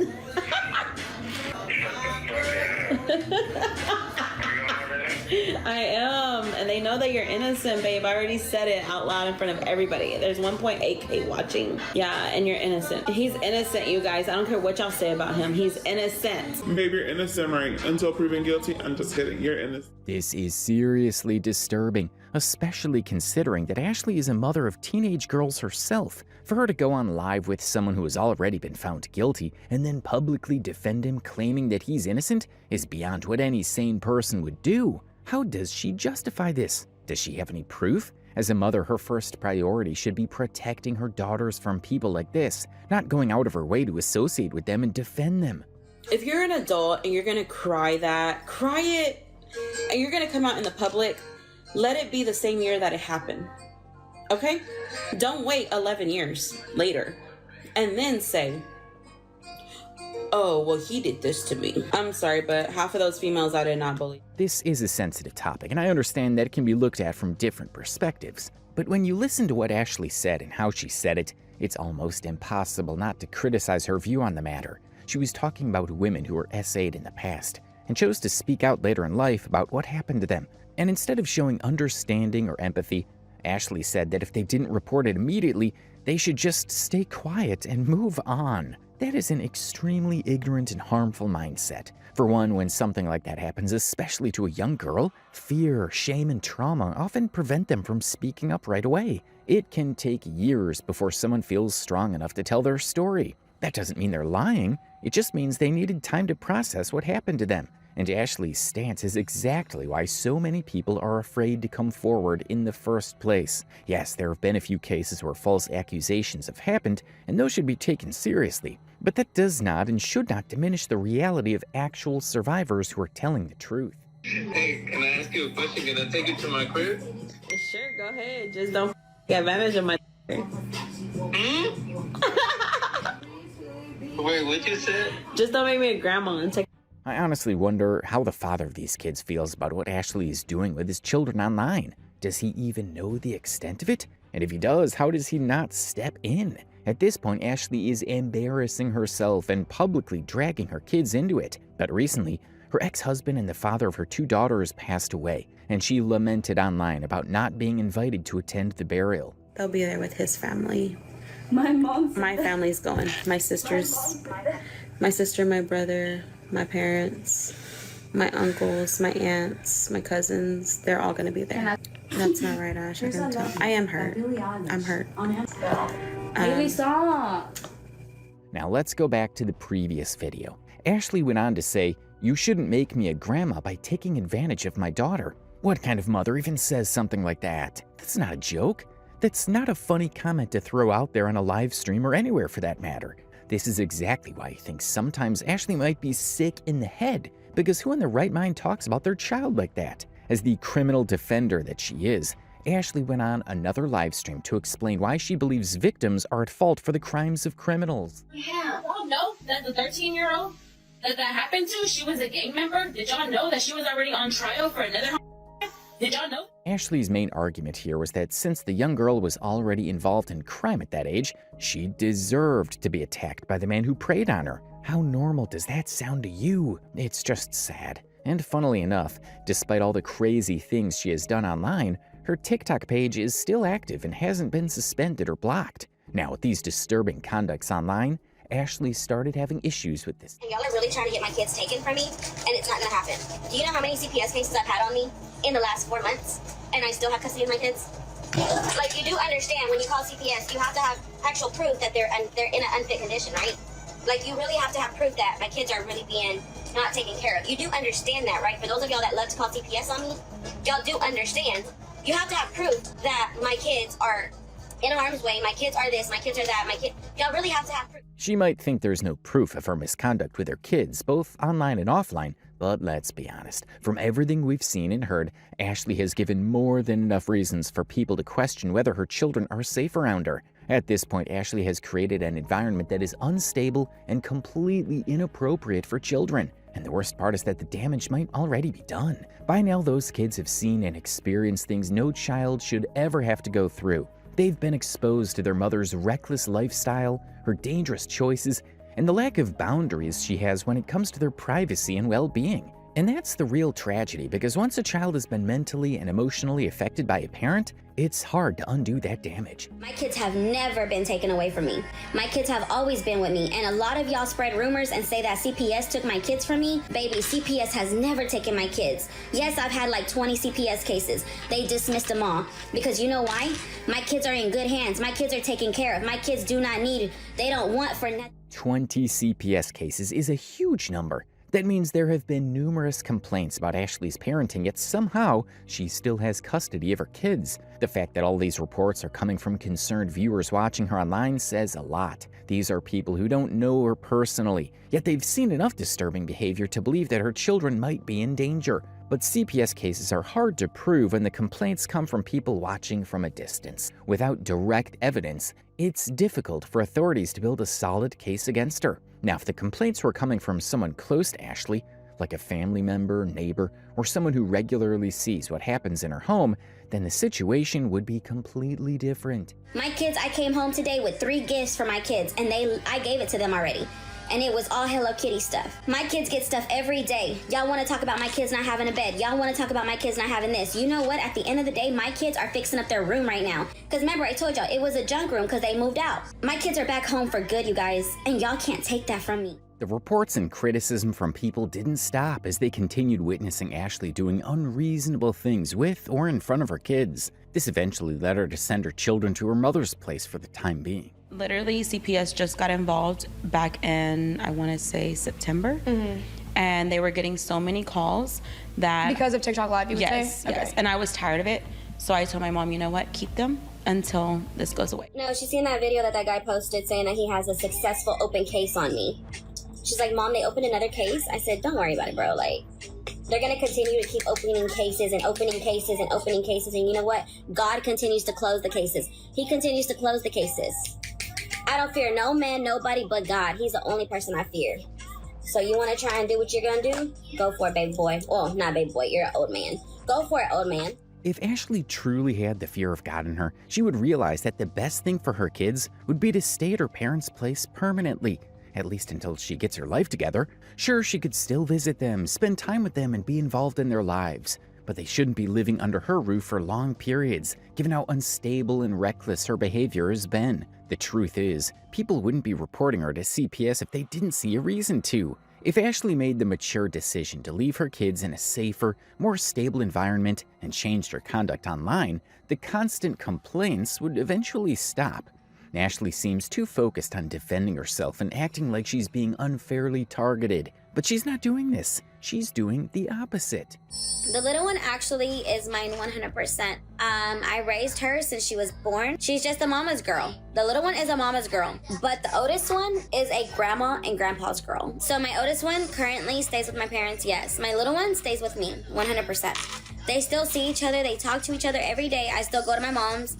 My oldest one comes here, steals my food, and she'll take it to my mom's. And I'm like, I just bought groceries, bro. We've always known that the relationship between Ashley and her oldest daughter hasn't been completely smooth over the years. The fact that her eldest daughter spends more time with her grandparents probably plays a huge role in why she isn't fully in alignment with her mother. Being around more stable parental figures has likely given her a different perspective, one that doesn't match Ashley's lifestyle. Meanwhile, the younger daughter doesn't seem to push back against Ashley as much. She isn't as rebellious or outspoken, which makes it seem like she's being more influenced by Ashley than her older sister. That's what makes things concerning, because if the oldest daughter is resisting, but the younger one is going along with Ashley's behavior, that could mean she's being molded into her mother's ways. My oldest one is more like my sister than my daughter, and the little one stayed with us. Like, the little one's always been ours, but the oldest one has always been my parent. But in a more recent event, the interview Ashley did has caused another controversy on its own. One thing to note is that this was the podcast that Ashley and her daughters were invited to a few months ago, hosted by Camilla. After the episode aired, Ashley faced a ton of backlash for the things that were said on air, especially the moments where it became obvious that her daughters weren't always comfortable around her. People called her out for both her words and how her daughter's body language and reactions spoke volumes. Instead of owning up to it, Ashley went on to trash the podcast afterward. She claimed her experience on Camilla's show was terrible, that she wasn't paid to be there, and that she felt it was all a setup to make her look bad, as if the real issue wasn't her own words and actions. Do I think she was fair to me? In reality, no. But like I said, it is what it is, you know? Camilla is a young girl too. She's literally younger than Max, I believe. So I think she's like 22. So again, it wasn't somebody older that was doing the interview. So she is younger and she doesn't have kids, so she doesn't know how it is. She even said in the podcast she don't remember what it is to be 16. But again, they do stuff for the views. You gotta remember that. She's an influencer. She does stuff for the views because she gets paid off of the views, so. Camilla didn't take these allegations lightly, so she made a video responding to what Ashley had said about her. She said that she regrets doing it. What did you think I was gonna ask you about? You think I'm gonna sit there and be like, let's just be besties? Like no, girl, like, she said, she was like, oh, like, if I knew the podcast was gonna be yada, yada, yada, I would have asked her for payment. I paid for first class tickets. I paid for her to stay at the Ritz-Carlton, and not to mention, she messaged me and was like, hey, do you mind if I extend my flight to stay longer? No, I don't mind, because I could extend the flight for free. Just because Ashley didn't receive a direct payment for her appearance on Camilla's podcast doesn't mean the whole thing wasn't transactional in its own way. For one, Camilla provided everything Ashley needed while she was there, whether it was hospitality, exposure, or a platform to speak on. It wasn't like Ashley was just dragged into the interview with nothing in return. Plus, let's not forget the massive PR boost Ashley got from this. The video featuring Ashley pulled in millions of views, meaning she got more exposure, more engagement, and probably even new people discovering her for the first time. Whether it was positive or negative attention, it still kept her name trending. So Ashley wasn't doing Camilla any favors by being on the podcast. If anything, Ashley benefited from it just as much, if not more. She extended the flight to wherever, I don't know when the hell she stayed till, and then automatically calls the front desk to the Ritz-Carlton and just books an extra night, books an extra 2 nights. I don't even know how many nights she stayed, and then texts me to pay for it. Babe, you literally sat on my podcast talking about you have some budget, your kids don't have beds, and you were asking me to pay for an extra night. What happened to budget? What happened to you having security? What happened to all that? Babe, you want to flex, you're rich, pay for your night at the Ritz-Carlton. I thought I was in my opinion, I thought I was very respectful. This video by Camilla was supposed to put an end to the whole situation. It laid everything out clearly, showing how Ashley had tried to twist the narrative and paint Camilla as the villain in all of this. For most people, that would have been the final word. Case closed, move on. But of course, Ashley couldn't let it go. To everyone's surprise, but not really, Ashley made another response video, reacting to what Camilla accused her of. I don't know what she expected this revelation to prove in the current situation. Just because she initially covered the cost of the hotel and other expenses doesn't mean anything, since Camilla eventually reimbursed her for the total amount. So in the end, it wasn't Ashley who paid for the hospitality side of things. Ashley is one hell of a character, and if there's one thing we know for sure, it's that there's always more to come. She's constantly feeding the internet with new controversies, new drama, and new ridiculous moments. And you can bet that in the next couple of months, she'll give us even more to talk about. And of course, we'll be here, ready to react, analyze, and break down every chaotic decision she makes. But honestly, at this point, the biggest concern isn't Ashley, it's her kids. Whatever mess Ashley chooses to bring into her own life, that's on her. But let's just hope and pray that her kids can escape the cycle, find stability, and create a better life for themselves. When you hear the name Amelia Rose, it might conjure up images of an innocent, sweet, freckle-faced 7-year-old clutching her favorite stuffed animal. But on TikTok, she's anything but innocent. Treat me the way you do and think that I'm gonna. Hey, can we have some Listen chicken? to me. You No! interrupt me all the time. No! Can we just chicken? Listen. No! Asked you guys not to do this. Why? Why must I go through this? Are you even listening? Are you even listening to me? No. Are you? Known for her unapologetically bratty behavior, Amelia has become the internet's favorite punching bag. A title she's earned through a steady stream of viral videos featuring her berating her parents, stealing money, and throwing tantrums that could rival the most dramatic reality TV stars. And while it's easy to laugh, to shake our heads in disbelief at the absurdity of a child brazenly telling her mom she's not a cheap bee, there's something much darker lurking beneath the surface. Nobody gives their kids as much money as I gave you for the book fair, and I'm damn sure not giving you $60 for a lemonade stand, Amelia. Why? So your class can win? What about the other kids? They're broke little bitches. Amelia Rose. You see, Amelia's fame isn't accidental, it's calculated. And the mastermind behind it is her mother, the woman who records every meltdown, every dollar stolen, every outburst, all for the sake of views, likes, and maybe even little cash. Amelia?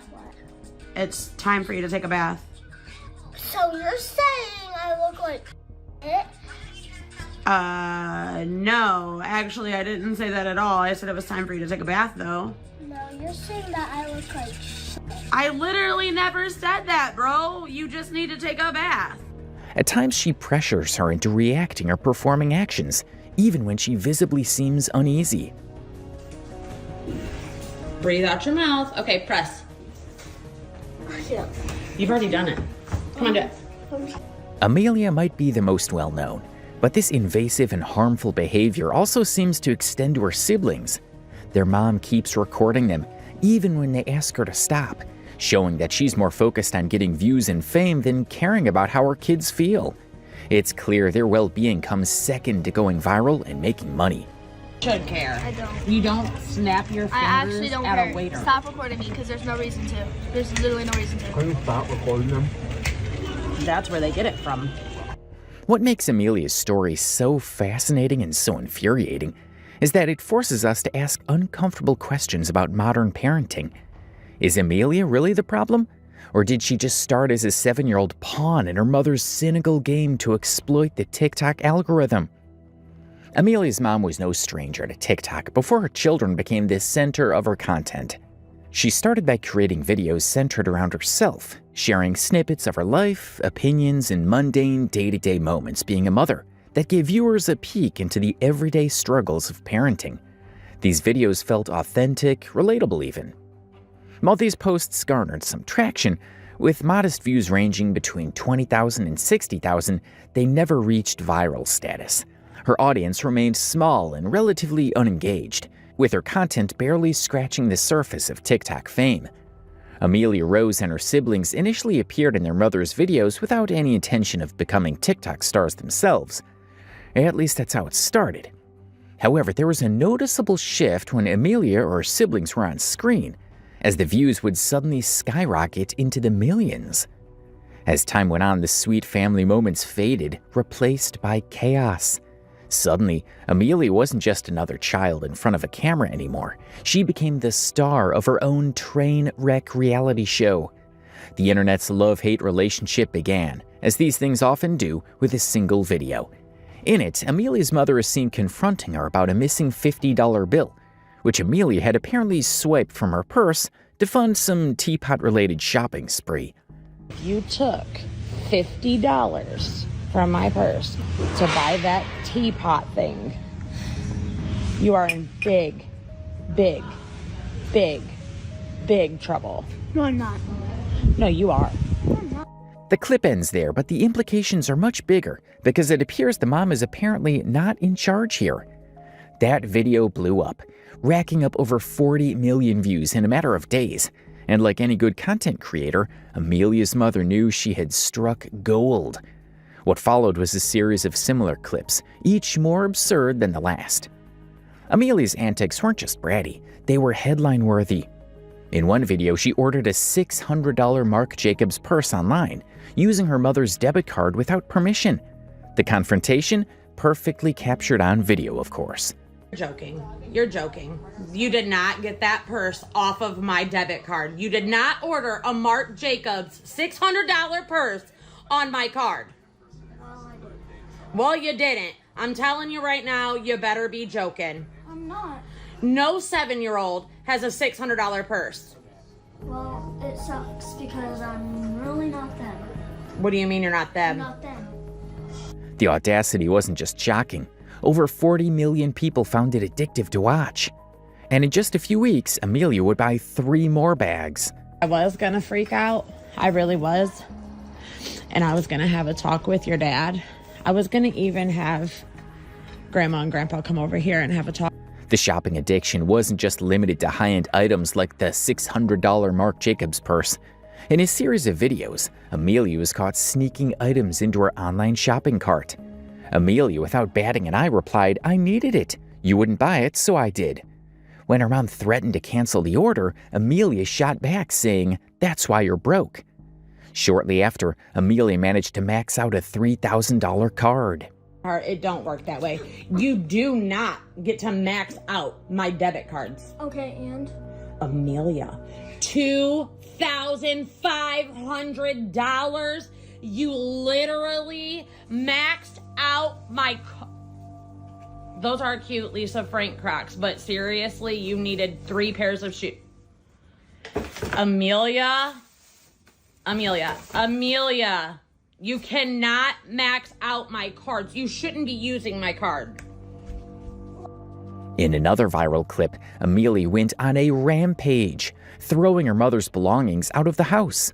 Pillows, slippers, anything within reach went flying out, all because her mother had taken away her iPad. I'm telling you now. Oh, this pillow from Temu?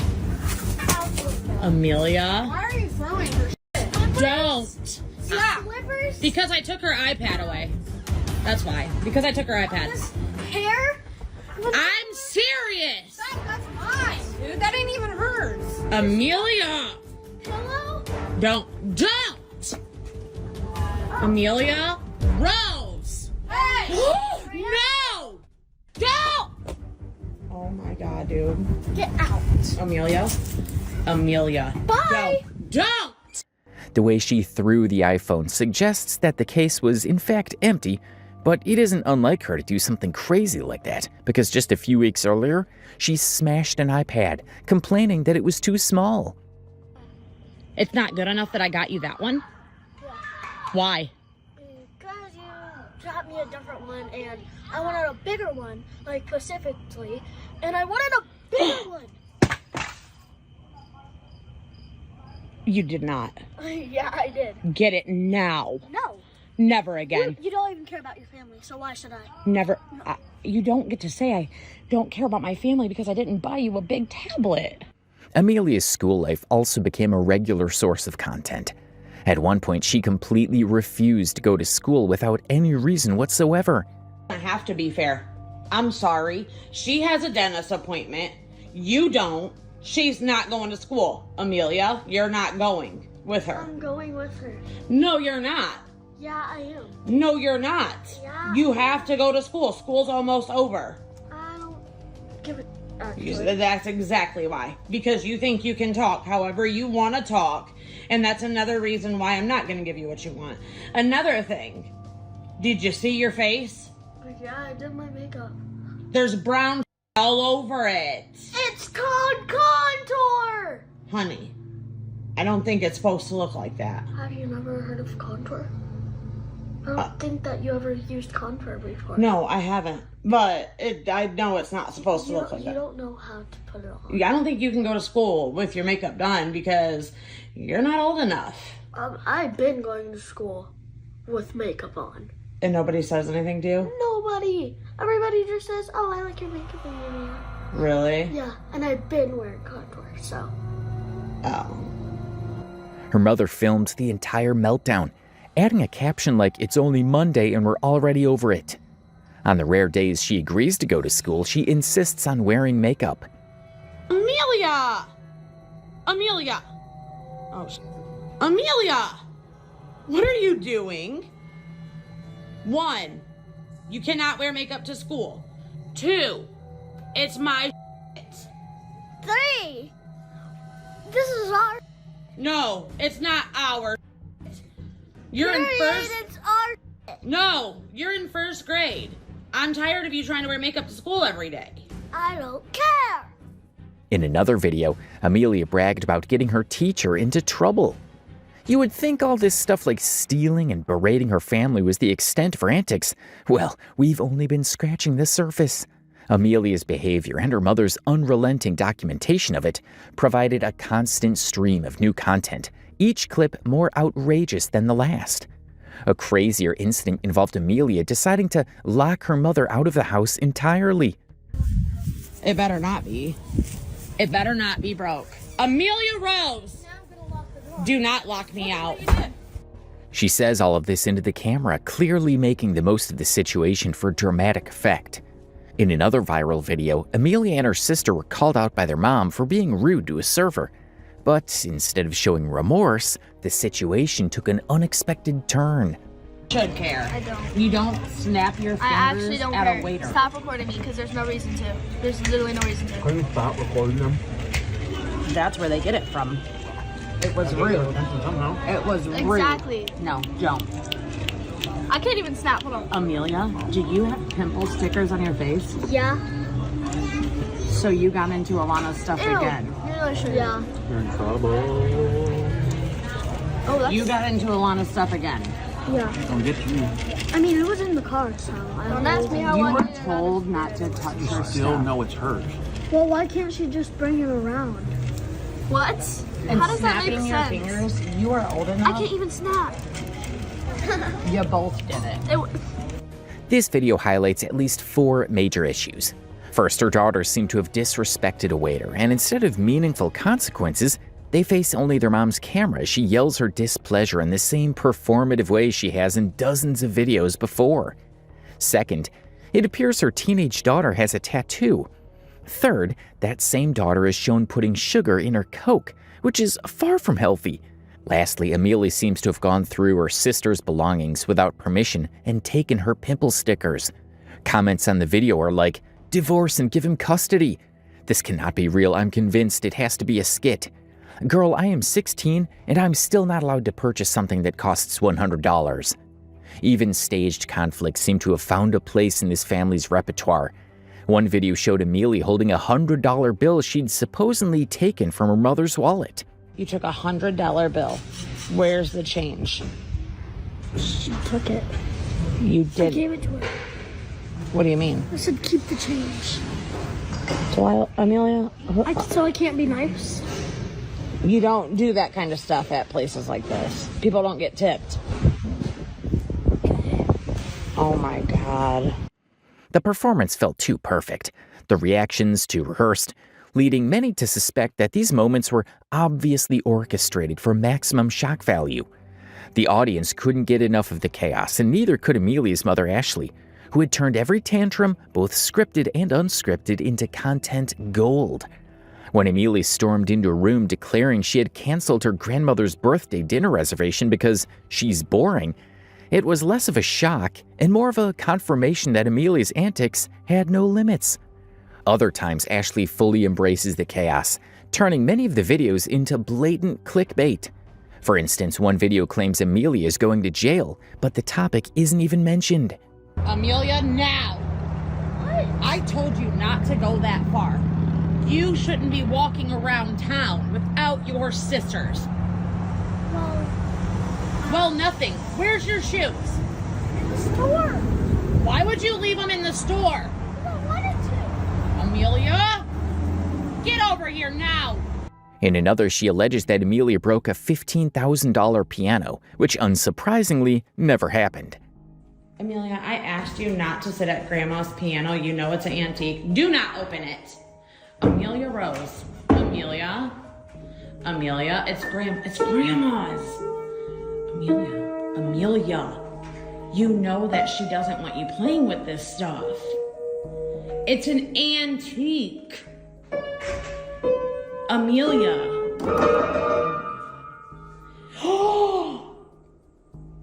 You were playing on her pool table? Yeah. Amelia!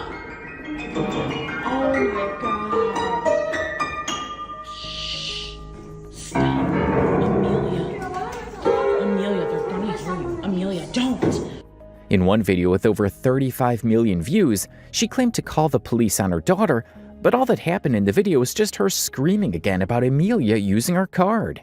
I just got a notification that she spent $250 on my card. Yes. Yeah, $250 on my card.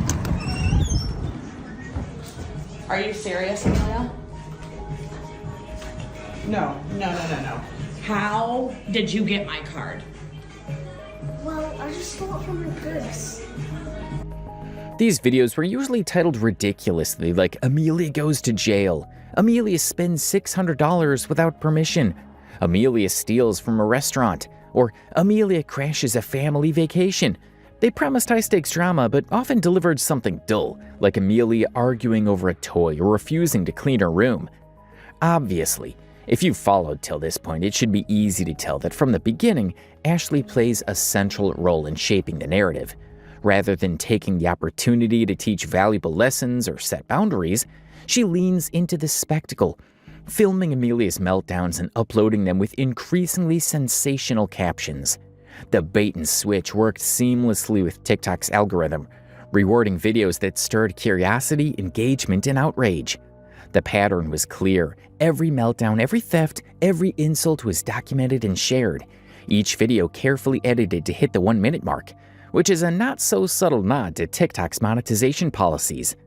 The platform rewards videos that stir engagement, comments, shares, likes, and nothing generates engagement quite like a child behaving badly. with each video hovering just over the 1 minute mark, a threshold that increases the likelihood of monetization. It's hard to ignore the pattern. The lines between reality and performance blurred as Ashley leaned into it, recognizing that her daughter's bratty behavior was more than just a disciplinary issue, it was a brand for her. But the real concern lies in the choices made during Amelia's most over-the-top moments. Take, for instance, the locking out incident, where Amelia gleefully shuts the door in her mother's face. Instead of addressing the disrespect, her mother keeps filming, narrating her disbelief to the camera while lightly scolding Amelia from the other side of the door, but there was no real urgency or attempt to stop the behavior.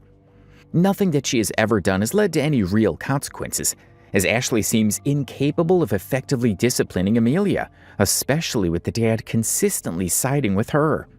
I literally don't know what else in the world that I could possibly do.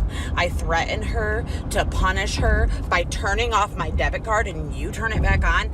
Now there's $100 purchase for Roblox. So what? What do you mean, so what? $100, so what? I just literally had to let her pay Oh my $250. God, let me run and go grab my phone and record it. That gets annoying. So she spends a little bit of money on the debit card. Oh my God, let me record it. Let me talk about it. What on the internet. 7-year-old? I don't know what Here. else to do. That's the There's best nothing you advice need I to can do. get is from other Leave people. her alone. Stop trying to control her. Hoping that you will see. Hoping you will see what other people in the world say. It's not just me. I don't care what other people see. That's my kid, and if she wants to spend a little bit of money, leave her alone. What 7-year-old do you know has access to go and spend $250 at? That's exactly. That's what she says. She ain't. They're not me. She ain't. They're broke bitch. She can spend whatever she wants. I don't care. This is the problem. I punish her by shutting off the card. That sounds like you turn it back on. Problem. That's a you problem. And an everybody else problem. That ain't my problem, and it's my money. And that ain't her problem because she's happy. So who gives a And the result of that is just another viral clip that cemented Amelia's reputation as TikTok's queen of bratty actions. The most troubling aspect of this dynamic is the erosion of parental responsibility. Amelia's father is often seen in the background of the TikTok videos, silently present but doing little to nothing to curb the chaos that unfolds. His passive approach to parenting is striking, especially as his children, Amelia in particular, cuss, lash out, spend money recklessly, and engage in other problematic behaviors. Whether Amelia is arguing with her mom over extravagant purchases or acting out in ways that are clearly inappropriate, her father's lack of intervention sends a troubling message that this behavior is acceptable or at least tolerable. He adopts a hands-off approach, letting the behaviors slide without consequence. This is especially evident in videos where Amelia flaunts expensive purchases, throws tantrums, or blatantly disrespects her parents or siblings. Even in moments where Amelia's actions seem to escalate, like breaking objects in Walmart or refusing to go to school, her father remains passive. This dynamic is particularly harmful because it creates an environment where accountability is absent. In a household where one parent actively enables poor behavior and the other exploits it for internet fame, Amelia is effectively being set up to repeat these patterns. The silence of her father is as loud as her mother's over-the-top reactions, both feeding into a toxic cycle that rewards bad behavior with attention and neglects to address its underlying causes. Many viewers have pointed out that Amelia's mother has completely lost control of her children, as their behavior spirals unchecked while she continues to prioritize filming over parenting. She, however, chose to respond with sarcasm. You're right. I've lost it. I've lost complete control, and I don't know what the hell I'm gonna do.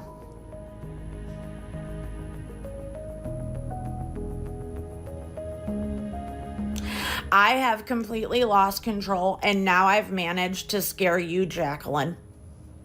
The consequences of this strategy go beyond the confines of TikTok. By consistently showcasing and arguably encouraging Amelia's bad behavior, her mother is setting a dangerous example. She's learning that disrespect and defiance bring attention and praise, while accountability and discipline are optional. For viewers, the content becomes a spectacle, a guilty pleasure that feeds the algorithm, but leaves a young girl's real-world development in question. At just 7 years old, she is already at the center of internet discourse, subjected to a lot of online hate. For a child so young, such negative attention could have long-term psychological effects. The constant barrage of criticism, coupled with the lack of a buffer to protect her from it, risks shaping her self-esteem and worldview in harmful ways. While viewers may debate the authenticity of her behavior, Amelia is absorbing a steady stream of judgment by having her actions dissected by strangers for their entertainment. The comment sections of these videos are usually flooded with criticism, insults, and mocking remarks. Strangers from around the world dissect her every move, criticize her behavior, and judge her personality. While Amelia may appear to brush off these reactions on screen, the reality of being subjected to such relentless negativity can deeply harm her mental health. Adding to this is the troubling question of consent. At her age, Amelia cannot fully understand the ramifications of her online presence or the permanence of her digital footprint. Does she genuinely want to be filmed, or is she simply following the cues of her mother who holds the camera? It's impossible to say, but her ability to consent to being thrust into the spotlight is highly questionable. Amelia's parents have also been widely criticized for using and allowing her to use cuss words and sing along to inappropriate lyrics without intervention. What? Now, come on. What? I'm gonna do my stuff. Why are you talking like a ain't you tired? Try to strike a chord, it's probably A minor. What did you just say? What was all of that? You seriously thought it would be a good idea to tell Alyssa to throw all of her makeup away because her mom's a cheap This permissiveness not only reinforces her lack of boundaries, but also normalizes behavior that many believe is unsuitable for a child her age. As she grows older, she may look back on these videos with regret or embarrassment, unable to undo the legacy created for her during her formative years. While her mom collects payouts from Amelia's viral antics, it's Amelia who bears the brunt of public scrutiny. Amelia's case isn't just an isolated example, it's part of a much larger trend. On TikTok and other platforms, parents are increasingly turning their children into commodities, using their personalities and misbehavior to generate clicks and revenue. Ashley's actions mirror those of other TikTok families who stage viral moments for engagement, often at the expense of their children's dignity and well-being. The Amelia Rose saga also kind of shows how parenting has become performative, with a growing number of parents prioritizing likes and views over their child's privacy and development. Alex Baby 97 is the name everyone's been whispering lately, and it's certainly not for good reasons. You are currently looking at the best gummy in the world.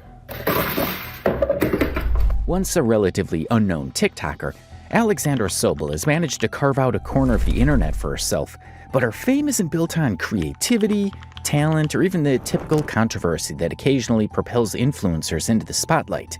No, it's nothing like that. Alex's claim to fame is rooted in what many call neglectful parenting, poor decision-making, and a refusal to take criticism seriously. She could easily win the title of Worst Mom on the Internet if there were an award show for that. Dinner. I love you.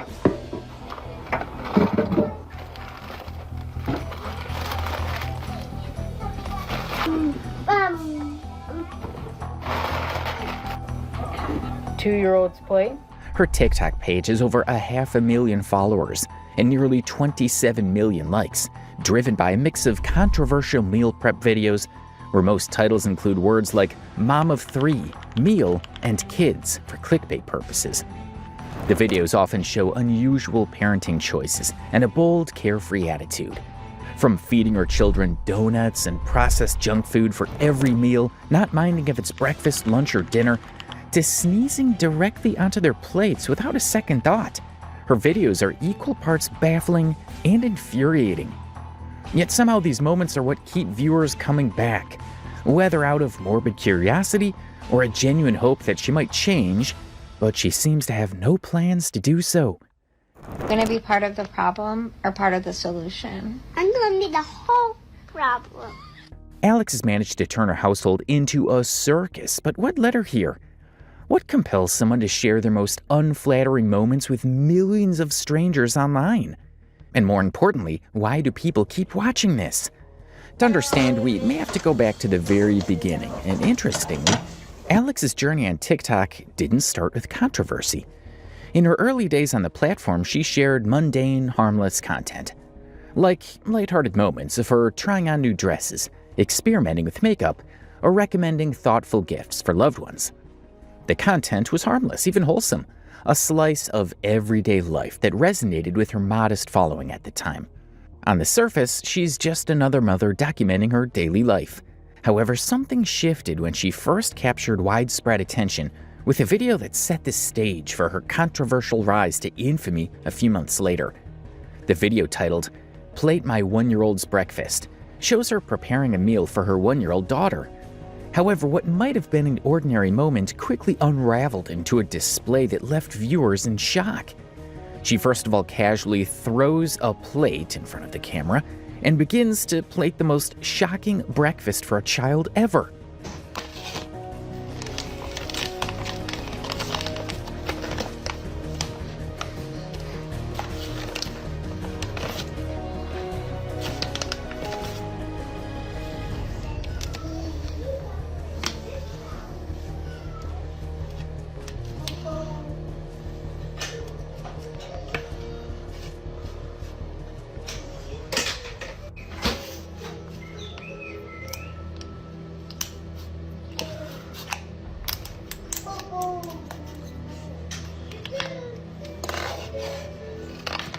The breakfast, as you've just seen, consists of 3 powdered donuts, chopped into pieces for safety, according to her, paired with a pouch of cinnamon applesauce and a sugary apple juice box. The lack of nutritional value was clear to see, and the video instantly came under fire. As the clip played, viewers were struck not just by the food, but by Alex's demeanor. The nonchalant way with which she does it set the tone for what many saw as her complete lack of care or effort. The simplicity of the meal was almost secondary to the message conveyed by her attitude. This was parenting reduced to the barest of minimums. Comments flooded the video, with reactions ranging from disbelief to outright condemnation. The video didn't just ignite criticism, it went viral, amassing nearly 700,000 likes and millions of views.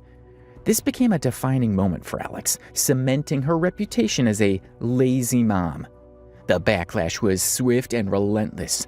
Parenting experts, fitness influencers, and everyday viewers alike called her out for promoting a diet devoid of any nutritional balance.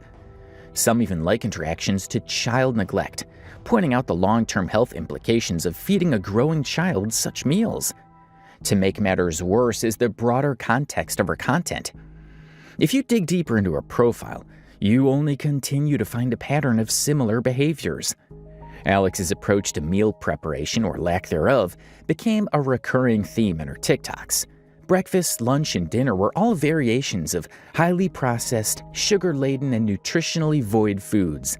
Critics accused her of using her children as props to gain attention, especially as her follower count began to skyrocket. Alright, y'all, you made me do it. You made me do it. I got the chocolate bar kit. We're gonna try it. It's breaking apart.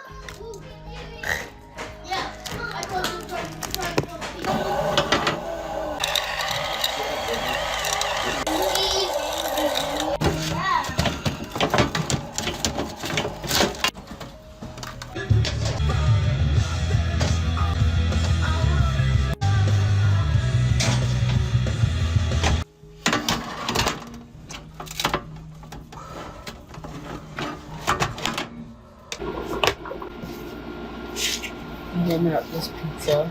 My kids for lunch.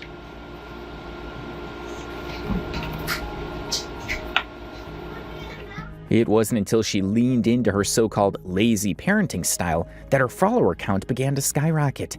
Even during her grocery shopping trips, Alex's choices reveal a troubling pattern. Her hauls often consist almost entirely of sweets, processed snacks, and junk food, with little to no evidence of balanced or nutritious items. 2 for $5. That's a good deal.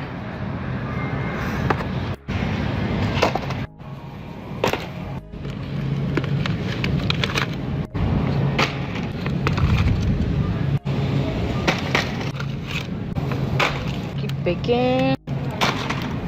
Buy one, get one free. So I'm gonna grab a Bluey and a Minecraft. 2 for $3, so 2 butters. Gotta get my eggs.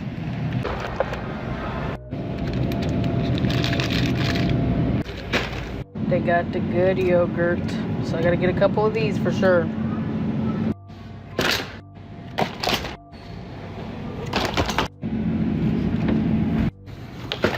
See, y'all say that you don't pay for unhealthy stuff or healthy stuff, but look, 2 for $6, 2 for $5.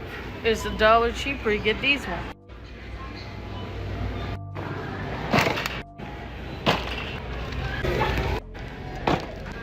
Cartloads of sugary cereals, chips, cookies, and candy dominate her shopping trips, raising eyebrows among viewers who note the lack of fresh produce, proteins, or other essential staples necessary for a balanced diet.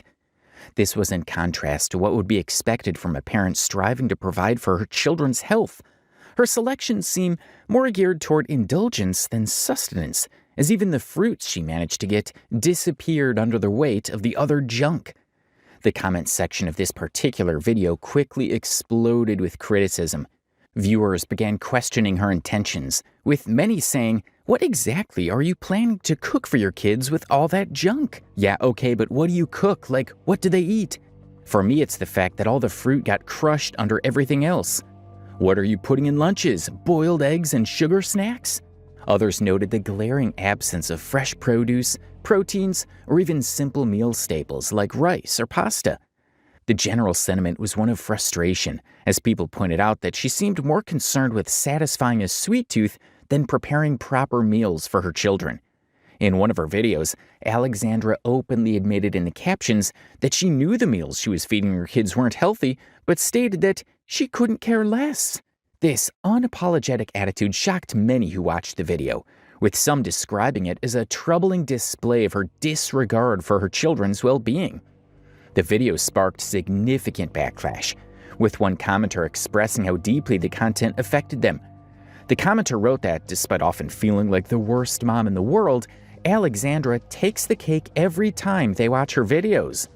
Alexandra Solba's approach to parenting is characterized by multiple recurring series of questionable decisions, video after video, that highlight her lack of prioritization of her children's well-being. These choices have been thoroughly documented on her TikTok account, sparking widespread accusations of neglect. Because of her inability to buy essentials when she goes to the grocery store, she relies heavily on these processed foods. Breakfasts, for instance, often consist of powdered donuts cut into smaller pieces, an act she proudly labels as cooking. Her other meal choices are just as concerning, featuring items like smiley face fries, chicken nuggets, moon pies, and cheese sticks. Dinner videos depict burnt, over-seasoned burger patties served with fries, further showcasing her inability or unwillingness to prepare nutritious meals.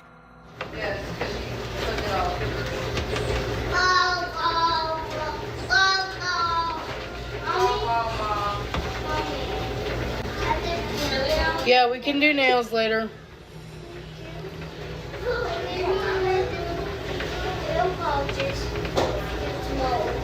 Tomorrow you want to do nails?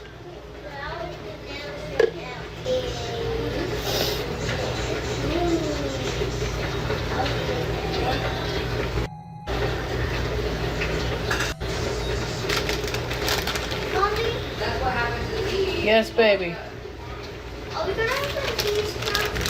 Can I put some cheese on top? There's cheese on it, baby. Can we put some cheese? No, baby, it's not pizza. Yummy boy. Yes, I'll take it, baby. Okay. It wasn't until relentless public criticism that Alexandra made a half-hearted attempt to introduce fresh fruit into her children's diet, begrudgingly serving them grapes. Even this was overshadowed by the glaring absence of any vegetables or balanced meals. Her lack of understanding of portion sizes is equally alarming. One particular example involved Alexandra serving her 2-year-old food enough for 3 people in a single setting. 2-year-old's plate.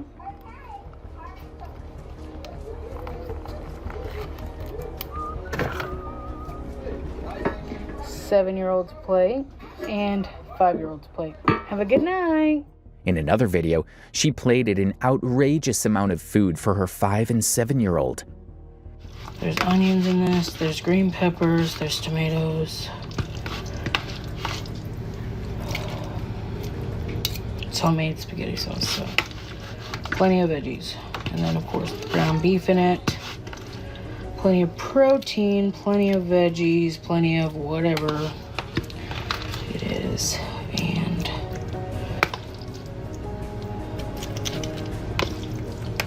yeah. Okay. I doubt they're gonna want any after this, but there is extra if they want some more. Okay, so I actually just kept it in for a minute and a half because that seemed like plenty of time.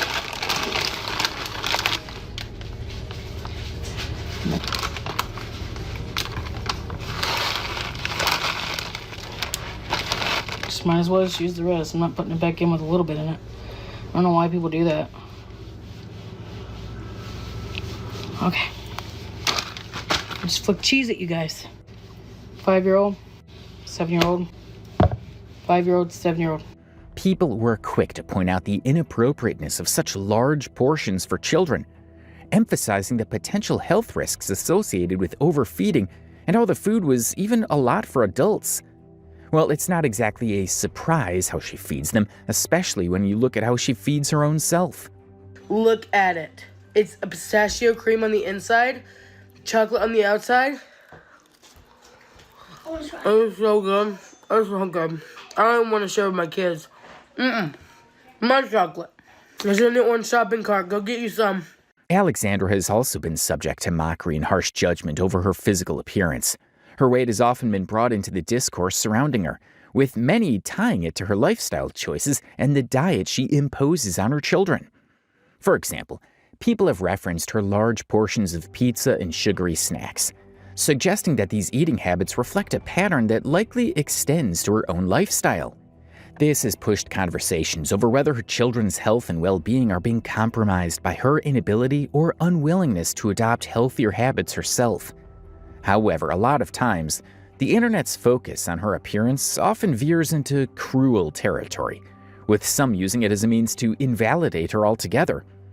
Comments like, "When your thumb is fat, maybe you should lose weight," or "diabetes princess," reflect the harshness of this public judgment. While body shaming is widely criticized as unproductive and harmful, Alexandra's public content has made her an easy target for both justified criticism and other attacks. In addition to defending her actions, Alexandra has also lashed out at her critics, accusing them of mom-shaming and using her weight as an unfair weapon against her. It's not about what I feed them anymore. It's not about what I feed them, and I've proved that multiple times because I literally have fed them steamed vegetables and gotten hate and told that it was unhealthy. Just on my lunch video today, I fed her a peanut butter sandwich, well, peanut butter sushi, like rolled up. I fed her cucumbers sliced up, and I fed her strawberries. And there was quite a few comments saying, "No fruits or vegetables? All you feed her is trash. She's gonna end up looking just like, why are you so lazy? You can't even add fruits and vegetables?" That just proves y'all don't watch my videos. Y'all decided from the moment you saw me if you were gonna like me or not, and you're not gonna change your mind. Hygiene is another frequent issue in Alexandra's life and parenting. A now infamous incident saw her sneezing directly onto food she was preparing for her children, a blatant disregard for basic cleanliness. Her kitchen is often seen in disarray in her videos, features dirty pots and pans that appear to have gone unwashed for extended periods. In one instance, while attempting to use the air fryer, she didn't even bother to clean it out first.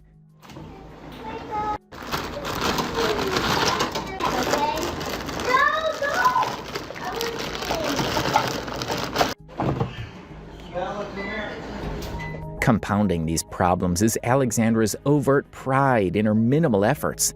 She frequently refers to her mornings as easy mornings, framing her lack of engagement as a badge of honor. She often claims she's too busy to prepare proper meals, yet her TikTok feed is filled with time-consuming attempts to document her parenting for clout.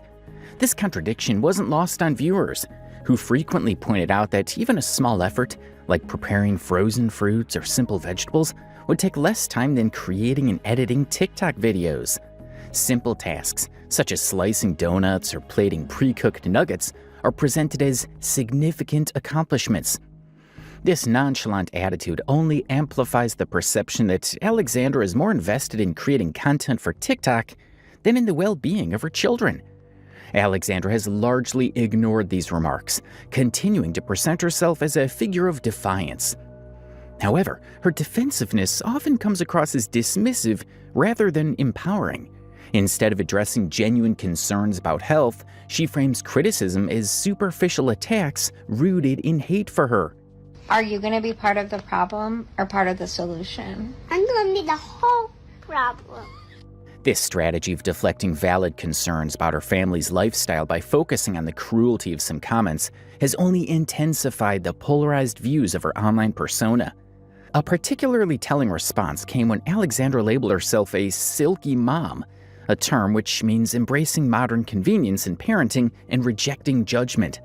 She claimed that both her parenting style was a deliberate choice, intended to make life easier for both herself and her children. However, that justification only serves to excuse neglectful behavior, as evidenced by her reliance on sugary processed foods and screen time to manage her children's day-to-day needs. This has driven people into her personal life in an attempt to understand the reasons behind her behavior. Despite her online notoriety, little is known about her life outside of TikTok.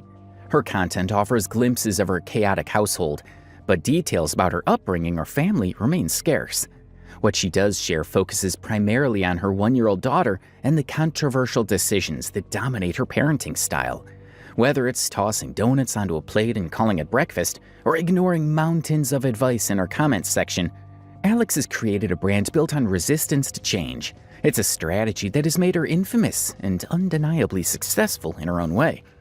From what we've gathered from her videos so far, Alexandra is a mother to 4 children, each seemingly navigating this unstable environment with her, especially since they have no choice. Her 4 kids each have different fathers, and her relationships with these men are often as confusing as the rest of her life. In her videos, Alexandra has openly shared timelines of her relationships, explaining how she transitioned from one partner to another. For instance, she was with one of her children's fathers from 2015 to early 2020, then moved on to a new partner with whom she had another child. That relationship ended in 2024, 3 days before her birthday.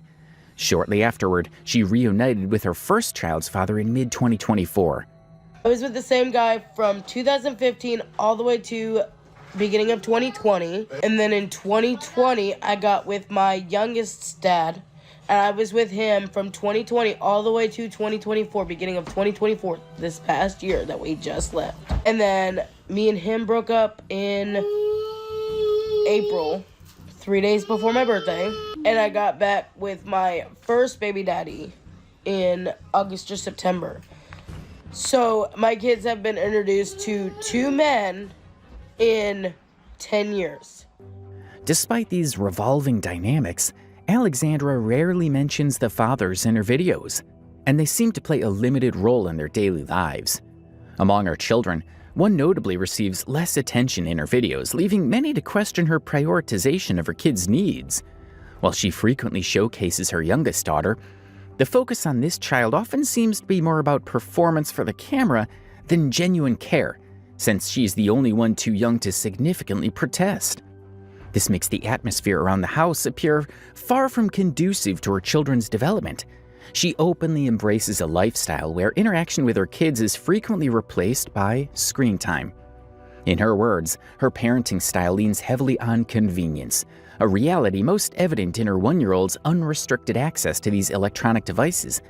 This is significantly bad because such habits hinder a child's social and cognitive growth, and long-term exposure at screens at a young age could contribute to developmental delays. It even gets worse when you take a closer look at her current relationship setup. Alex happens to be in what is known as a polyamorous relationship, a three-way relationship where she describes herself as being romantically involved with both a man and a woman who are also dating each other. You want to bet? Who are you to me?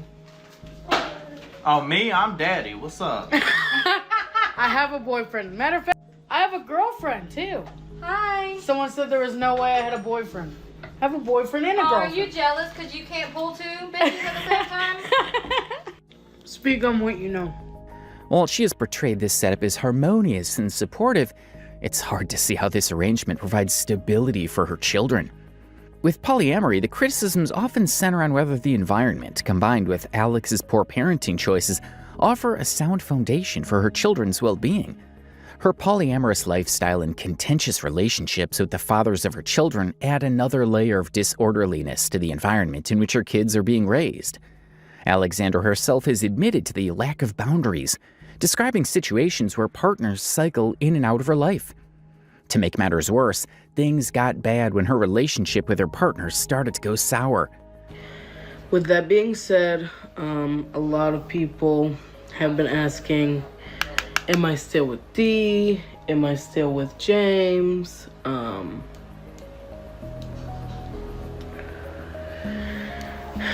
And James and I are no longer with Dee. Eventually, the throuple came to an end, and the fallout led to tensions between those involved. Following the breakup, a friend of one of Alexandra's former partners came forward publicly with allegations targeting Alexandra's parenting and household dynamics. The accusations brought against Alexandra included claims of mistreatment and neglect of her children. These allegations suggested that she failed to meet adequate parenting standards, raising concerns about the care and well-being of her children under her supervision. Furthermore, Alexandra was accused of not being the primary caregiver within the throuple relationship.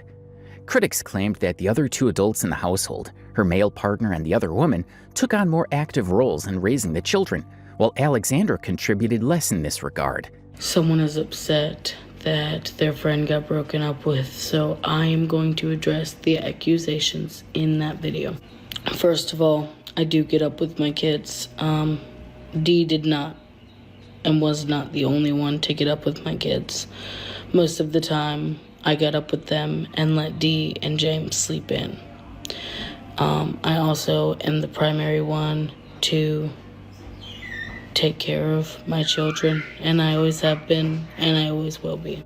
A particularly serious accusation involved Alexandra's decision to force one of her children to live with their father, despite the child expressing a desire not to stay there. Alexandra justified this decision by emphasizing the importance of the private school the child was attending. Jace is not or neglected at his dad's house. I can't open a can without my lips turning blue. I am anemic, so if my lips are blue, I cannot control that. I did have to take my son to the hospital for threatening his life. And I did allow his dad in the room. But there has never been proof that their dad is abusive. And I did send him back to his dad's after he said that he didn't want to go back. That is because he goes to a private school and he was going to lose his place. But I check in on him every day to make sure that his dad is not hurting him in any way. According to her explanation, a change in living arrangements would have jeopardized the child's enrollment at the school, and she prioritized maintaining the child's place in the educational institution. This decision was further complicated by claims that Alexandra was unaware of issues in the father's household but still sent the child back. Adding to the outrage is the fact that Alex profits from her controversial parenting. Through TikTok's Creator Fund, she generates income from the very videos that document these choices. This monetization of harmful behavior, whether intentional or simply a byproduct of her content, has raised concerns. Before this, Alex has openly discussed her financial struggles in the past, including relying on food banks to support her household. This created an impression among her audience that she was facing ongoing financial difficulties. Recently, however, Alexandra shared videos displaying significant spending, including a $2,200 shopping spree at GameStop. I do make good money on TikTok, but I don't get government assistance, so there's no one to report to. Also, my mom doesn't know how much I make. She just wanted to make their Easter baskets. I tell my mom everything. This shift in financial behavior sparked criticism from viewers, many of whom questioned the apparent contradiction between her previous claims of financial hardship and her current spending habits. As much as many may have varying opinions, TikTok's algorithm is a double-edged sword which rewards engagement without distinguishing between admiration and outrage. For Alex, this has been both a blessing and a curse. Her content, often controversial, thrives in an environment where comments, shares, and reactions, whether positive or negative, push videos further into public view. It's this very mechanism that has propelled her from obscurity to viral infamy, enabling her to accumulate over 540,000 followers and 26.7 million likes. The irony is that much of the attention stems from criticism, yet it's the same criticism that fuels her visibility on the platform and gets her paid. There's ongoing speculation that not all of Alex's engagement is organic. Some viewers have suggested that bots may be artificially inflating her follower count, creating the illusion of widespread support or interest. This suspicion arises from the disparity between her TikTok success and her relatively low presence on other platforms like Instagram and YouTube. This discrepancy fuels the theory that her following is, at least in part, manufactured. The reactions to her content are as varied as they are intense. Some viewers find her videos darkly entertaining, a guilty pleasure of sorts, while others are outright appalled by her parenting choices and lifestyle. Regardless of the intent, both forms of engagement work to Alex's advantage under TikTok's current system, pushing her videos into even more feeds and sparking even more interest in her.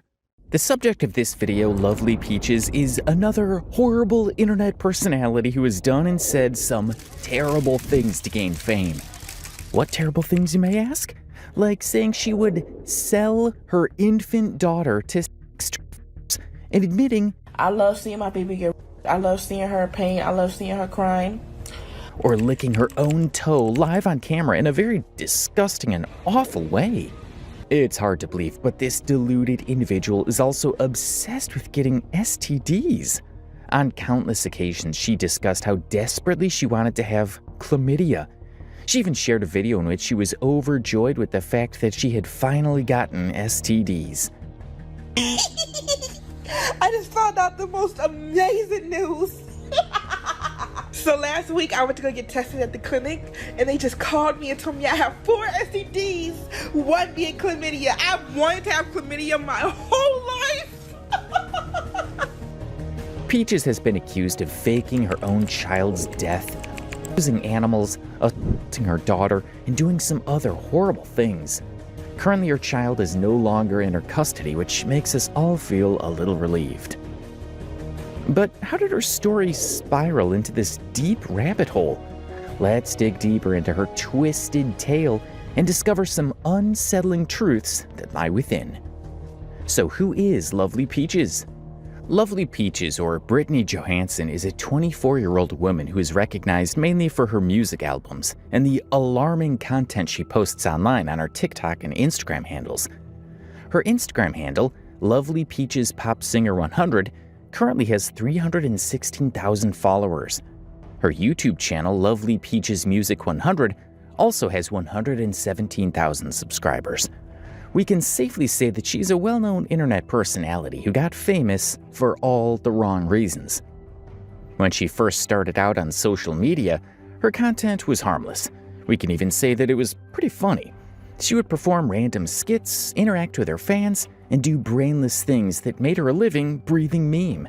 She had a habit of continuously confusing things. There's this hilarious video of her where she's confusing Obama with Osama bin Laden. I feel like Obama was better, and I feel like life was way better when he was in office. I don't know. I ain't gonna say too much. I don't try not to talk. I try to stay out of the whole Donald Trump thing. But I'm just be honest.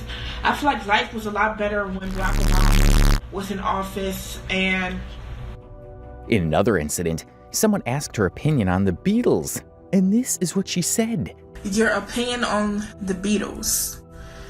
I don't like Beatles because, like, if they like crawl into my room or something like that, I don't like that. I don't like that at all. So I don't like Beatles, to be honest. Sorry. How often do you?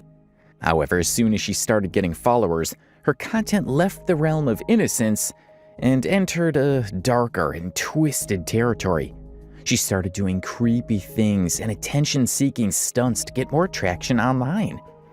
One of the very first offenses she committed that irked her audience and made them doubt her sanity was eating her own feces.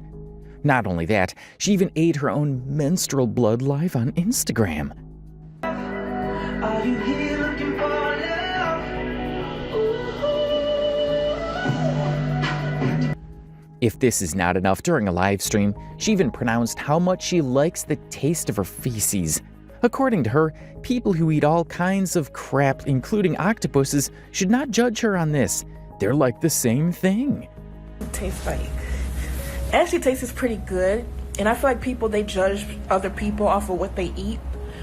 But y'all see all these people eating an octopus, but yet y'all judge me for eating poop. Like, that's actually, I don't judge nobody who eat chitlins. While these clips make you seriously concerned for her mental health, they're not even close to the unsettling things you'll find out further in this video. Remember, we told you Peaches was also a musician? If you go to her YouTube channel, you'll find numerous songs written and sung by Peaches herself. And to be honest, most of them are not that bad. But one song, with all its absurdity, stands out. This classical piece is titled Burning and Itching. So this was the song that made lovely Peaches a viral sensation overnight. This song was specifically about problems and was so extremely bizarre that it immediately got picked up as a meme. Interestingly, this song got over 1.9 million views on YouTube. This is the sad reality of the internet these days. Anyone can join social media platforms, do unethical and completely unacceptable things, and gain global visibility for all the wrong reasons. This is what happened with Peaches here. As soon as this song came out, people started making renditions of it due to its obviously meme-worthy lyrics. Itching and burning, itching and burning, itching and burning. Stanky fishy, stanky fishy, stanky fishy. I got STDs. They make my coochie itch.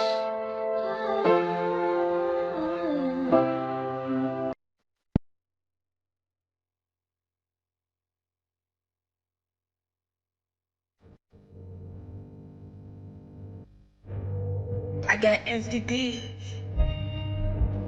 They make my pussy itch. It really.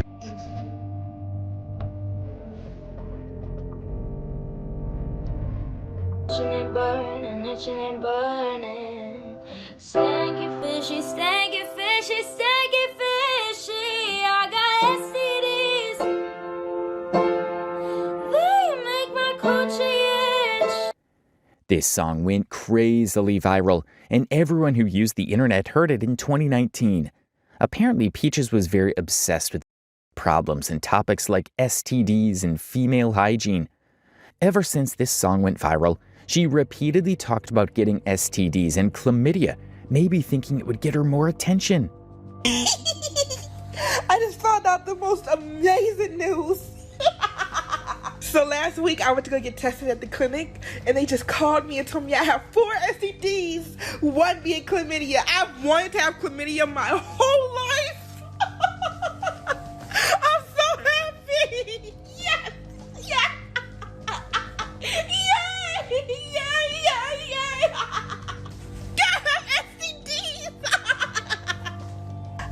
4 STDs, which is a very rare accomplishment to achieve. You haters could never. I got 4 STDs. They make my coochie burn.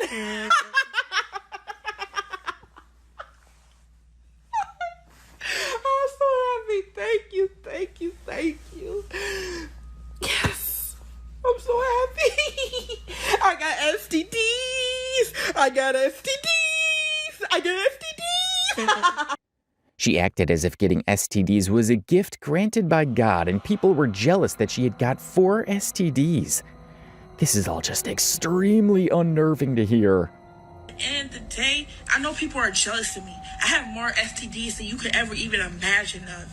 You could never. Keep hating and keep being jealous because you wish you had STDs.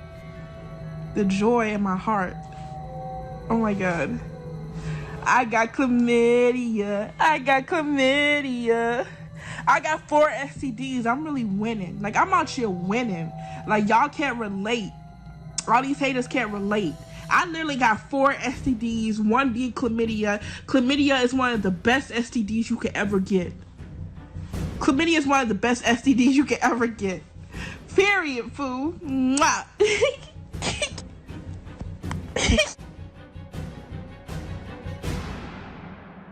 On countless occasions, she discussed how she would like to give STDs to other men and help them spread around.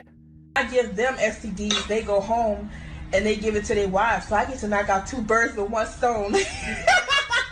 At one point, she even admitted she had a habit of sleeping with men in exchange for money and food. She even called various people she had slept with during live streams to tell them she had got STD and AIDS. Man, no. Okay, I felt like we needed to talk about some things. Okay. What's on your mind? Well, I'm just chilling. Okay, I wanted to tell you some things, but I really do hope that you don't get upset with me. Come on, tell me. Okay, I forgot to tell you, but I'm currently a I'm currently a carrier of AIDS and herpes. Yeah. Hello? Yeah. I said I'm currently a carrier of AIDS and herpes. For real? Yeah. Oh.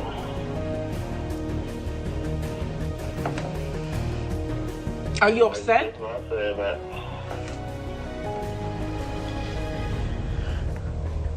What am I be upset about? So you're not upset? No. Oh. Okay, well, thank you for having this conversation with me.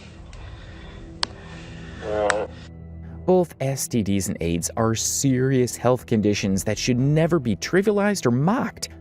Those who suffer from these diseases understand the immense physical and emotional pain they bring. It's deeply troubling, therefore, to witness someone making a mockery of such an incurable condition, using it as a prop in misguided and attention-seeking stunts. As we delve further into the actions of Lovely Peaches, it becomes evident that she's willing to go to any lengths, no matter how outrageous or inappropriate, to gain attention and cling to online fame. Everything she did by this point in her journey was just desperate attempts to gain attention. However, an extremely unsettling incident happened in January 2021 that involved her dog, Max. During one of her live streams, Peaches apparently held her dog Max and sprayed perfume on his nose.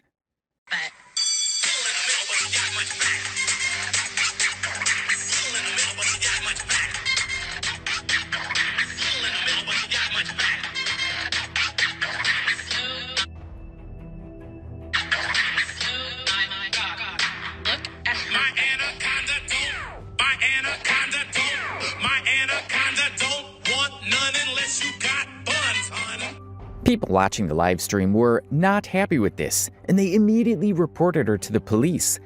But this is not the only time she acted brutally with her dog. There are numerous videos of her where she's talking about her dog in a violent way. In one extremely unnerving video, she can be seen making relentless threats regarding her dog.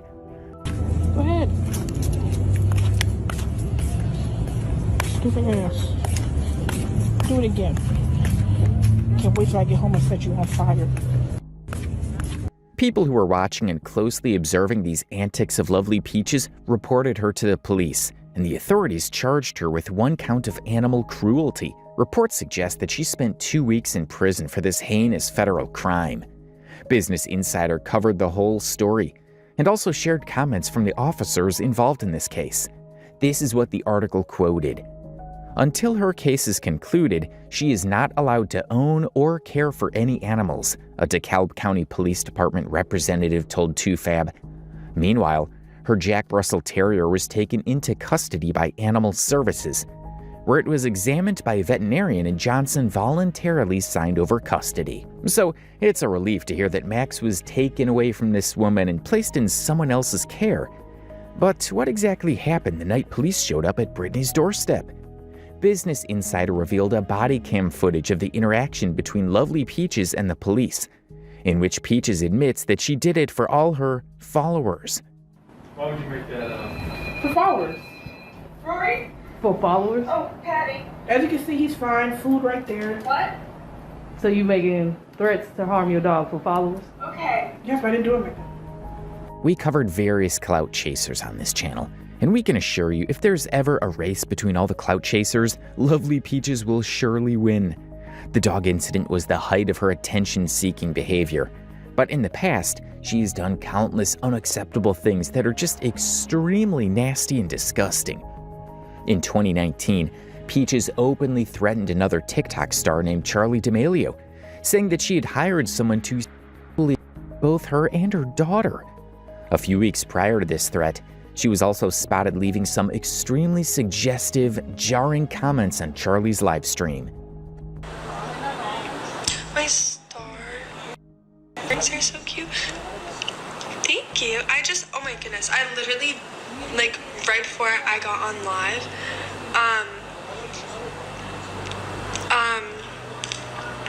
I ordered a bunch of new jewelry from Cyberspace Shop because they just have the most adorable piece. Oh wait, let me see if I can show you guys what I got. Oops. I got a bunch of really cute stuff. I swear, because Nicole, she is, first of all, one of the sweetest people ever. I got... The video in which she threatens Charli is deeply disturbing to watch. In it, she brazenly claims to have hired a black man to Charli, and even goes as far as speaking to him over the phone during the recording.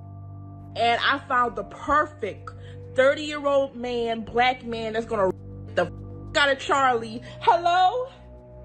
Alright. Did you get the pictures of the girl's body? Yeah, look. He go the out of Charli. If y'all know where Charli is located, leave her location in the comments below, because I paid this grown man to Charli's. Okay, y'all, so I hired this guy to Charli D'Amelio. We're trying to find her current location, so if you have it, please send it to me. Fan pages, if you have it, DM it to me. But I paid him. He's gonna Charli D'Amelio, so she better have security, because he's gonna bend that over, period.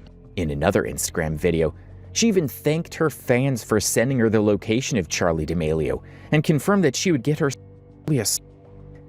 While people were concerned about Charli's safety, she herself refused to comment on the controversy for obvious reasons. Hey Charli, how are you? Hi, good. How are you? Pretty good. What's going on between you and lovely Peaches? Is that her name? Yeah, I'm sorry. I don't really feel comfortable speaking on that right now. Okay. If that's okay. That's fine. Thank you. What have you been up to? While Brittany's actions are unnerving, they're also very scary and disgusting. The woman who can make threats of this magnitude, even if it's with the intent of clout chasing, should definitely be locked up somewhere.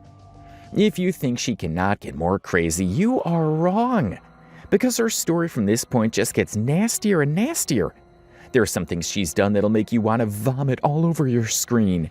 She's an unstoppable lolcow who will do anything, literally anything, for attention and clout. So there's this incident where she practically flashed her private parts live on camera. She was doing a live stream with another content creator, Trevino, where she was acting very unhinged.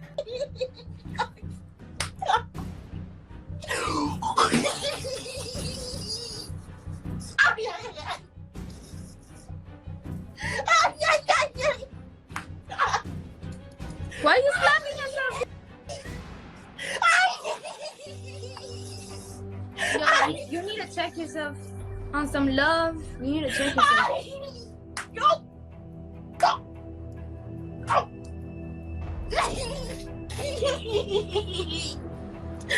Yo, what are you smoking?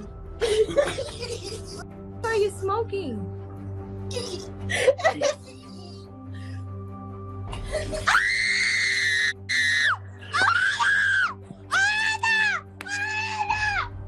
In another video, she was also seen licking her own sanitary pads.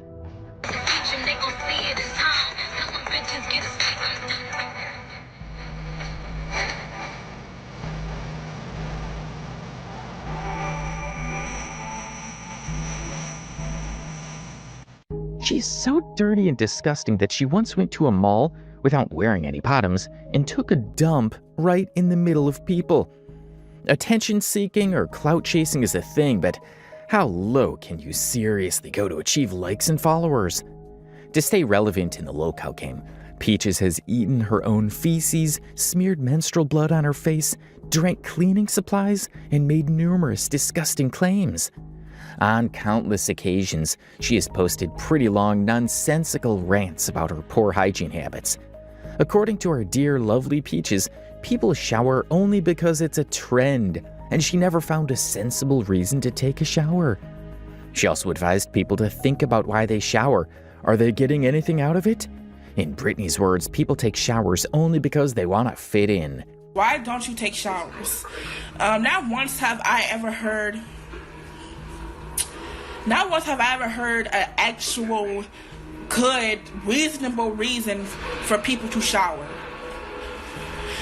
Showering, people shower because it's a trend. People shower because it's a trend. It's not something that needs to be done. It's not something that it's not like drinking food or water. It's not something that it's not something that we actually need. It's just something that people do. It's a trend. People do it because other people do it. A lot of things people do is because other people do it. To be honest, people like to follow the trend. Someone else doing it and everybody else doing it, I want to do it. I want to fit in. I want to do it. It's just kind of like with Jordan shoes. What is so special about Jordan shoes? And me, myself, I was guilty of it because I used to want it. So I remember I was desperate to get some Jordan shoes, and when I got them bitches was ugly, but I still wore them just to fit in. So I lost that mentality a long time ago. But, everybody has the mentality of wanting to follow the trend. So that's why a lot of people do it. And I'm speaking facts, even though people are going to laugh, people are going to think I sound dumb. I'm speaking facts, because think to yourself. You have to think to yourself, why do I shower? Why do I bath? Why do I do it? What am I getting out of doing this? Am I going to starve if I don't take a bath? Am I going to die if I don't take a bath? It's not a necessity like food and water. Basically, you're just wasting your own water bill for no reason because you want to fit in. And I don't understand it because people don't know if you shower or not anyways. They cannot tell. They cannot tell from Adam or Eve if you take baths or if you shower or not. So why are you doing it just to fit? In another video, she can be seen talking about her female troubles in an extremely bizarre way. It's just something women have to go through every single day. Every time we pee, it burns.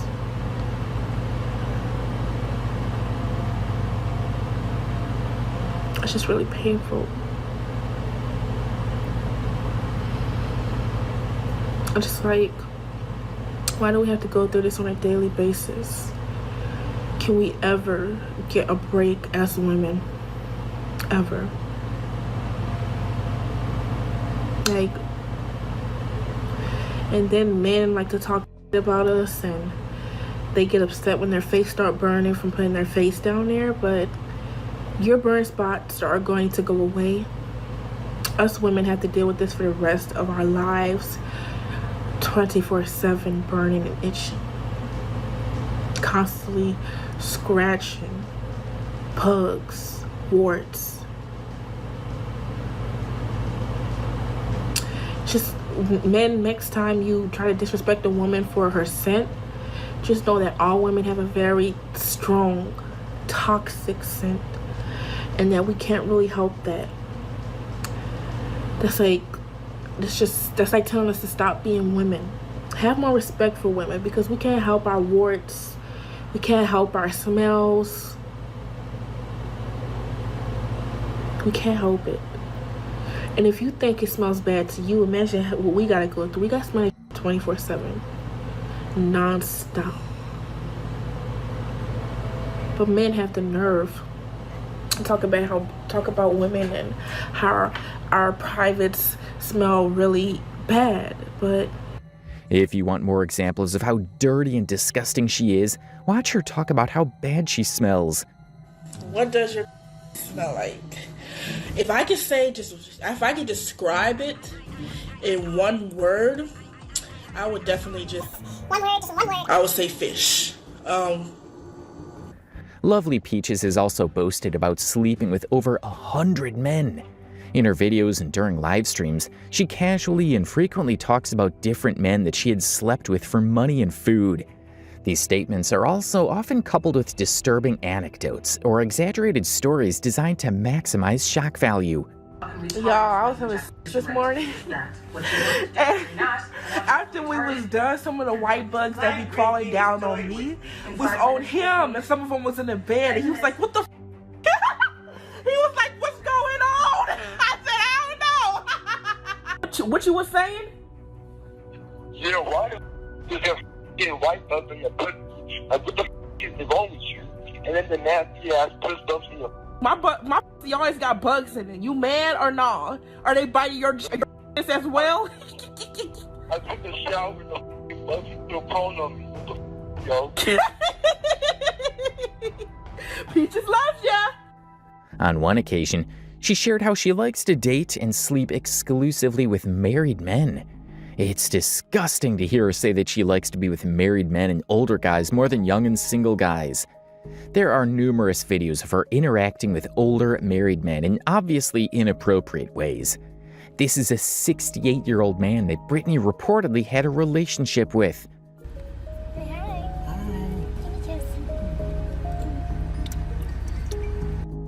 This is another married person right here.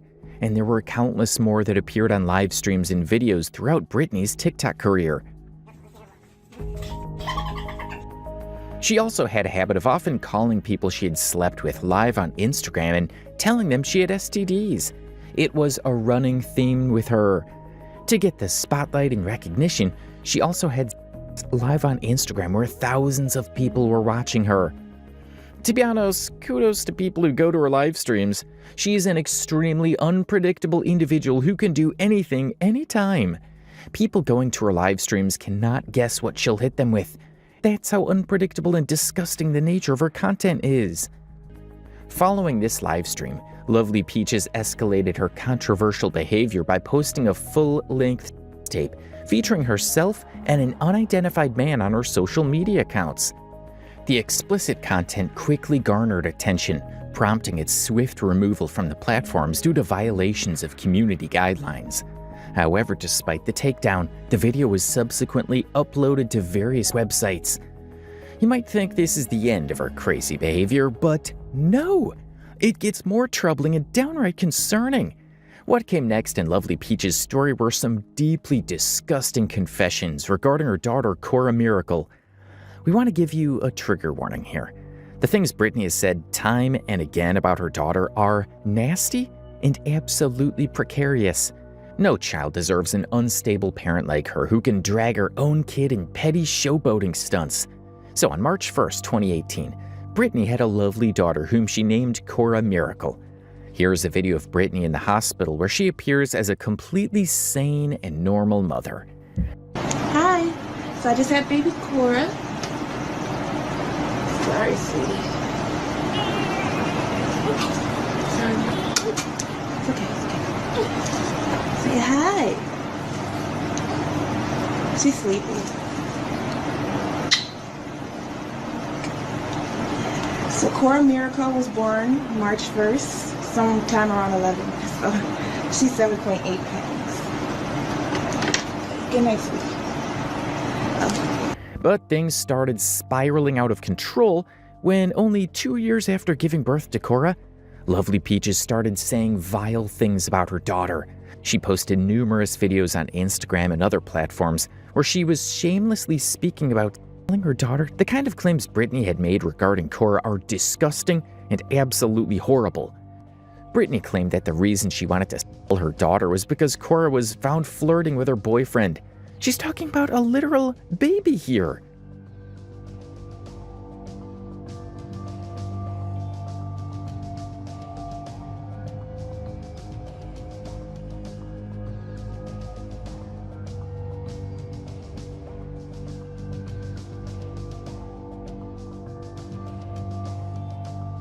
Okay, so Cora Miracle, she's 2 years old. She's my daughter. When I gave birth to Cora Miracle, I automatically knew that she was a piece of shit. She's worthless. She's ugly. Her head is huge. Like, it's just, okay? I already knew I hated the... Sometime after making these vile and disgusting threats, she posted a video on Instagram confessing that she had finally gotten rid of her daughter. March 1st of 2018, I had a beautiful baby girl named Cora Miracle. Cora Miracle is no longer with us. I'm getting that out there. She's dead, so I don't understand why we're still thinking about it, but we are, because when you have a child, it's hard to kind of just forget them. You're always going to think about them, but I'm getting over it. You know, I'm living life. You know, she's gone, whatever.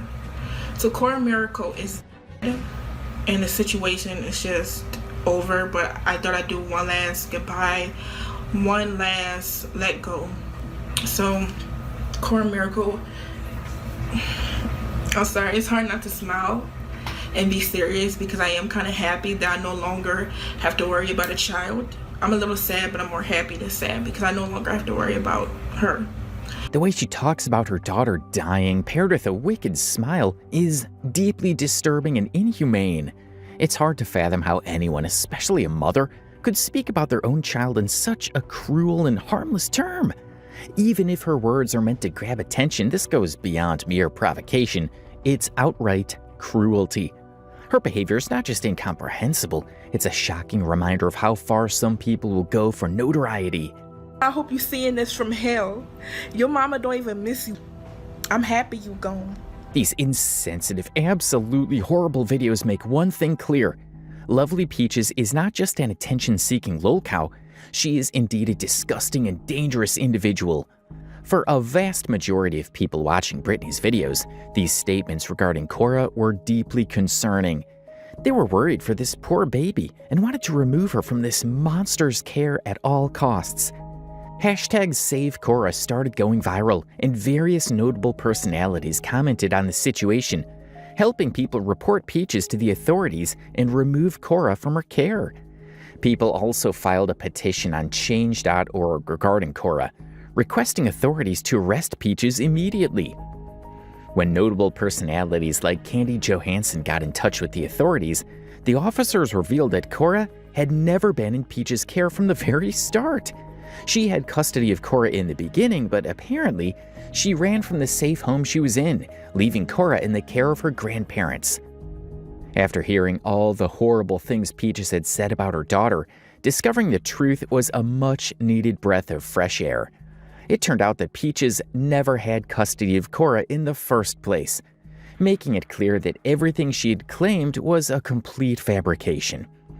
All of her shocking statements and disturbing stories were nothing more than clickbait, designed to provoke outrage and keep the spotlight on her. Once people realized that Cora was safe and out of Peaches' reach, they were relieved, and the drama began to settle down.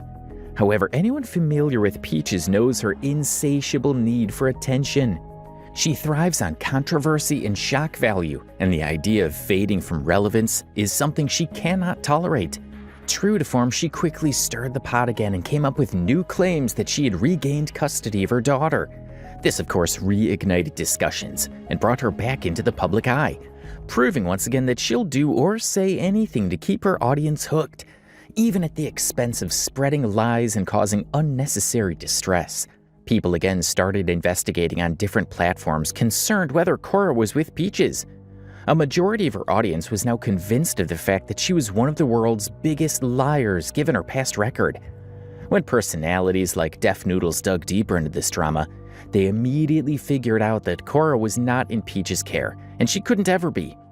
According to a post shared by Deaf Noodles, Cora was also no longer in her grandparents' custody, but lived at another family member's home.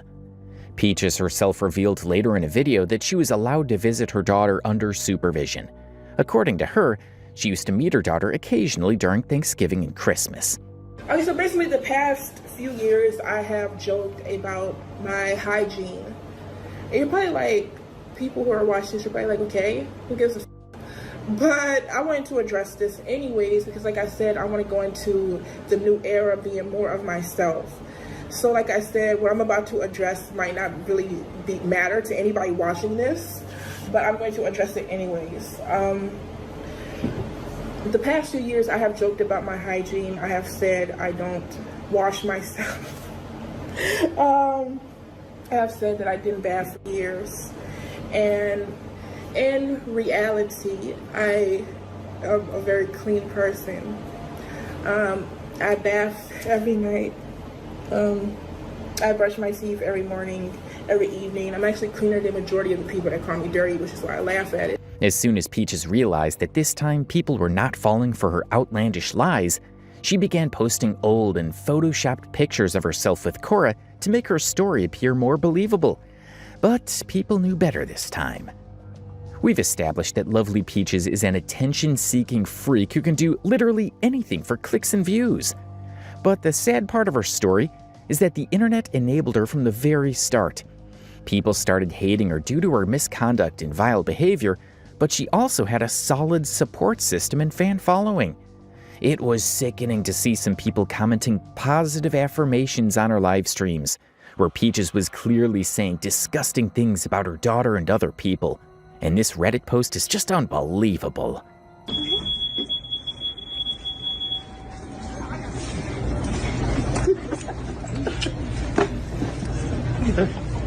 I'm gonna get fired for you.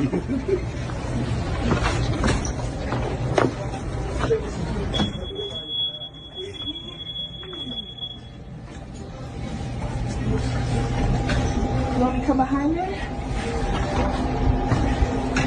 Hey, they want you. Oh, you can come back here. Come back here. I can't come back here. Woo! Peaches got her a working man.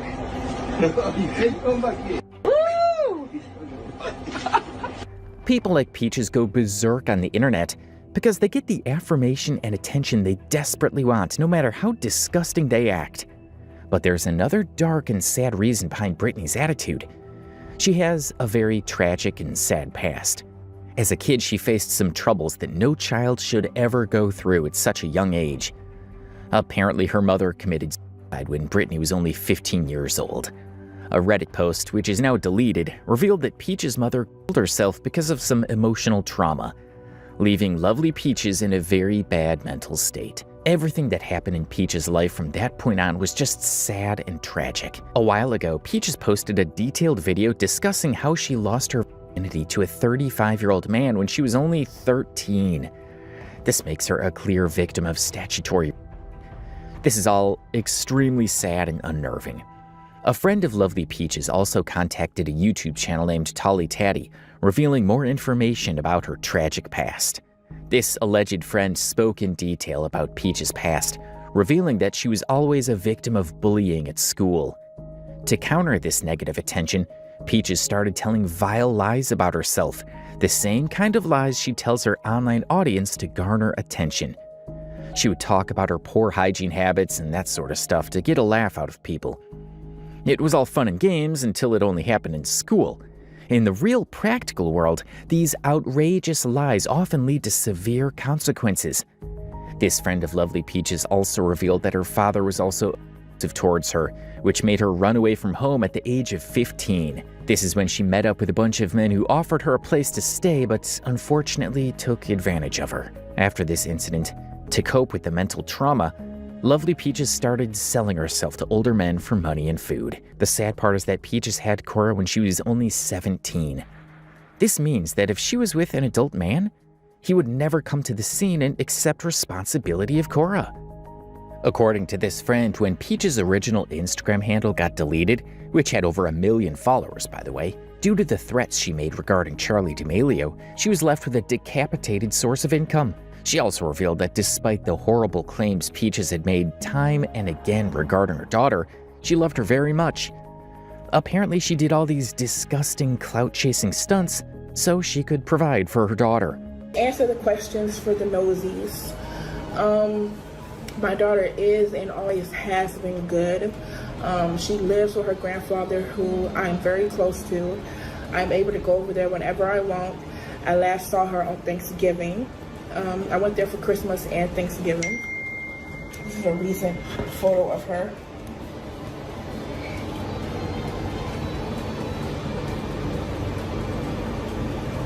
So yes, my daughter is doing good. She has no idea about the drama. She just knows me as her mother who loves her. So she doesn't go, she hasn't seen anything I've said. So it's really irrelevant, to be honest. And my daughter knows I love her, so that's really all that really matters, is what's really going on. Not what haters think, not what people, randoms think, because you don't know me personally, so I don't care what you think. But Allegedly, after the Charli D'Amelio incident, CPS removed Cora from the care of Peaches' family members and gave her to a foster family. This incident made Lovely Peaches so upset that she tried to overdose and unalive herself. In the pursuit to gain followers and garner more views, it is undeniable that Lovely Peaches said some horrible things.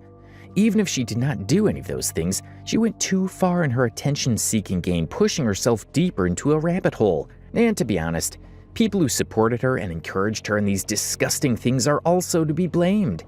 It's evident that she is a mentally messed up individual who definitely had some sort of personality disorder. But people who urged her to make these claims and hyped her up are equally disgusting. The friend of Peaches also shared that she had originally wanted to become famous for her music. To be honest, her music isn't bad. She actually has a nice voice.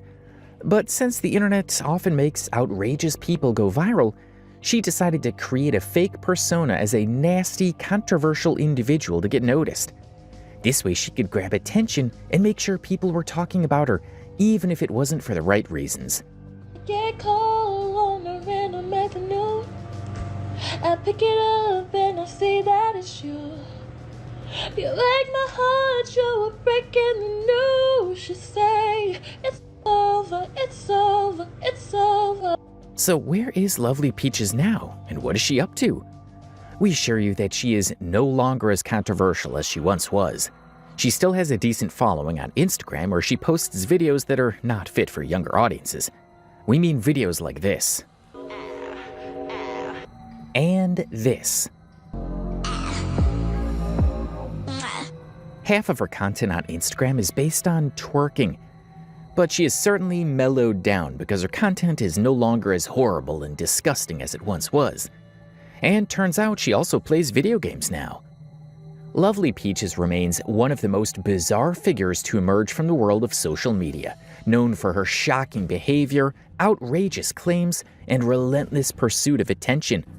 Her actions have sparked widespread outrage, concern, and debate about the lengths some individuals will go to for internet fame.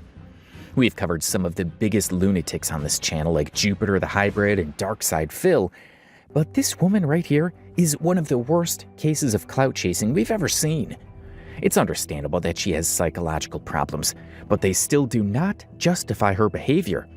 The things she's done, like eating her own feces, threatening to get someone, and speaking horribly about her own daughter, are nothing but outrageous. And there is no going back from these things. Ultimately, Lovely Peaches serves as a reminder of the responsibility we all have as consumers of online content. By choosing to engage with and amplify harmful behavior, we contribute to its spread and impact. Her story undergoes the need for critical thinking, empathy, and a collective effort to prioritize meaningful and positive voices in the digital space. I'm not changing my kid's diaper when they pee. I've never done that. Do you know how expensive diapers are? Mom to an 18-month-old, and I'm sorry, but a pat on the bum doesn't hurt them. It helps them on the long run. Sorry, but I can't spend $35 on a toddler jacket. I know he needs one, obviously. I'm not just gonna say, like... The person you are seeing on the screen right now is Hannah Hyatt, also known as Nurse Hannah or the 17 Diapers Mom. If you've been even a little bit active on social media, chances are that you've come across her when she blew up the internet with a really nasty video of her collecting 17 dirty diapers from her house that she had left lying around for about 24 hours. But there is much more to her story than just this one video. It's only when you have a closer look at her reels and videos that you realize something truly weird about this oh-so-relatable TikTok mom and her behavior. She's been known for saying some of the most controversial things online that have lately got her into a lot of trouble. Or should we say limelight. The backlash she is receiving actually seems to be exactly what she wanted, given that she is an educated person with a nursing degree and is probably aware of what is causing this outrage. Yet she continues to do these things to get views and attention. Now, if you don't know about Nurse Hannah, and if you're wondering why the internet is hating on her so much, then you've clicked on the right video. Today we'll tell you the entire story of this disturbing TikTok mom. Hannah Hyatt is a Mormon mom of 2 from Utah. She actually got famous a little while ago for showing 17 whole dirty diapers littered around her house in a TikTok video, which, in our opinion at least, is utterly disgusting. Let's pick up all the dirty diapers I have lying around my house right now. I kid you not, my guess is probably 15. I don't want a diaper pail or a diaper genie or whatever they're called. They just kind of get thrown around my house and then we just collect them in a bag at the end of the day and take them out to the dumpster. So I've been solo parenting for the last 24 hours, so we're gonna see how many dirty diapers we have just lying around with 2 kids. I promise you, I'm not even exaggerating, this has only been 24 hours.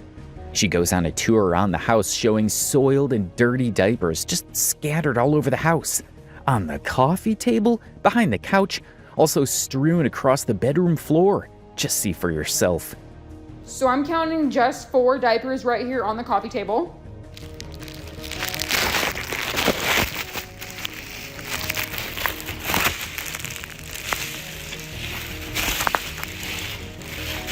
Found another one right behind the couch. Oh, found 2 more.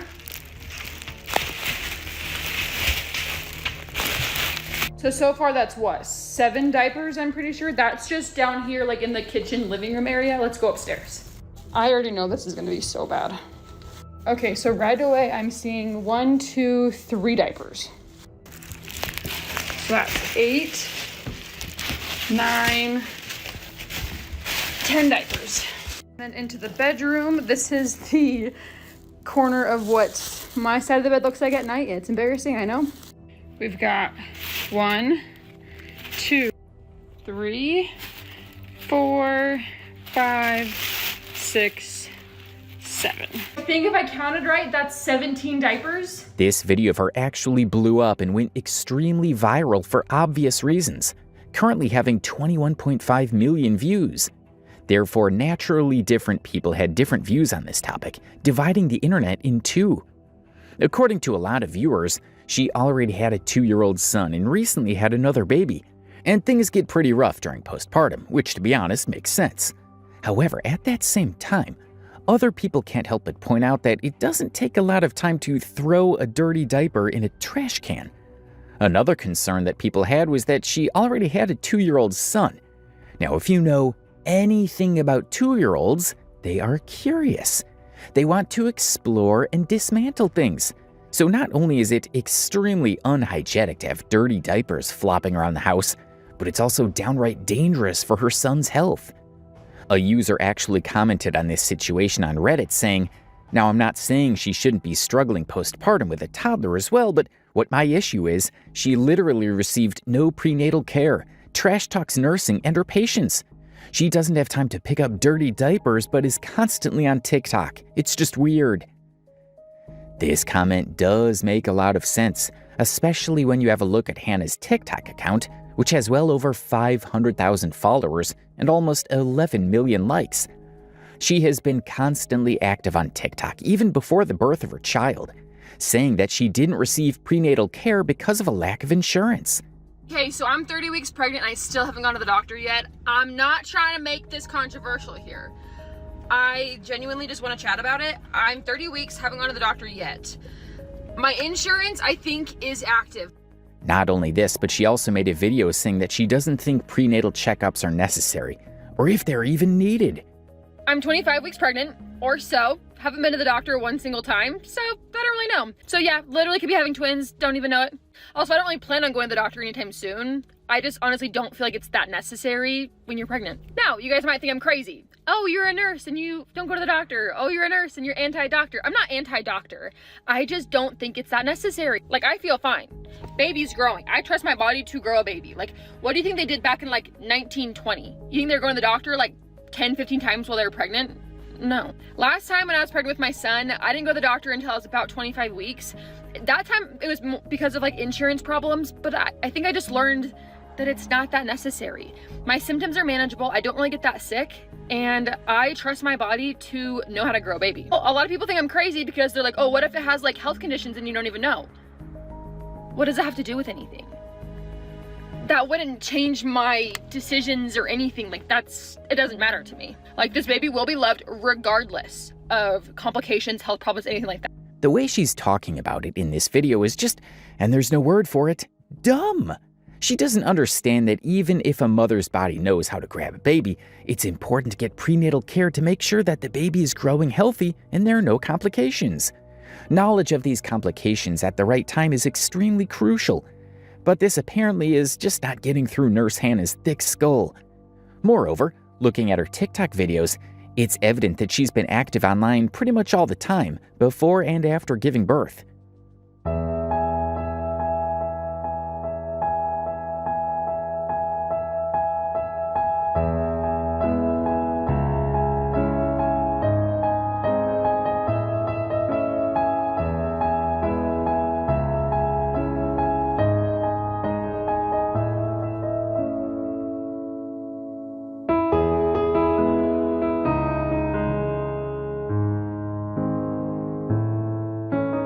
I am officially 2 weeks postpartum, and I just barely announced this to you guys. So I have so much content and so much to tell you guys about the last 2 weeks. Starting off with the very minute that I came home from the hospital. There was no resting when I came home from the hospital. I don't think there's ever been one time in my entire life where I've like sat in bed for an entire week to recover from something. Even if I have the flu, I feel guilty and lazy for laying in bed. So here I am waddling around in my diaper trying to take care of my toddler still. And before you guys go to the comments calling my husband lazy, he was taking care of the newborn while I did this. It's a tag team effort now at the 2 kids. Having 2 kids lately is no freaking joke. It's so hard, as I'm sure you can hear in the background of this voiceover. But yeah, having 2 kids and especially taking care of 2 kids all by myself is something else. But anyways, let's talk about postpartum here. Now that I'm 2 weeks postpartum, I pretty much feel like 90% recovered. Pain-wise, I haven't taken any sort of Tylenol or ibuprofen in like a week or so, probably, I would say. I would say I don't really have any pain anywhere at this point. And if I'm being honest, in TMI, the only thing that's painful is going to the bathroom still. And I'm not talking about going pee. But probably the hardest thing postpartum and just having 2 kids is having 2 kids. James has not been adjusting too well, if I'm being honest. I can tell that he's really struggling not having 100% attention just on him. And that started the second that he came to the hospital. I keep telling myself that time will just make it better and he'll adjust. But so far, 2 weeks has not been enough time for him to adjust.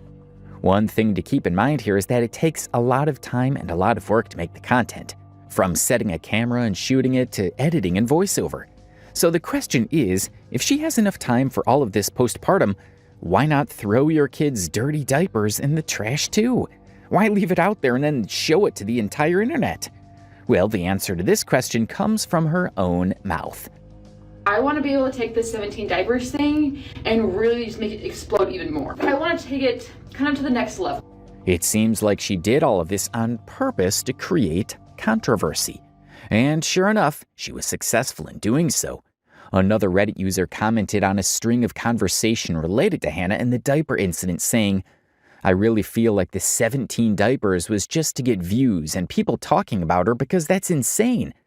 I had 2 young kids and a newborn, never had a dirty diaper sitting around for longer than an hour." Nonetheless, Hannah succeeded in making this incident into a huge controversy to garner views and fame. While there were people criticizing her, there were also those who thought that she was relatable and showed unfiltered parenting. This whole 17 diapers thing blew up so much that it turned into a full-fledged trend, where moms would make videos telling the audience about their 17 diapers moment as moms. What started as a simple video quickly became a way for parents to get real about those not-so-glamorous, overwhelming parenting moments that can show up in unexpected ways. And plenty nights under pink skies, you taught them to enjoy. And plenty nights under pink skies, you taught them to enjoy. And as if all of this was not enough, to people's horror and also quite hilariously, she was invited to a talk show where she discussed about the diaper situation. A lot of people were not happy about this since it looked like she was being applauded for being a bad mom. 25-year-old new mom, Hannah Hyatt. That's her viral video. Welcome, Hannah, from Salt Lake City, Utah, to the TFM. My darling Hannah. Over 6 million views.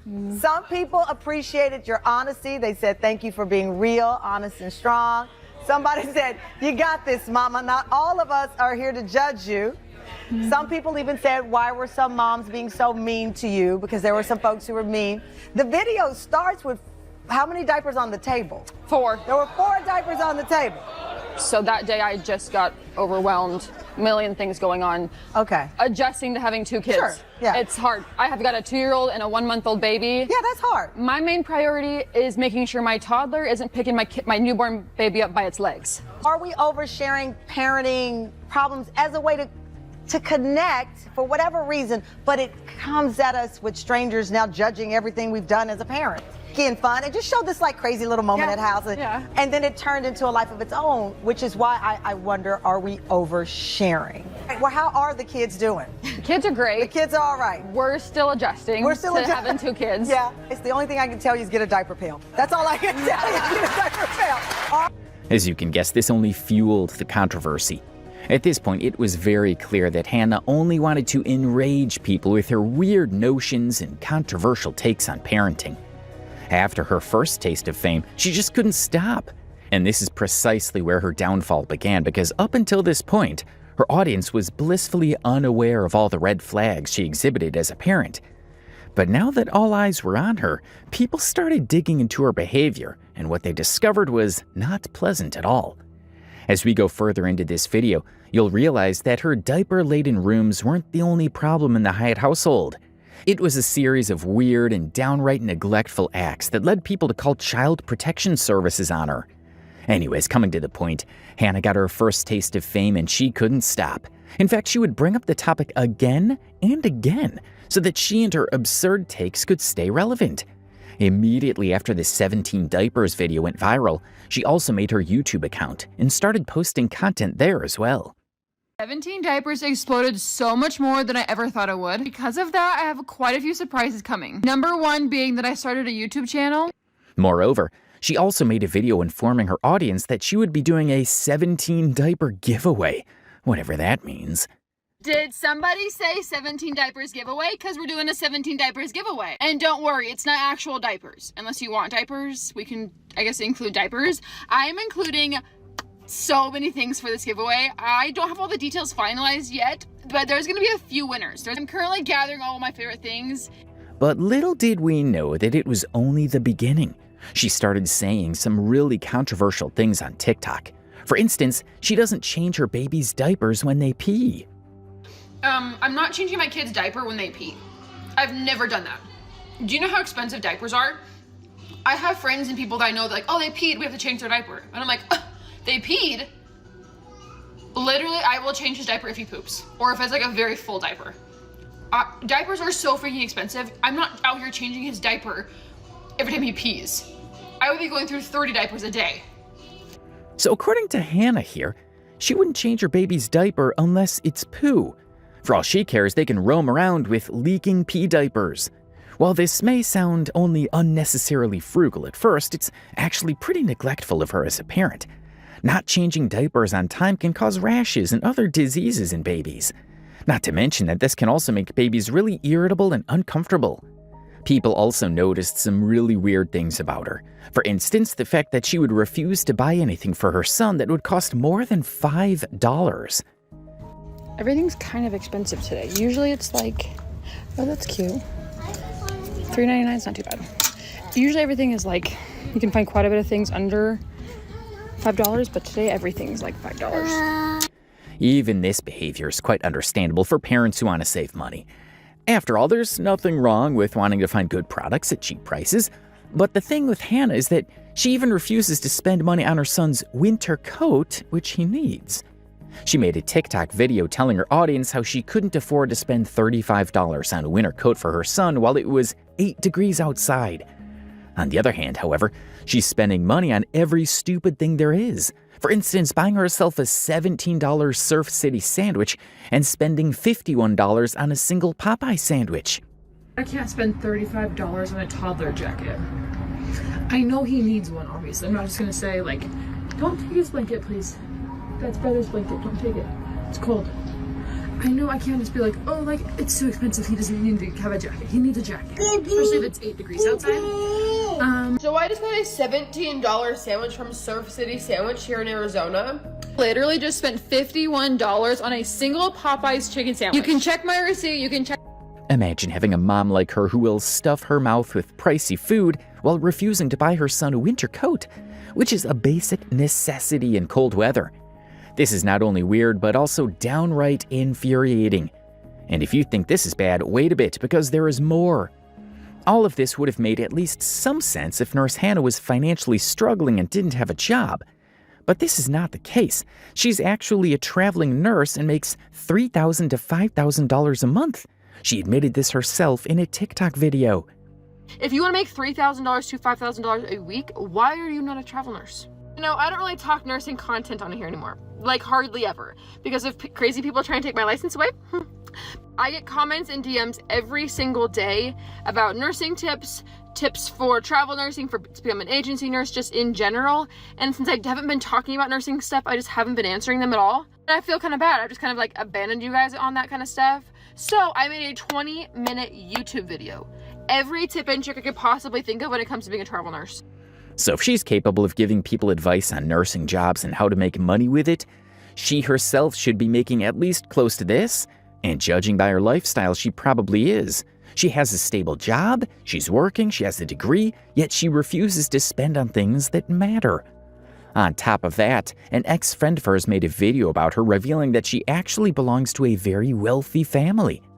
17 diaper lady, Nurse Hannah was one of my best friends growing up. At one point was like my best friend. And I see a lot of people like kind of defending her or like justifying certain things because of finances. And I just want to put it out there that she comes from a very wealthy family. Her dad is a very successful doctor, huge house, brand new installed pool at the time, full-blown basketball court, the huge garage with all the different toys. Her uncle, even on her mom's side, owns a Chick-fil-A. Like, she's a part of the Mormon church. Her dad was a bishop, so she knows the resources that she has available. So like everyone that's like, oh, like you could like get a coat this way, like she knows. She definitely knows. You have the resources available to you. You can reach out to your family members, your church community. If we go by what her ex-best friend is saying, Nurse Hannah has a pretty wealthy and financially stable background, not to mention that she has a nursing degree which should earn her enough. Therefore, it's evident that there is scarcely any money problem, at least, not to the extent that she wouldn't be able to afford a coat or a sandwich for her son. No, it's not about being able to afford it. It's more like whether she wants to get it or not. Nurse Hannah looks like a selfish and ignorantly raised person who wouldn't know the tiniest bit about sacrificing anything for anyone. So instead of buying things for her kids, she just stuffs her own belly with expensive food and calls it a day. She also paid $600 in donations to her church while not being able to afford a $35 winter coat for her son. Now, if you've been following Nurse Hannah, you're probably aware of her budgeting my paychecks videos. In one of those videos, she actually gave a complete breakdown of how much she spent in a week, including $600 in tithing. of all of my income back to the church in tithing, so I paid $480 to the church. And for the last month of this contract, we moved into a new house. We had to pay the rent on that, which was $2,500. We've really been trying to be better about paying off our debts and putting our money into certain investments, and so this week we put away $2,500 into things like that. Oh, and I almost forgot, we did eat out a few times and we did a pretty big grocery run. This made a lot of people question that why she'd dunk her finances in negative to pay $600 tithing. But according to her, this is a non-negotiable. She says this is because of her belief that she and her husband always pay back 10% of their income to the church. So I just paid $600 in tithing, and you guys were freaking out over it, saying that why would you go into the negatives financially to pay tithing? I believe 110%. You will never change my mind. This is a non-negotiable for me. Paying tithing, paying 10% back to the church every single paycheck is the reason why I am where I am today. I have paid tithing every paycheck my entire life, whether that was $5 that the tooth fairy gave me or $5,000 that I got on a regular paycheck. I will pay tithing if it's $5 or $500,000. I will pay my 10% tithing, and so will my husband. 100%, I believe that I'm where I'm at today because I pay tithing. When I pay tithing, I'm telling God, thank you. This decision, as expected, drew significant criticism, with many accusing her of putting blind devotion to her faith above her child's well-being. Prioritizing a hefty church donation over something as essential as a coat for her child in the middle of winter has left people questioning her judgment and sense of responsibility as a parent. In our opinion, this isn't just a matter of faith, but a glaring failure to address basic family needs. Also, there's her husband, and trust us when we say he's a whole different story on his own. He spends more than $500 on hunting gear. Meanwhile, their baby is just getting refused a winter coat. How my husband spent $1,500 on hunting supplies? Well, yeah, because it didn't stop there, because there were several $100s afterwards to actually process the elk. So today we're finally putting that money to good use, and we're making elk steak nachos. It's actually very sad when you think about it. A creator actually talked about Nurse Hannah's husband in an Instagram video. Somebody make the point on here saying that Nurse Hannah is what happens when you hate on child-free women so much, when you convince women that their purpose in life is to procreate. And I wanted to add on that and say that every time I see men come on here and give their take about Nurse Hannah, because I've seen quite a few, it is really blowing my mind how none of y'all are mentioning the husband, who is in almost every single one of those videos. The same husband who spent $1,500 on camping supplies, but when she's stressed out about buying a $30 coat, she's this bad person. And I agree, she should have bought that coat. They should have bought that coat. Where's the dad? Why couldn't dad buy that coat? $1,500 on hunting supplies and he can't buy a coat? Y'all are talking about her as if this is an individual and unique experience, as opposed to a reflection of society. You're gonna bring up Nurse Hannah, but you're not gonna talk about the abuse that happens within religious structures, specifically the Mormon church? You're not gonna talk about how women are essentially convinced and brainwashed into being incubators for their man, and how that's their purpose in life and what they're supposed to do? This is why you have women who hate their kids, man, because their whole life, that's what they've been told they're supposed to do. And I just think it's disingenuous to focus, as a man, right, to focus more on this one individual woman. It feels more like you were just waiting for a chance to shit on women than you were to address a societal problem. Not that what Nurse Hannah is doing is right. Please hold space for nuance and two things being true at once. I'm not defending this woman. Fuck her. And her husband. And that church. This person here is talking about how most people are only talking about Hannah and her weird ideas on parenting, but no one mentions that her husband is also equally responsible. He's not there most of the time, and Hannah's taking care of the kids. You'll see in a lot of Hannah's videos that she complains about her husband a lot. For instance, in this one particular video where Hannah's forced to go for a run by her husband when she has a 102-degree fever. So I woke up with a 102 fever today. Can you tell? I'm getting ready to go for my run. When I have a fever, I typically like to run. I mean, my husband encourages me to run, but I know it does work. It just sucks in the moment, but it does really work.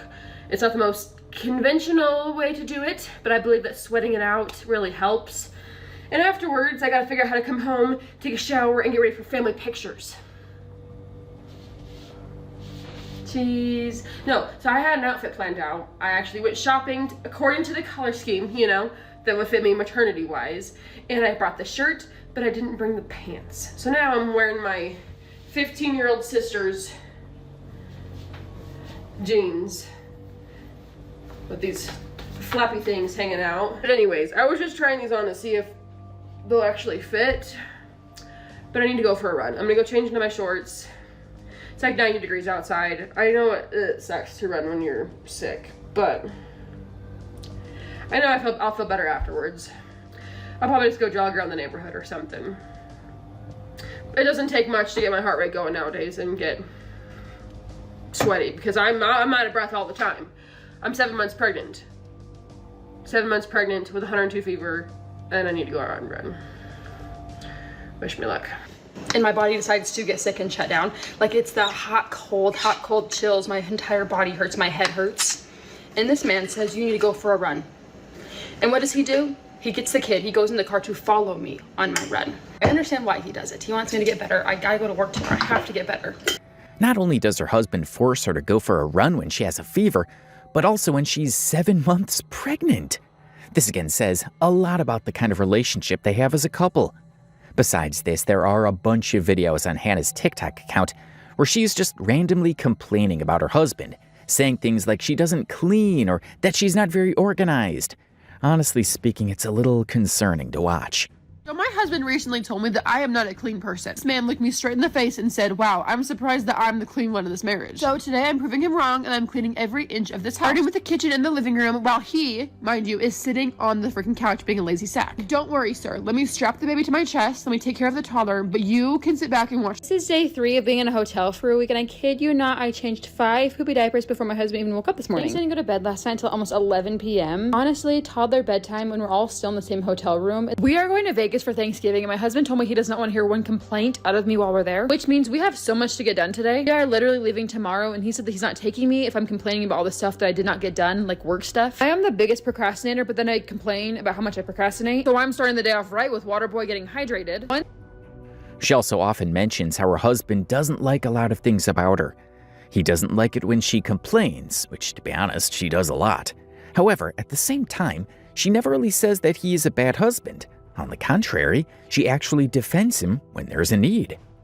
So my husband has a lot of pet peeves about me. Specifically, I don't know I'm not aware of my surroundings ever. Ever, never, whenever. You know, I am not aware of my surroundings ever. So, he told me to pick up dinner on my way home from work. He says he placed an order at Buffalo Wild Wings. I just need to pick it up. Okay, great. I'll just put it in Google Maps. I don't know how to get to Buffalo Wild Wings from my work. I know how to kind of get there probably from my house. Possibly. But not from my job. Absolutely not. I don't know how to get there. Tell me why, but my app, my Google Maps, tells me that I'm at home. But I'm most definitely not at home. And I start panicking, like, where do I go? I don't know how to get there. Are you kidding me? It's like 10 minutes away, probably. I don't know how to get there without Google Maps. I am fully dependent on my phone to get me anywhere driving. I don't care if I'm driving 7 minutes away. I'm gonna put it in Google Maps just to confirm where I'm going, you know? Just to confirm that I know where I'm going. A lot of her viewers believe that her husband isn't there much. He's out hunting, camping, or whatever it is that he does.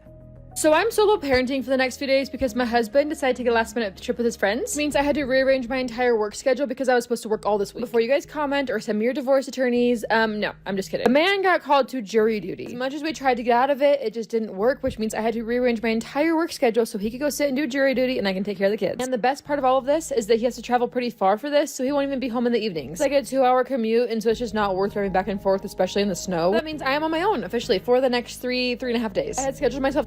While we were researching Nurse Hannah, we weren't able to find that much about her husband, except that his name is Braxton Hyatt.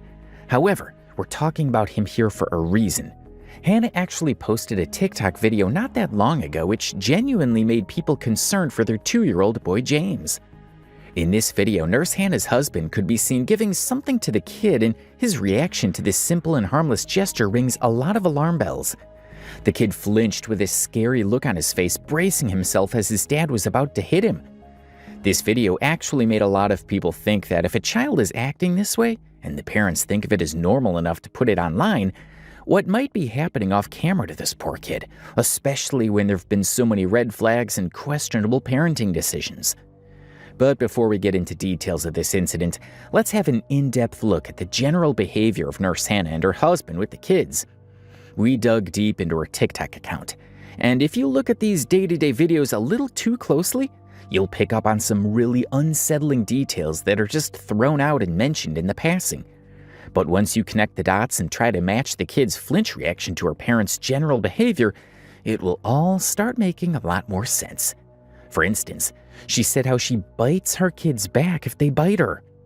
There was like a field trip of kids that came in with like their lunch, and he just kept going up to them and like standing there watching them eat. And I'm like, okay, so obviously you're a little hungry. You're acting like I starve you to death. If you bite, I'm gonna bite you.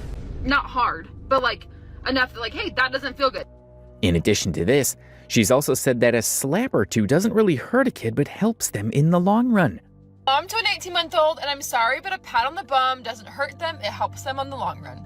Biting and hitting are often seen as typical behaviors for young children, but when a parent openly admits that she would bite her 2-year-old child back, it crosses into deeply concerning territory. The casual tone in which she discusses such an alarming practice makes it even more disturbing, as if this behavior is entirely normal in her household. For Nurse Hannah, it seems like an everyday parenting strategy, but for everyone else, it's a shocking display of poor judgment. This kind of behavior isn't just problematic, it's abusive, plain and simple. There's no justification for retaliating against a toddler in such a way, and hearing her talk about it so nonchalantly only makes it harder to comprehend. This isn't just a lapse in parenting, it's a glaring red flag that something is seriously wrong. And it doesn't stop there. In her videos, viewers have pointed out numerous other concerning behaviors.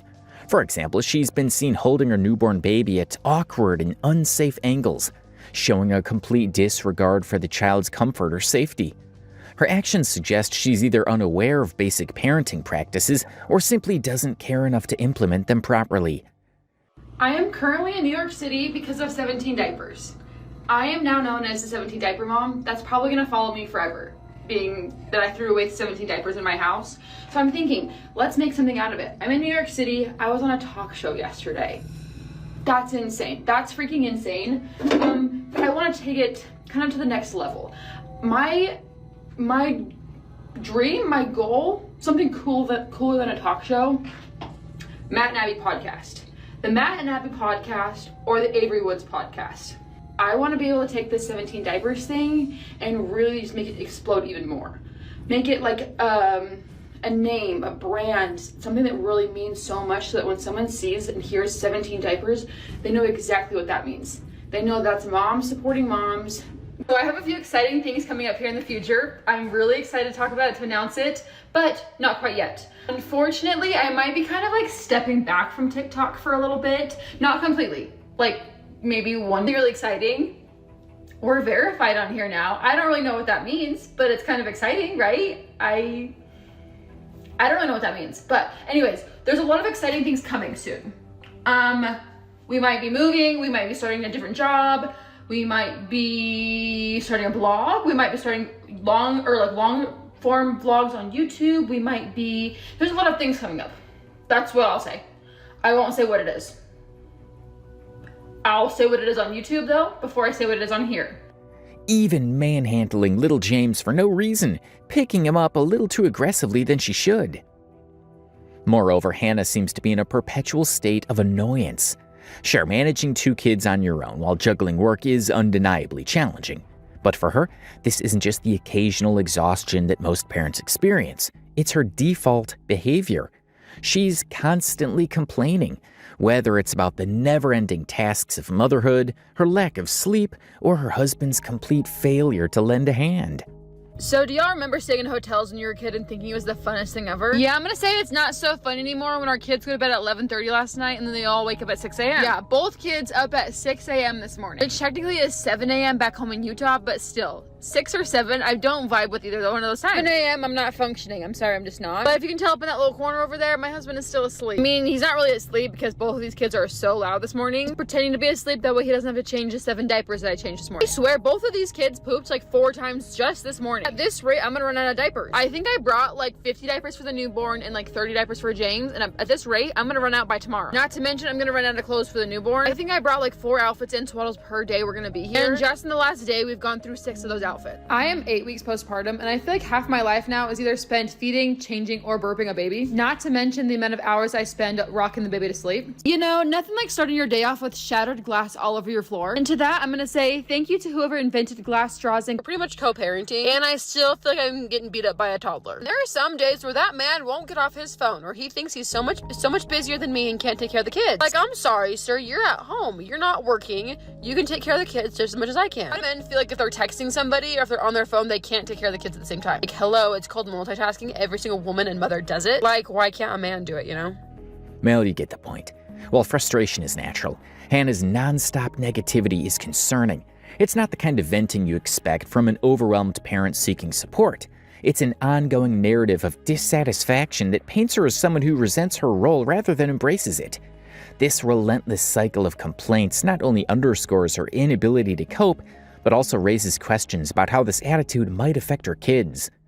However, her kids and her husband aren't the only things she complains about either. She also apparently hates her job. In most of her old TikTok videos, she talks about her patients and how most of them make her angry.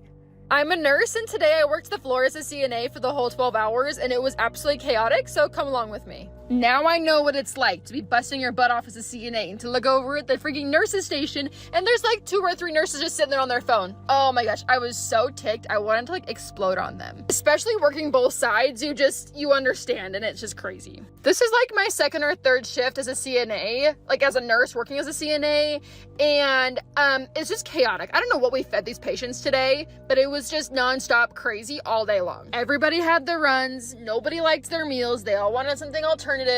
People were refusing their showers, or they say they didn't get their shower yesterday, so they need it today. I just don't know how to manage my time as a CNA. I need to get better at it, but I'm just running around like crazy. I feel like my whole day was just like spent in the supply room, grabbing more briefs, grabbing more urinals and commodes and bedpans and all kinds of supplies. But when I wasn't in the supply room, I was in the linen room. I was in the linen room getting all my stuff for my showers or my bed changes, because everyone has the runs, and so everybody needs a full bed change. And I'm running out of sheets and linens. It's crazy. I definitely took an extra long bathroom break just to be able to sit down for a minute. I haven't done that since nursing school. So that gave me a little bit of PTSD, like eating a granola bar in the bathroom in nursing school because they wouldn't let us sit down or take a break. Honestly, it's really good for me to pick up these CNA shifts. As much as I don't super enjoy it, it's hard, but I know that it's good for me and it's gonna make me a better nurse.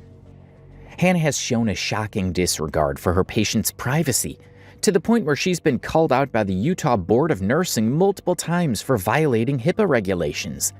Incredibly, she even made a video openly discussing these violations, admitting that her repeated breaches were a major reason she decided to step back from creating nursing-related content. Instead, she now plans to focus on mom content to avoid further trouble and the potential loss of her nursing license. The bigger I got on TikTok with nursing, the more people like to comment and call the Utah Board of Nursing on me. And not that I was ever doing anything wrong, because I literally spoke to the Utah Board of Nursing several times about this. I knew I was not doing anything wrong. And they would tell me, they would call me, the first time I ever got a phone call from the Utah Board of Nursing, I think I crapped my pants. I was terrified. But I could talk to the guy, and he was like, just so you know, people are calling us. He's like, I watched a lot of your videos. I watched tons of your videos. And he's just like, you're fine. You're not. He's like, you're always covering up HIPAA stuff. Your work is fine with it. He's like, then we're chill, right? You're not doing anything wrong. And then I took my last name out of social media, and I didn't have my last name there. It was just like Nurse Hannah, or whatever my username was. I took my last name out of it so no one could report me then. So then the reports or complaints to the Board of Nursing stopped because no one knew my last name. Until there was this one creator that found a very old picture of me on social media or online, a job that I had in like 2017. And he found me online and found my last name and he posted a picture of my license number online, all this stuff, right? So then everyone found out my nursing license number again and my last name, and that's when I had probably I was probably over 100,000 followers on TikTok at that point, so not huge, not small. And so the calls to the my jobs were happening, calls to the board of nursing, my nursing agency company. They were calling everywhere. I knew I was not doing anything wrong, but people were didn't like the bad publicity, I guess. I don't know, that was associated with it. So, then I'm like, hey, we gotta be done with nursing content because eventually these people are gonna make it so I can't have a job anymore. They're gonna make it so I literally, my goal, my family, my husband and I, our family, our dream, our goal in the next couple of years is to keep doing travel nursing, probably for the next 3 years until James starts kindergarten. And if we lose my nursing license, if I lose my nursing license over people on TikTok, then I'm like, I don't know what to do. So we decided to stop the nursing content, which honestly has been the best thing ever. Now I love posting mom stuff. I was posting mom content. When I was on my mission, our moms met. Because then I came home after the COVID situation. My husband ended up coming home 6 weeks later, and that's where we met. And literally we went on a date the day after he came home, which was mid-July, and we were married in December. If getting out of trouble was really the intention for shifting toward mom content, then it really didn't work for her. From what we know so far, she's only exposed herself as a horrible mother by doing so.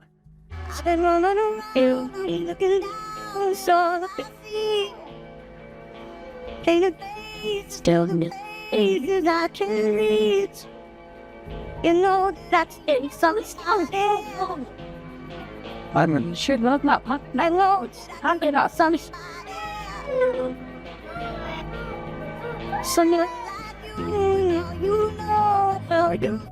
Hannah often rolls her eyes and responds with dismissive or curt remarks when her child asks questions, displaying a clear lack of patience and care. This behavior alone has drawn criticism, but it's far from the only issue. Over time, countless online investigations have uncovered a series of troubling and neglectful moments in her content, adding to the growing concern about her parenting style. Some of the first alarming examples come from her earliest videos, where she and her husband are seen feeding their baby highly inappropriate and questionable things. One instance is giving their infant a spoonful of lemon juice.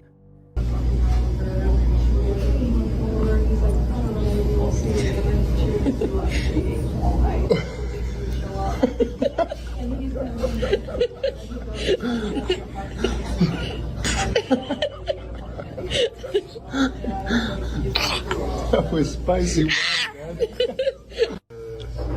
Now, if you don't know, kids have extremely sensitive taste buds and stomachs, so giving them spicy and acidic things like lemon can actually upset their stomach, especially kids that young.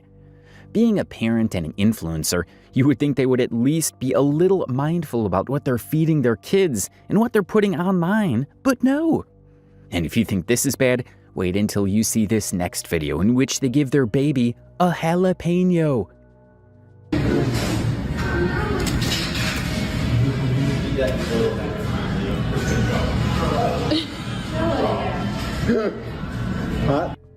In addition to this, there are other deeply concerning incidents that have surfaced from her TikTok account.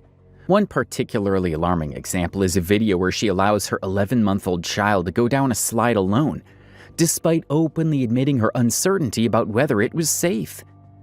Sharing such footage online only amplifies the concern, as it suggests she either doesn't recognize the risks involved or simply doesn't care.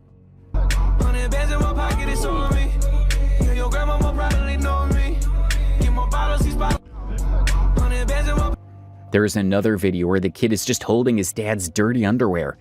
Also, if you don't know, Nurse Hannah has some really controversial takes on sleep training. She says that she started training her kid at 2 months old and that she regrets not doing it sooner. Telling yourself that sleep training is a bad thing. My baby sleeps from 8 p.m. until 10 a.m. every single day consecutively. And he takes two 2-hour naps every single day. We started sleep training when he was about 2 months old. I stopped breastfeeding in the night when he was 6 months old. He's now 10 months old and I haven't woken up once with him since he was 6 months. So stop telling yourself that sleep training is a negative thing. And I'm really not here to brag because this could be you. We also found another video where James touches a heated waffle iron and she does absolutely nothing to stop him. Oh, good morning to everybody except for James, who felt the need to just full on touch the waffle iron this morning. Why would you touch that? Come here. Come here. Lately, we are just 100% in the stage of he has to learn the hard way, unfortunately. I can tell him not to do something 100 trillion million times, and it's not until he gets injured doing something where So according to her, he must learn from his own mistakes because he doesn't listen to her when she tells him not to do something. I mean, isn't this the whole point of being a kid? Yes, as a kid, it's their nature not to listen to you and do it anyway because they're curious beings. However, as a parent, it's your responsibility to keep your kid away from harm. You can't just let him touch a hot waffle iron and let them get burned so that they can learn a lesson. This really shows how irresponsible and neglectful she is as a mother. But the worst is yet to come. There are countless videos as evidence that she doesn't give proper food to the kid, who could often be seen just watching Hannah and her husband eating the meal while he isn't allowed to take a bite.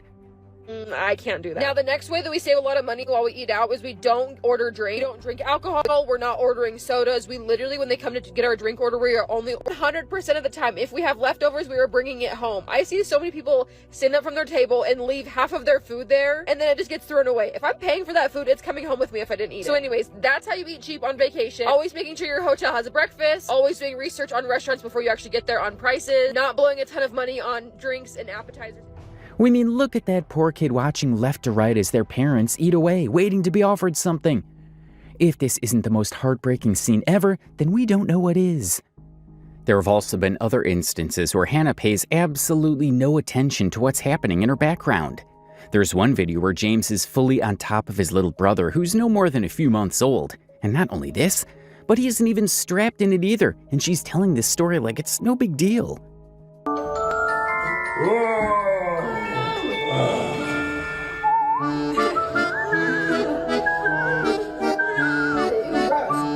our very first stop were $9 lobster rolls. Technically, we got a lobster roll, a fried shrimp roll, and a fried scallop roll, and fries, and a drink, all for $30. Literally, it was only $30. You can also see how they smack away the kid's hand when he tries to grab a fry. While Hannah and her husband might think that these moments are nothing and no one will notice them, people do, and they dig pretty deep to discover a pattern of abuse. People have been so angry at their treatment of the kids that they've started calling the couple out by making videos with their own kids.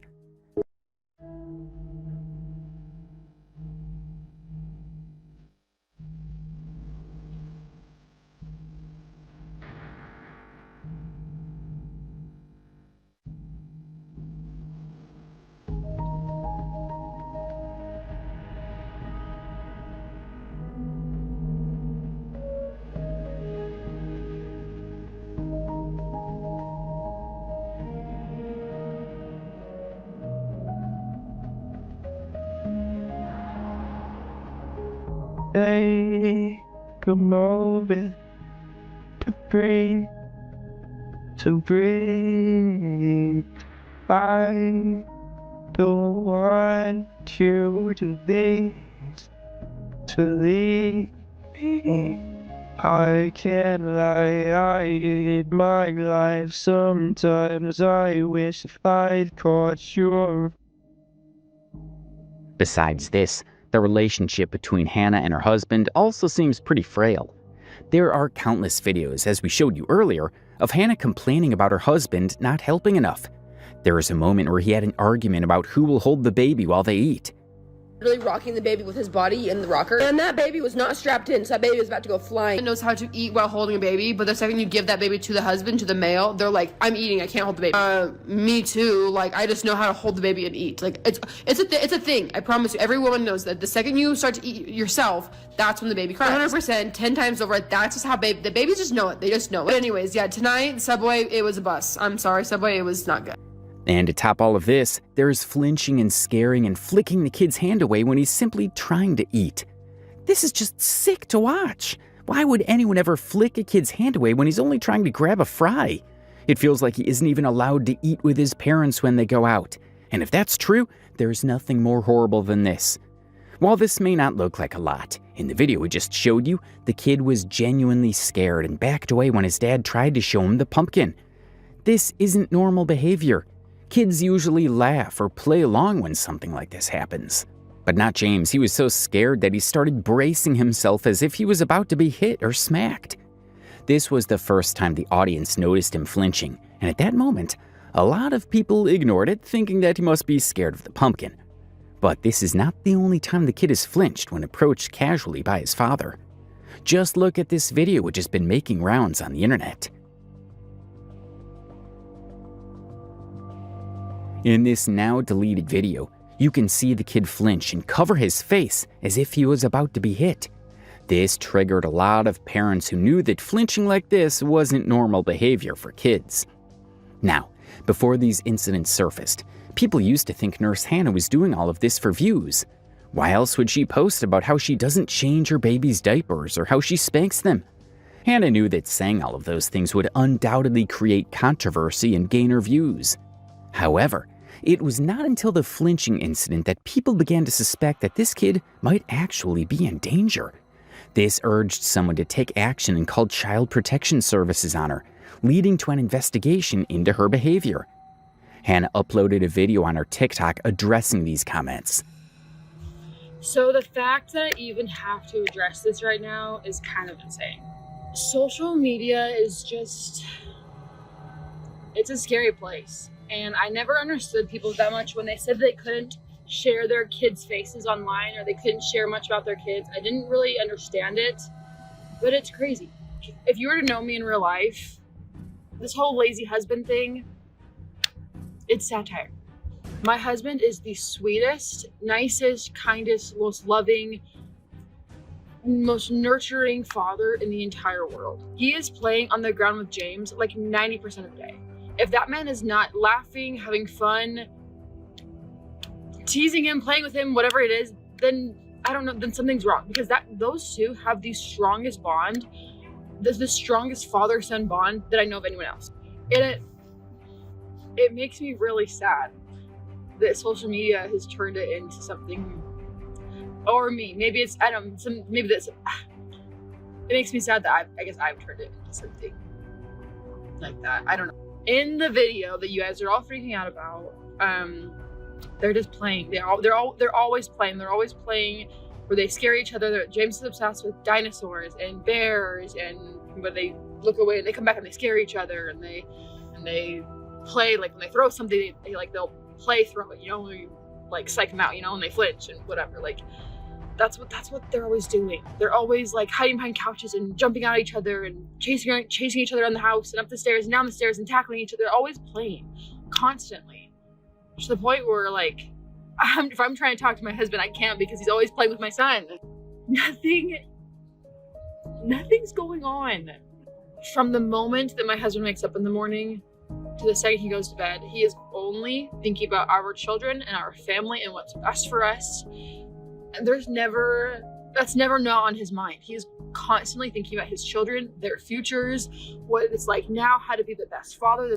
You can't believe everything you see on social media. You just can't. I promise, and when I promise this, I'm serious. Nothing is going on. No, I don't really owe anyone an explanation. I could just be like everybody else, and when stuff like this happens, I could just keep quiet, and I thought about keeping quiet, just kind of letting it blow over. But I thought, I don't want that. I don't even want the thought of that out there. I don't want anyone to suspect anything, that even be questioned whatsoever, that me or my husband, that we do not love our children, that we do not treat them with anything other than love. Like, it's crazy. There's nothing.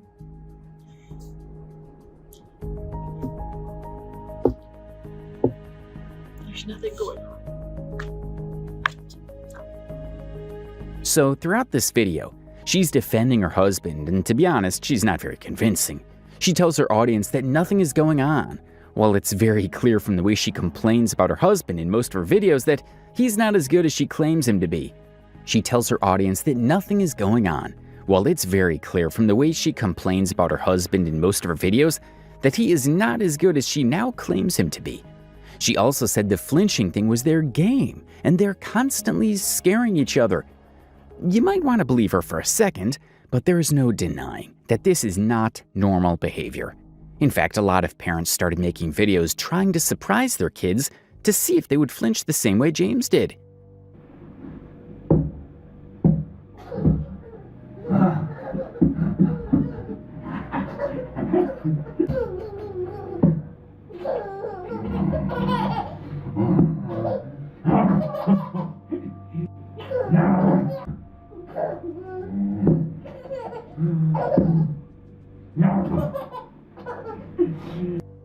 This dad made a video with her adorable daughter trying to prove that kids don't flinch like James did, no matter how hard you try to scare them, unless they've been abused by the parents.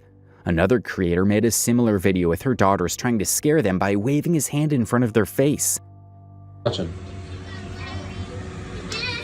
when you said she doesn't...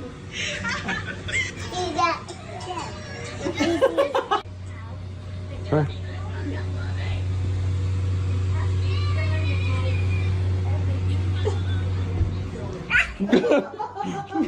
The reactions their kids are giving can be called perfectly normal. However, James' reaction when his father tried to give him a box of snacks is far from what we can call normal. He looked genuinely scared, and not in a playful way. Seeing Nurse Hannah and the pattern of potential abuse with her son, people started comparing her to Ruby Franke. Now, if you don't know who Ruby Franke is, she's a former vlogger who used to post her family content on a now defunct YouTube channel called 8 Passengers. And let's just say, the things that she did with her kids were not only disgusting, but downright inhuman. If you cut one more thing in my house, I'm going to take the scissors, look at me, and I'm going to cut its head off. Grandma will be so mad. So what are you going to do? Are you going to cut anything else? No. You promise? Look at Mama. I just got a text message from Eve's teacher, and she said that Eve did not pack a lunch today, and can I bring a lunch over to the school? This happens quite often when you're raising children, because I know that her teacher is uncomfortable with her being hungry and not having a lunch, and it would ease her discomfort if I came to the school with a lunch. But I responded and just said Eve is responsible for making her lunches in the morning, and she actually told me she did pack a lunch. So the natural outcome is she's just going to need to be hungry. And hopefully nobody gives her food and nobody steps in and gives her a lunch. You're gonna pass on the sucker? I've had enough brownie for a lifetime. I really don't think I need one. Once you hit 99 pounds, you don't need any suckers anymore. You're too old, you're too big. I just had a lot of brownie. He's to bed maybe like once every 8 months. Like, it's been a very long time since she wet the bed. I was like, oh darn it, that's all right. Just go sleep on the floor in the... Well, we hope you get the idea. Honestly, when it comes to Ruby Franke, there are way more sinister and sickening things to unpack. However, for the sake of this video, we're going to keep it till here only. If you want a separate video on Ruby Franke, comment down below to let us know. Now, coming back to the topic, Ruby Franke is a convicted child abuser who is jailed for at least 4 years in prison for abusing her children and giving really sick and controversial parenting advice. It's been 1 year since YouTube family vlogger Ruby Franke and business partner Jody Hildebrandt were arrested for child abuse. Tonight, both women are behind bars in the Utah State Prison. People were concerned that if they let Nurse Hannah get away with these things would turn way worse than they currently are. They also compared Nurse Hannah to Ruby Franke, and sure enough, we could see a pattern here. People have been simply scared to see another Ruby Franke emerging from social media. However, Nurse Hannah actually responded to her comparison with Ruby Franke, replying directly to a commenter who called her Ruby Franke 2.0. The fact that I'm even being compared right now to Ruby Franke is absolutely comical. It's hilarious, really. We live in a world nowadays where people will turn nothing into something. We live in a world where people are so desperate to become TikTok famous, they will post about anything in order to get views for themselves. They don't care if it's gonna bring someone down with it, they just wanna become TikTok famous. The fact that my children are happy, they're healthy, well-nourished, they're running around playing, that should be a pretty good indicator that everything's just fine. It's great. They always have a clean bum and never have a dirty diaper on. The fact that this is even a thing right now is something that it truly is really funny. Honestly, with social media nowadays, I can sit down and eat a sandwich and that would be controversial for some reason. I've had a lot of friends in my life ask me how to get started on social media and on TikTok specifically, and I've always told them, only do it if you have ridiculously thick skin. You cannot post your life on social media if you don't have thick skin. To be honest, there seems to be something weird about the way she keeps saying everything is great and nothing is going on. This implies an urgent need for her to be investigated by police and CPS. In fact, a YouTube channel by the name of The Sesh talked about Hannah and her controversial parenting style in a podcast. They talked about all the controversial things Hannah listed down in a TikTok from 2023.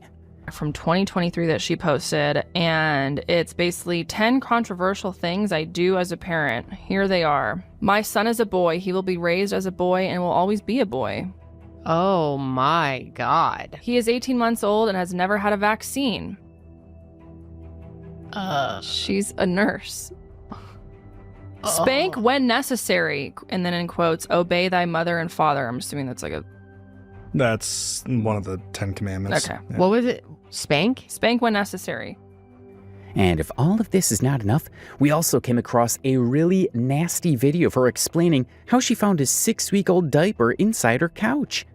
Gotta pee. You know, like they're not gonna pee one time and I'm gonna change their diaper, because that means I would change their diaper 30 times a day, and holy, that's expensive. We don't have, plus this is not necessary. Like, they're not gonna get a rash from one round of pee. So it was probably poopy. And I found it under my couch, and it's probably 6 weeks old. So. To be honest, this is really revolting and disgusting. And to make matters worse, she has the audacity to come online and admit it to the entire internet. We don't really understand what she's expecting at this point.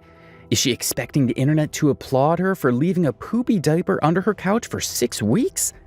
At this point, people were convinced that there was no end to her disgusting behavior. However, this was proven wrong when she suddenly stopped posting and turned off the comments for all of her videos. She uploaded her last TikTok video on December 4th, 2024. It was this Get Unready With Me video. I love the true of the cities I live in. Everyone looked worse than me.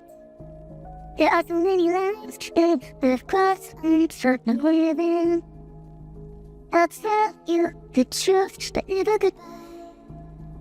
Now you might wonder, what could be the reason behind this? What finally made Nurse Hannah stop?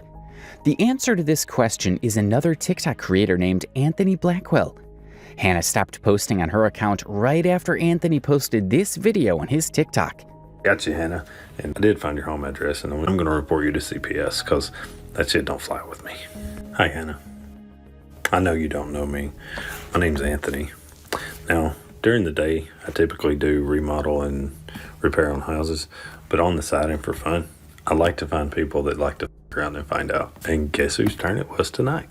So Hannah, by now, the entire internet's seen all the videos of you treating your kids atrociously. I'm not going to stand for it. And I know there's some other people that said they reported you to the Board of Nursing and your agency. I want us to look through all your videos. So I searched for your husband's name, and I found a 2-year-old Instagram post where you called him Brax. And Brax is short for Braxton. So I searched Braxton Hyatt in Utah. And finally, I had an old LinkedIn profile pop up. It was this one right here. And Braxton Hyatt, and right down here it says when he's out of school, he wants to go into real estate. And I was like, he looks like he's really well put together, and he probably followed his dreams. So guess what I did? I searched Hyatt Realty. This is what popped up. Now, obviously, I blocked out the addresses because that would be doxing, and I don't want anybody's personal information out there. But this is what popped up. And I scrolled down a little bit, and guess who's the manager? It's you, Hannah. And the address that you all use, I was like, let me look at that address. Let me just see where this office is. It's in a condo. I wonder if I search them together. So I searched Hannah and Braxton Hyatt in Utah, and this is what popped up. This is a podcast that you two were on a few years ago. Didn't the podcast just talk about you buying a house not too long ago? In Google Street View, say for sale right there. Let's go into Zillow. See that cabinets? See the granite countertop? See the chandelier? Let's go to one of Hannah's videos. See those cabinets? See the granite countertop? See the chandelier?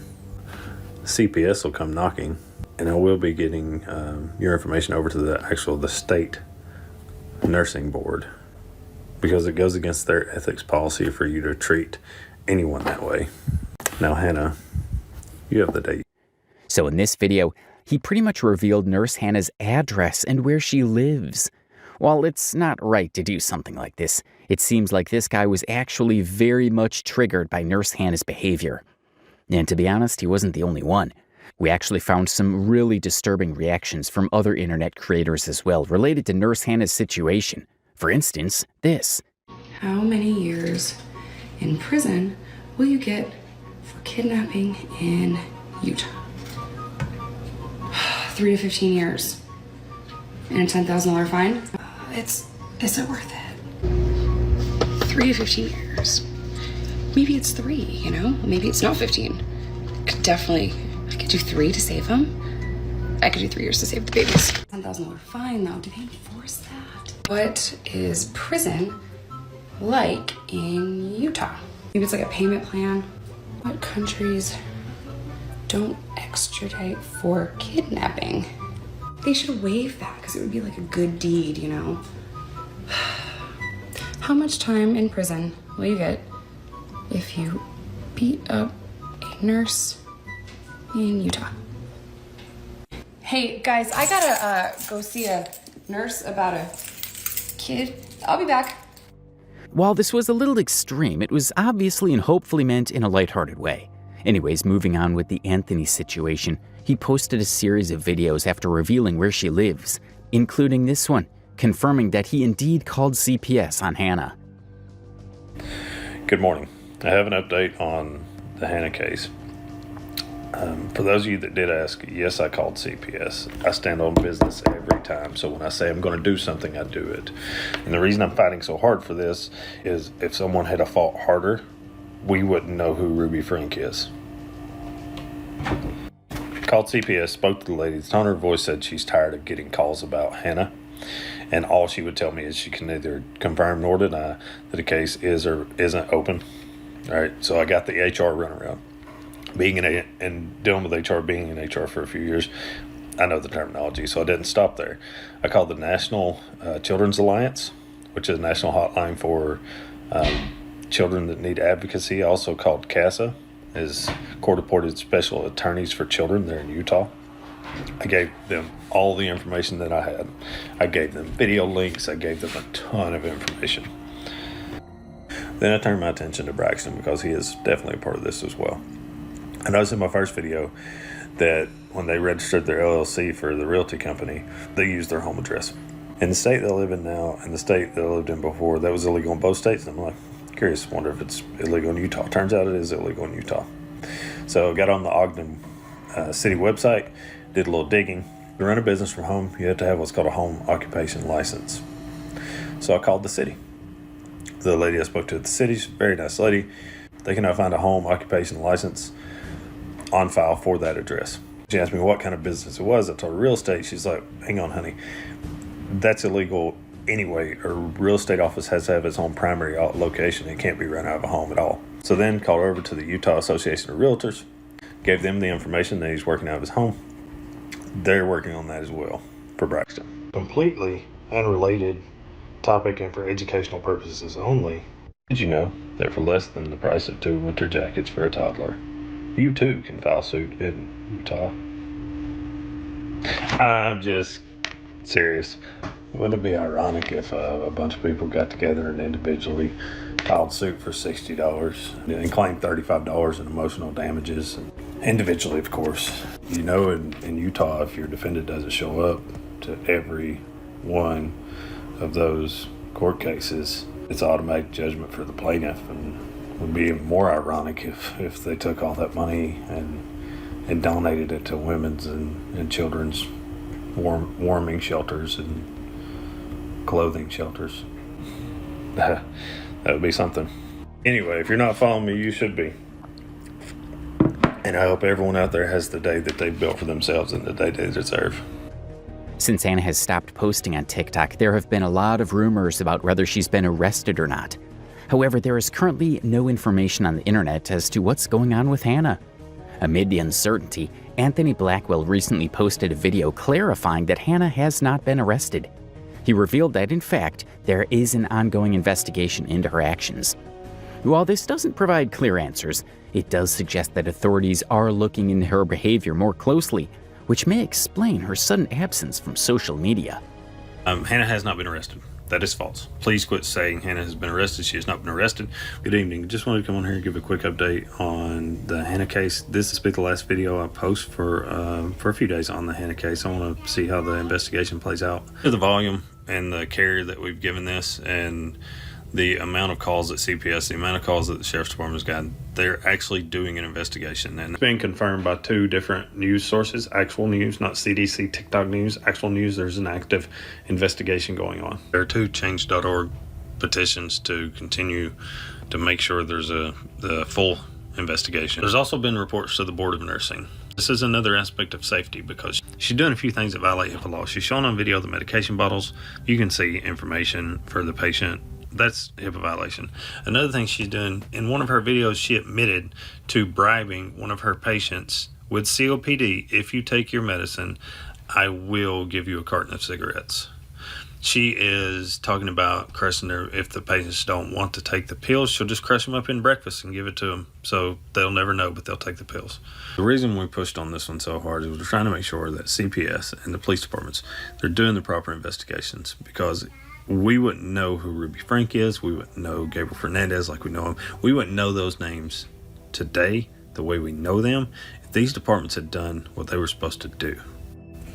And I do want to say, I'm not the only person that has done this for James. I'm not the only person contributing to my videos. So I hope everyone go out, have the day you've built for yourself, and have the day you deserve. In conclusion, the situation surrounding Hannah has sparked a wave of concern and confusion, particularly regarding her behavior as a parent and her actions as a nurse. From her troubling approach to disciplining her child to her blatant disregard for patient privacy and HIPAA regulations, it's clear that her actions have raised serious ethical and legal questions. Her constant complaints about motherhood, her lack of patience with her children, and her questionable parenting choices. While rumors of her arrest have circulated, the truth remains unclear. The only confirmation we have comes from Anthony Blackwell's video. This only deepens the mystery surrounding her sudden disappearance from social media and raises concerns about the future of her career and personal life. At the end of the day, Hannah's actions have left many questioning her suitability as a role model and her responsibility as a parent. The ongoing investigation may eventually shed light on her situation. But for now, her past behavior continues to be a subject of widespread criticism and concern. With that, we'd like to end the video. If you found this informative, please give it a thumbs up and comment down below to let us know what you think about Nurse Hannah. Do you also think she'll be the next Ruby Frankie?